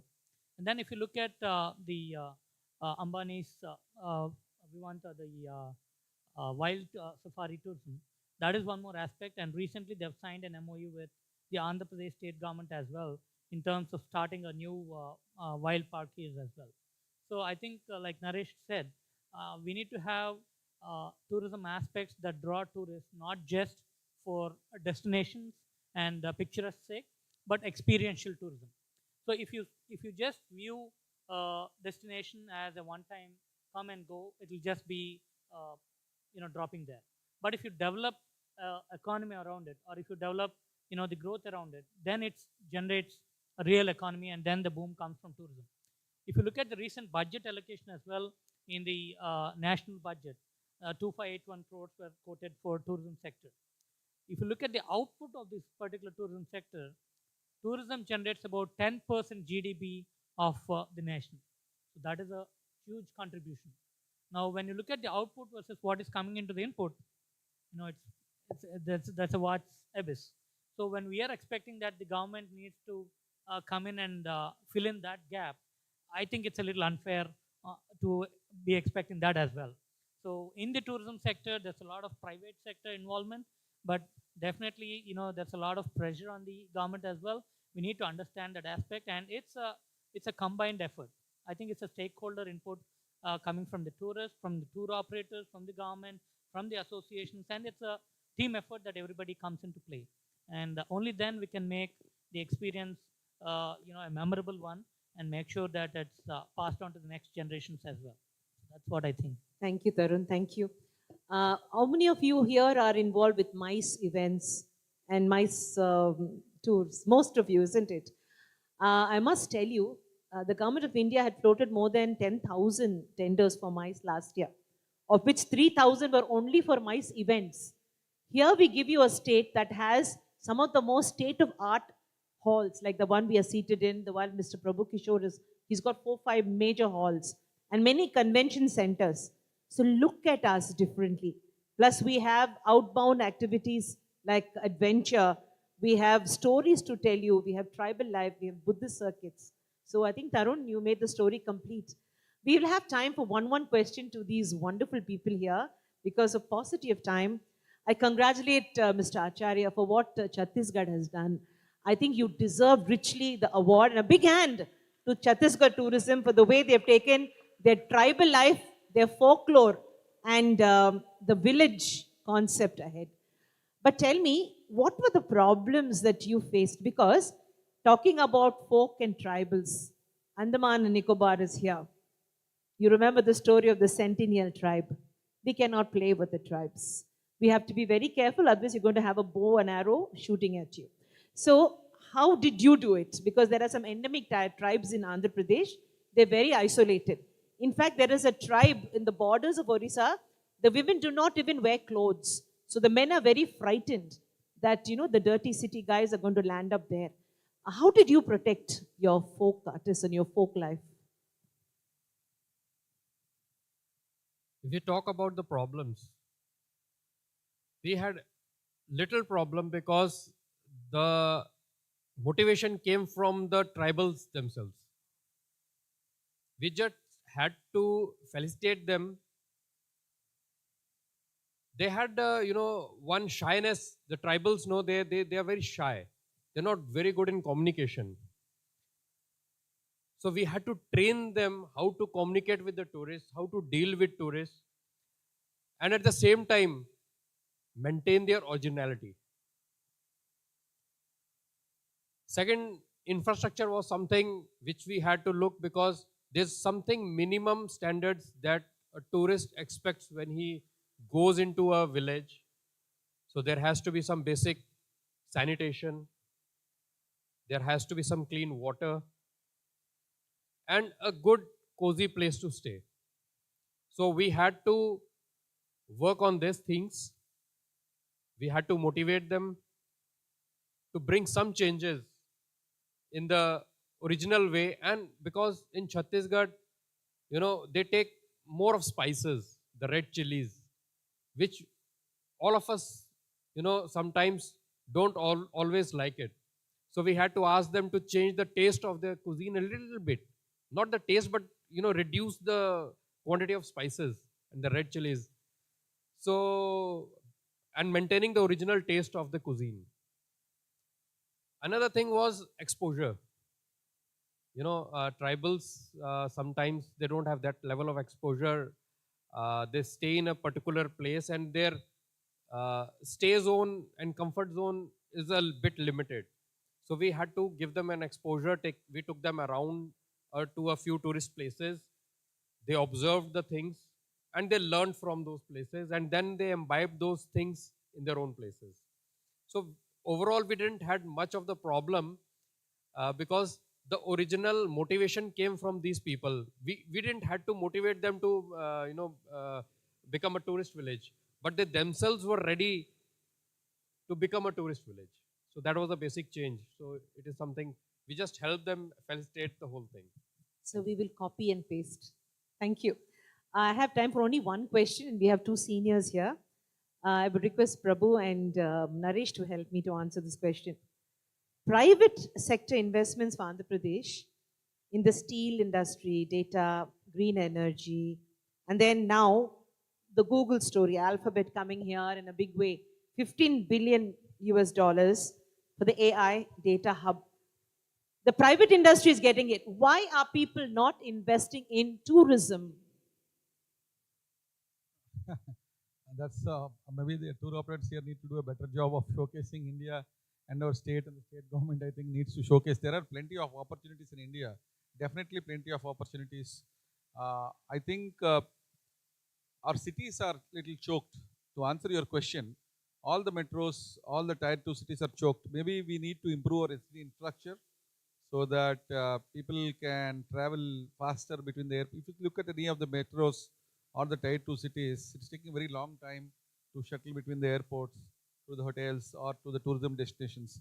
So I think if we can focus on reducing the pollution in the cities and improving the civic urban infrastructure, then automatically big players will come in. Like I said, the water world. See, we're talking about $15 billion for Google, about $18 billion in green hydrogen, another $12 billion in steel. Three units have close to 15, but they're not able to attract tourism even $1 billion. See, we get 3 or 4 big players, 1 billion, 1 billion, 1 billion. We'll have more jobs being added to the economy than any of these big companies. The multiplier effect for the hotels, for the laundry, for the transport sector, for the flights, for the trains. You can't imagine the number of people that will be visiting if you have $1 billion investments. Like I said, if the CM, ultimately it has to flow from the CM and the tourism minister of the country, not in the state. But if they too can focus on, like for example, we do not have a clear land policy for allotment for if a big park of $1 billion is coming. Do we have the land ready between the Visakhapatnam new airport and the new hotels that are coming up? There are plenty of hotels coming up. So that way, we are ready. The airport is ready. But do we have a land parcel? Is the coastal corridor ready? No, the coastal corridor is not ready. Once you have the coastal corridor ready and if you allot 500 or 1,000 acres there, 3 big 1,000-acre parks, like how we have given for IT, our CM has given for 99 paisa, an acre for just 1 rupee. So I think maybe some out-of-the-box thinking like that for tourism. If you can allot 500 acres or 1,000 acres for the big, if you're for Warner Brothers or Universal Studios or for the water park, you have to go out of the way and bring in. It's not the cost of the land there. It's the number of people that are coming in. Repeat tourism, experience tourism. And like I said, like Madam said wonderfully, there's a chocolate factory there. It's Sri City and cocoa is being produced. But do we have a dormitory or a hostel where people can afford to go? Students can stay for 200 rupees or 300 rupees or 500 rupees. Like Prabhu Kishore said, there's no point having 5-star hotels there. You must also focus. The government must incentivize land there. They must give land for somebody like a YMCA or some other organizations which provide rooms at 300, 500, where students from all over the country can afford to come here, stay in the dormitories or hostels and visit the chocolate factories. So around everything. So if you look at room rents in Malaysia or maybe in Thailand, how inexpensive are the rooms there? How inexpensive are the shop? Here, we have loaded so much into our room costs. So I think the Honorable Prime Minister and the Chief Ministers have to give a big thought. How our hotels, which are equally good, as good as in Andhra Pradesh, are able to give rooms at half the price there? If we are making tourism so expensive, if our flights are very expensive and the journey to the airport is expensive, you're spending 2 hours to go to the airport, it's very expensive, you're losing time, you're losing cost, and then your rooms are very expensive, and your infrastructure in the city is choked, and your cities are pollution. And the chance of getting tourists and their disposable income to spend is very low. It needs an integrated approach. you reduce the pollution, increase the master plan roads. See, Vizag, for example, has 220 master plan roads. VMRDA was telling of delaying 7 master plan roads. We have to get our act together. They're spending 170 crores in 7 roads. Maybe they need to spend 10,000 crores to finish the 220. See, this is the 9th richest city in the country. It can be the next big metro. And our Visakhapatnam economic region, which the CM is targets say $150 billion by 2032. And by 2047, we are talking $900 billion in the Vizag economic region, just 6 or 7 districts around Vizag, other than Vizag. So, when we are making such big claims or big targets, are we doing enough to reduce the cost of living? Our power rates. See, Andhra Pradesh is the largest producer of green power in the country. In solar power, wind power, pumped energy. We also produce nuclear power. We have thermal power, all hydraulic power. We are very good in every area. But are we reducing the cost of power? Are we reducing the cost of transportation? Are we reducing the distance to the airport? Are we reducing the cost of hotels? Why are other countries able to provide similar rooms at half the price? If you are not doing your fundamental and ask private investment to come in, why would any investor come? You are adding up to his cost. People have a limited budget. Your train, Vande Bharat trains, how many are there? You just started Vande Bharat trains. So if you just get up if anybody wants to leave Vizag today evening, 7 o'clock, 8 p.m., and by 4 a.m., 5 a.m. if they're in Hyderabad, Chennai, Bangalore, Calcutta, any of these metros, that is my dream. We have 10 metros. By the way, we are talking to the government. The government is in advanced stage of getting 10 Vande Bharat sleeper trains. So any of you visiting Vizag, you come at 8 p.m., you leave at 8 p.m., you'll be at 5 p.m. any of the other metros in the country. Now, Ashwini Vaishnav was talking about 3 bullet corridors from Hyderabad to Pune, Hyderabad to Chennai, Hyderabad. In 2 hours, you will be reaching half the time of flights. So that is going to be a game changer. If you get a bullet train to Vizag, and if people can reach Hyderabad in 2 hours, Pune in 2 hours, Chennai in 2 hours, Bangalore in 2 hours, and then you reduce the cost of hotel rooms, you improve the city roads, you lay the coastal corridor roads, and provide land at subsidized rates, give them incentives like not correct. See, for example, you levy municipal tax. So these projects, I think Prabhu Kishore knows, takes 7 to 10 years to break even normally. He was lucky to break even in 3 years, but generally it takes 7 to 10 years. So government should waive municipal taxes, should make them entry barrier free. You should not leave it should be zero cost entry into Andhra Pradesh. No land registration costs, no municipal approval costs, no power deposits. Unnecessary, you're loading costs onto the entrepreneur. And then every year levy vacant land tax, and then building is completed, again you lay municipal tax. See, for 5-7 years until the entrepreneur breaks, these are the costs which you are living and killing an enterprise. So if you make the enterprise flourish by reducing costs, make it affordable, and try to build not only 5-star hotels like you said, but affordable rooms for 93% of the country doesn't pay income tax, sir. We have only 7% of the people filing income taxes, and only 3% paying income tax. So if you are not focusing on 97% of the people who don't pay tax, 93% don't file, 97% don't pay a rupee of income tax. So this is the target population of the country, and you are not doing anything to promote tourism for the 97% Thank you. Yes, Yes, Naresh. Thank you. Got the point. I think we just come to very extended extension of the session. But ladies and gentlemen, you're with the Andhra Pradesh ADTOI National Travel Mart's Rediscovering Andhra's Hidden Gems session. We've had 5 wonderful gems on stage, and if you want to interact with them, you can always do that. They're very accessible. Remember, life is all about the door that you will open. Every door in front of you is a door to opportunity. Make sure you knock.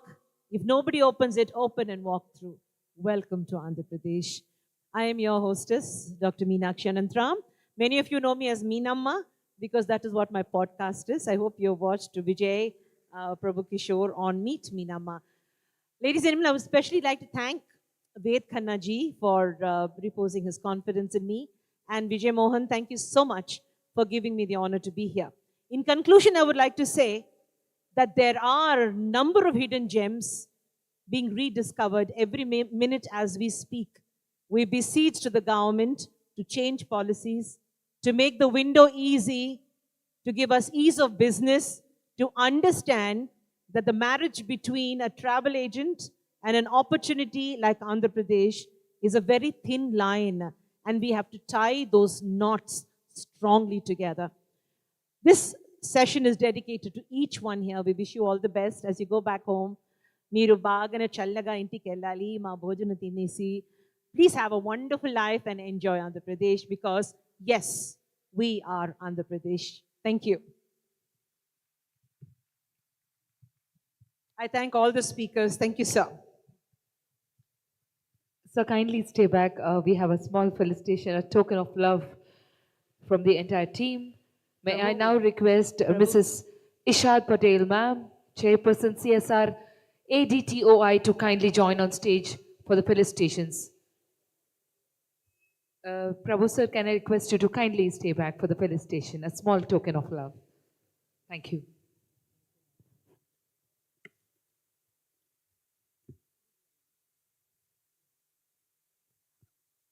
After hearing so much about Andhra Pradesh and the hidden gems, so we find the gems already on the dais. Ladies and gentlemen, can we hear a huge round of applause for each and every personality on dais? What an amazing session, and ma'am, you are amazing.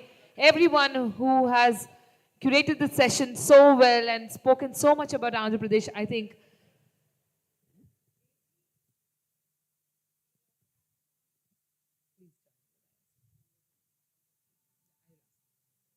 May I request everyone to kindly join on the for a group photograph as well, sir.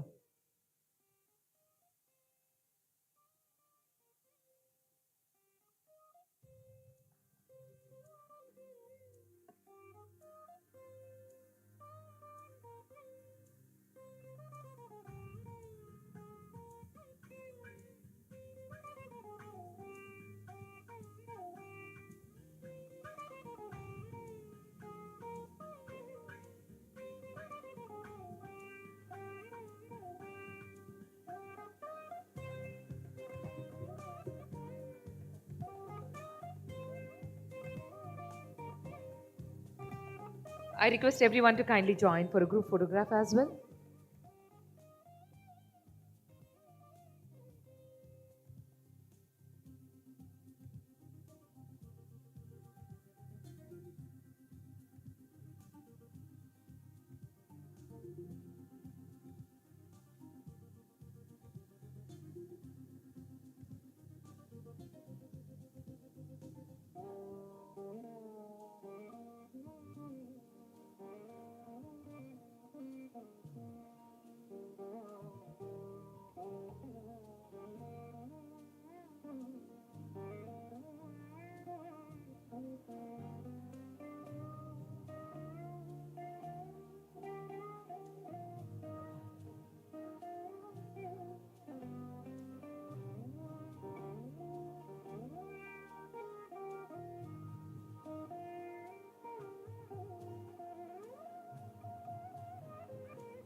That was an incredible beginning for the panel discussions, ladies and gentlemen. We have so much in store for us. For now, we have the second panel discussion. We are quickly calling upon the second panel without any further ado. I request Shri NSN Mohan sir, Vice President 2026 and President-elect 2027, SKAL International.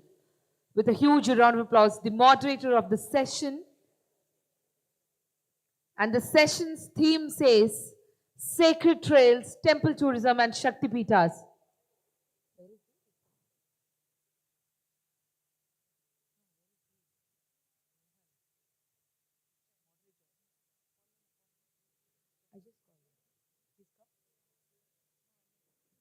Calling upon the panelists, Dr. Nukasana Balaji Garu, the Chairman, APTDC. Welcome, sir. You can have them. Okay, just a moment. Okay.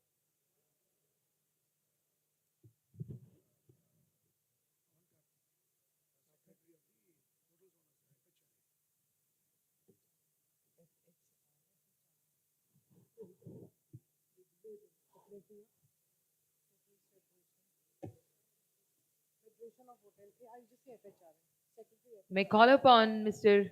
Pavan Karthik Garu, Secretary of FHRA, to kindly join on the dais for the panel discussion. I may now request the Chairman, Chhattisgarh Tourism Board, Mr. Neelu Sharma sir, to also please join on dais for the panel discussion. My absolute pleasure to invite Mr. S. Murthy sir, Murthy Chitori, General Secretary, AP Star Hotels Association.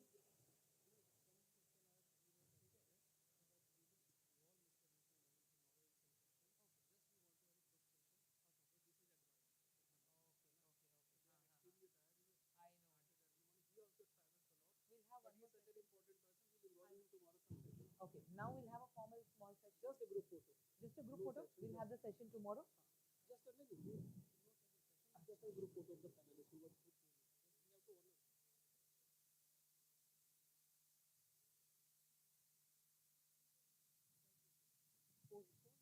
Session postpone करें? Okay, I understand. I think what is saying that he has to be speaker role. But having just call the name. I gave you the brief. Name I gave you. Vinod. Pavan. Pavan.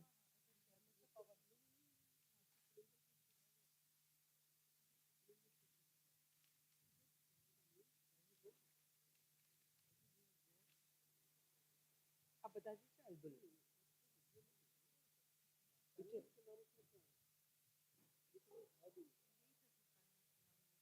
May I request Vijay Mohan sir, Chairman APTM, to kindly join on stage. May I also request Shri S. Murthy Chitori sir, General Secretary AP Star Hotels Association, to please join on stage. I may now like to invite Mr. Atul Singh sir, MC member ADTOI, to kindly join on stage.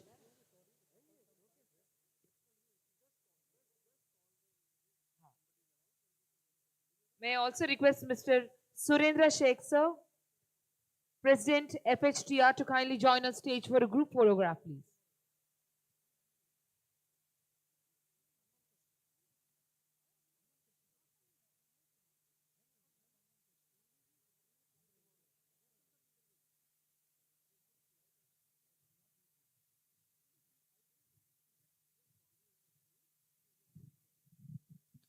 May I request all of you to kindly join on stage for a group photograph, please.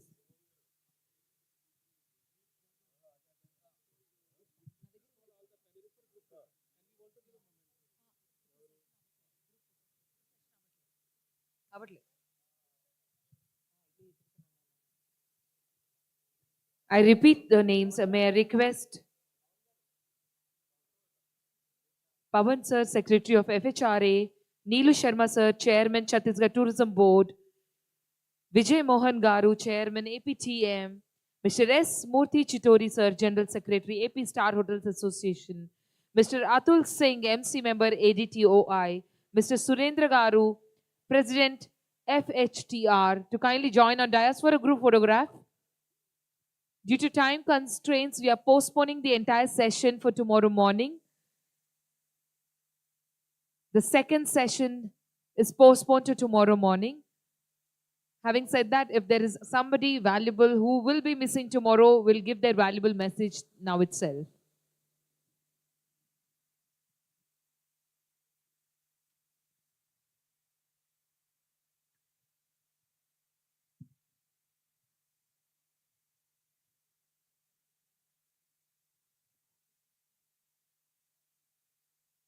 I request Ved Khanna sir to kindly present the mementos.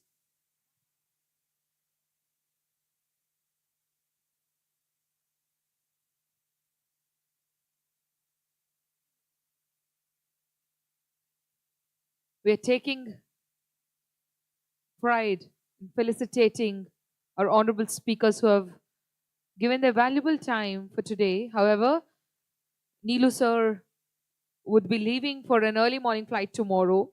He's already delivered his valuable words in the morning.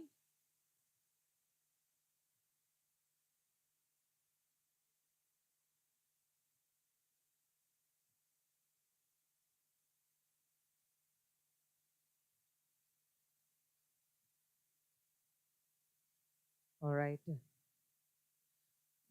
Yes, since Neelu sir is not available tomorrow early morning, if there is anything that you wish to share and they would love to hear, कुछ भी आप बोलना चाहते हैं तो.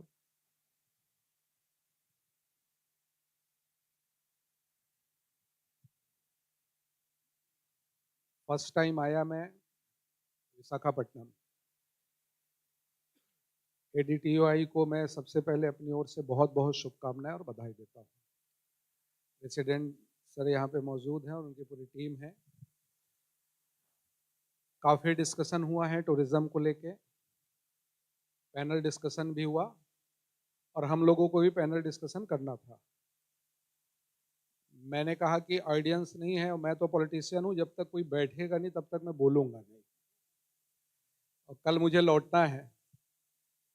तो मैं आप सबसे जितने भी हॉल में हैं, मुझे ऐसा लगता है कि जो लोग हॉल में वो एक्चुअल में टूरिज़्म को समझते हैं और जो अभी तक के जो टिके हुए हैं, क्योंकि स्वाभाविक रूप से अपने अपने स्टेट का और जो पैनल डिस्कशन हुआ है पूरे डिटेल में, और मैं थैंक्स करना चाहता हूँ आंध्र प्रदेश टूरिज़्म को भी कि आपने बहुत अच्छा यहाँ पे ऑर्गेनाइज़ किया, और विशेष रूप से हमारे प्राइम मिनिस्टर जो डोमेस्टिक टूरिज़्म को प्रमोट कर रहे हैं, उनका भी मैं बहुत बहुत इस मंच से आभार व्यक्त करता हूँ।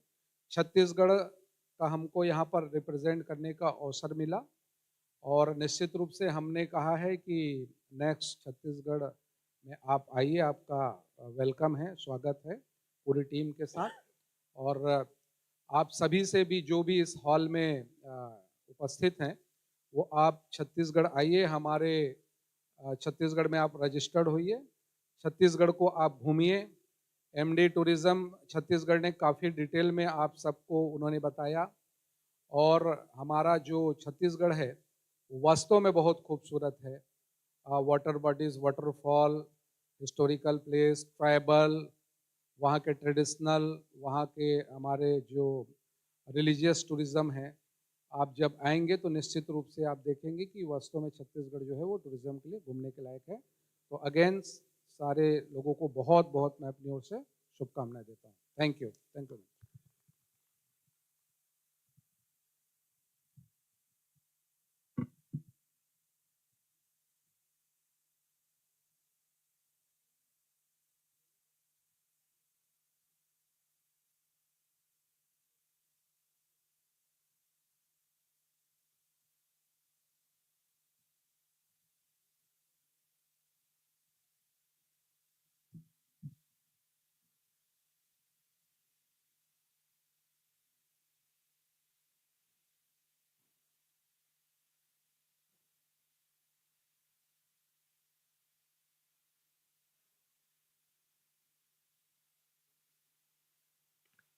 So apologies from our end. We are missing one session. However, we are blessed to listen to the words of our sir, and we are going to repeat this panel tomorrow morning as a first session. Tomorrow we begin the panel discussion with this session that we have missed right now. Ladies and gentlemen, thank you so much for joining us since morning. You have been a wonderful audiences. You have truly been patient and such a wonderful audience to be with. Thank you so much for the opportunity. Thank you so much for all your time. See you all, probably we are all meeting at Novotel. And tomorrow morning we are starting with the panel discussions at 10 a.m. I request each and everyone to avail the free bus facilities, the hop-on and hop-off facility, which is available for all of you. You can have a free ride to and fro the venue and have the beauty, have a good looks of the beauty alongside the shore.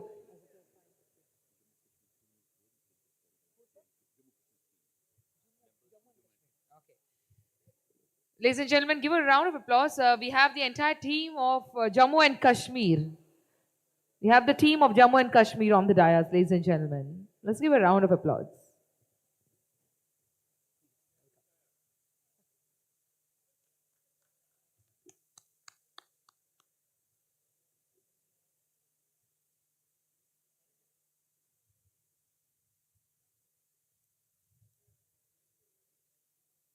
Thank you so much. Thank you. Thank you. Oh, thank you, sir. Namaste. Thank you, sir. Pleasure. Please. I want you to be more stronger, revert back.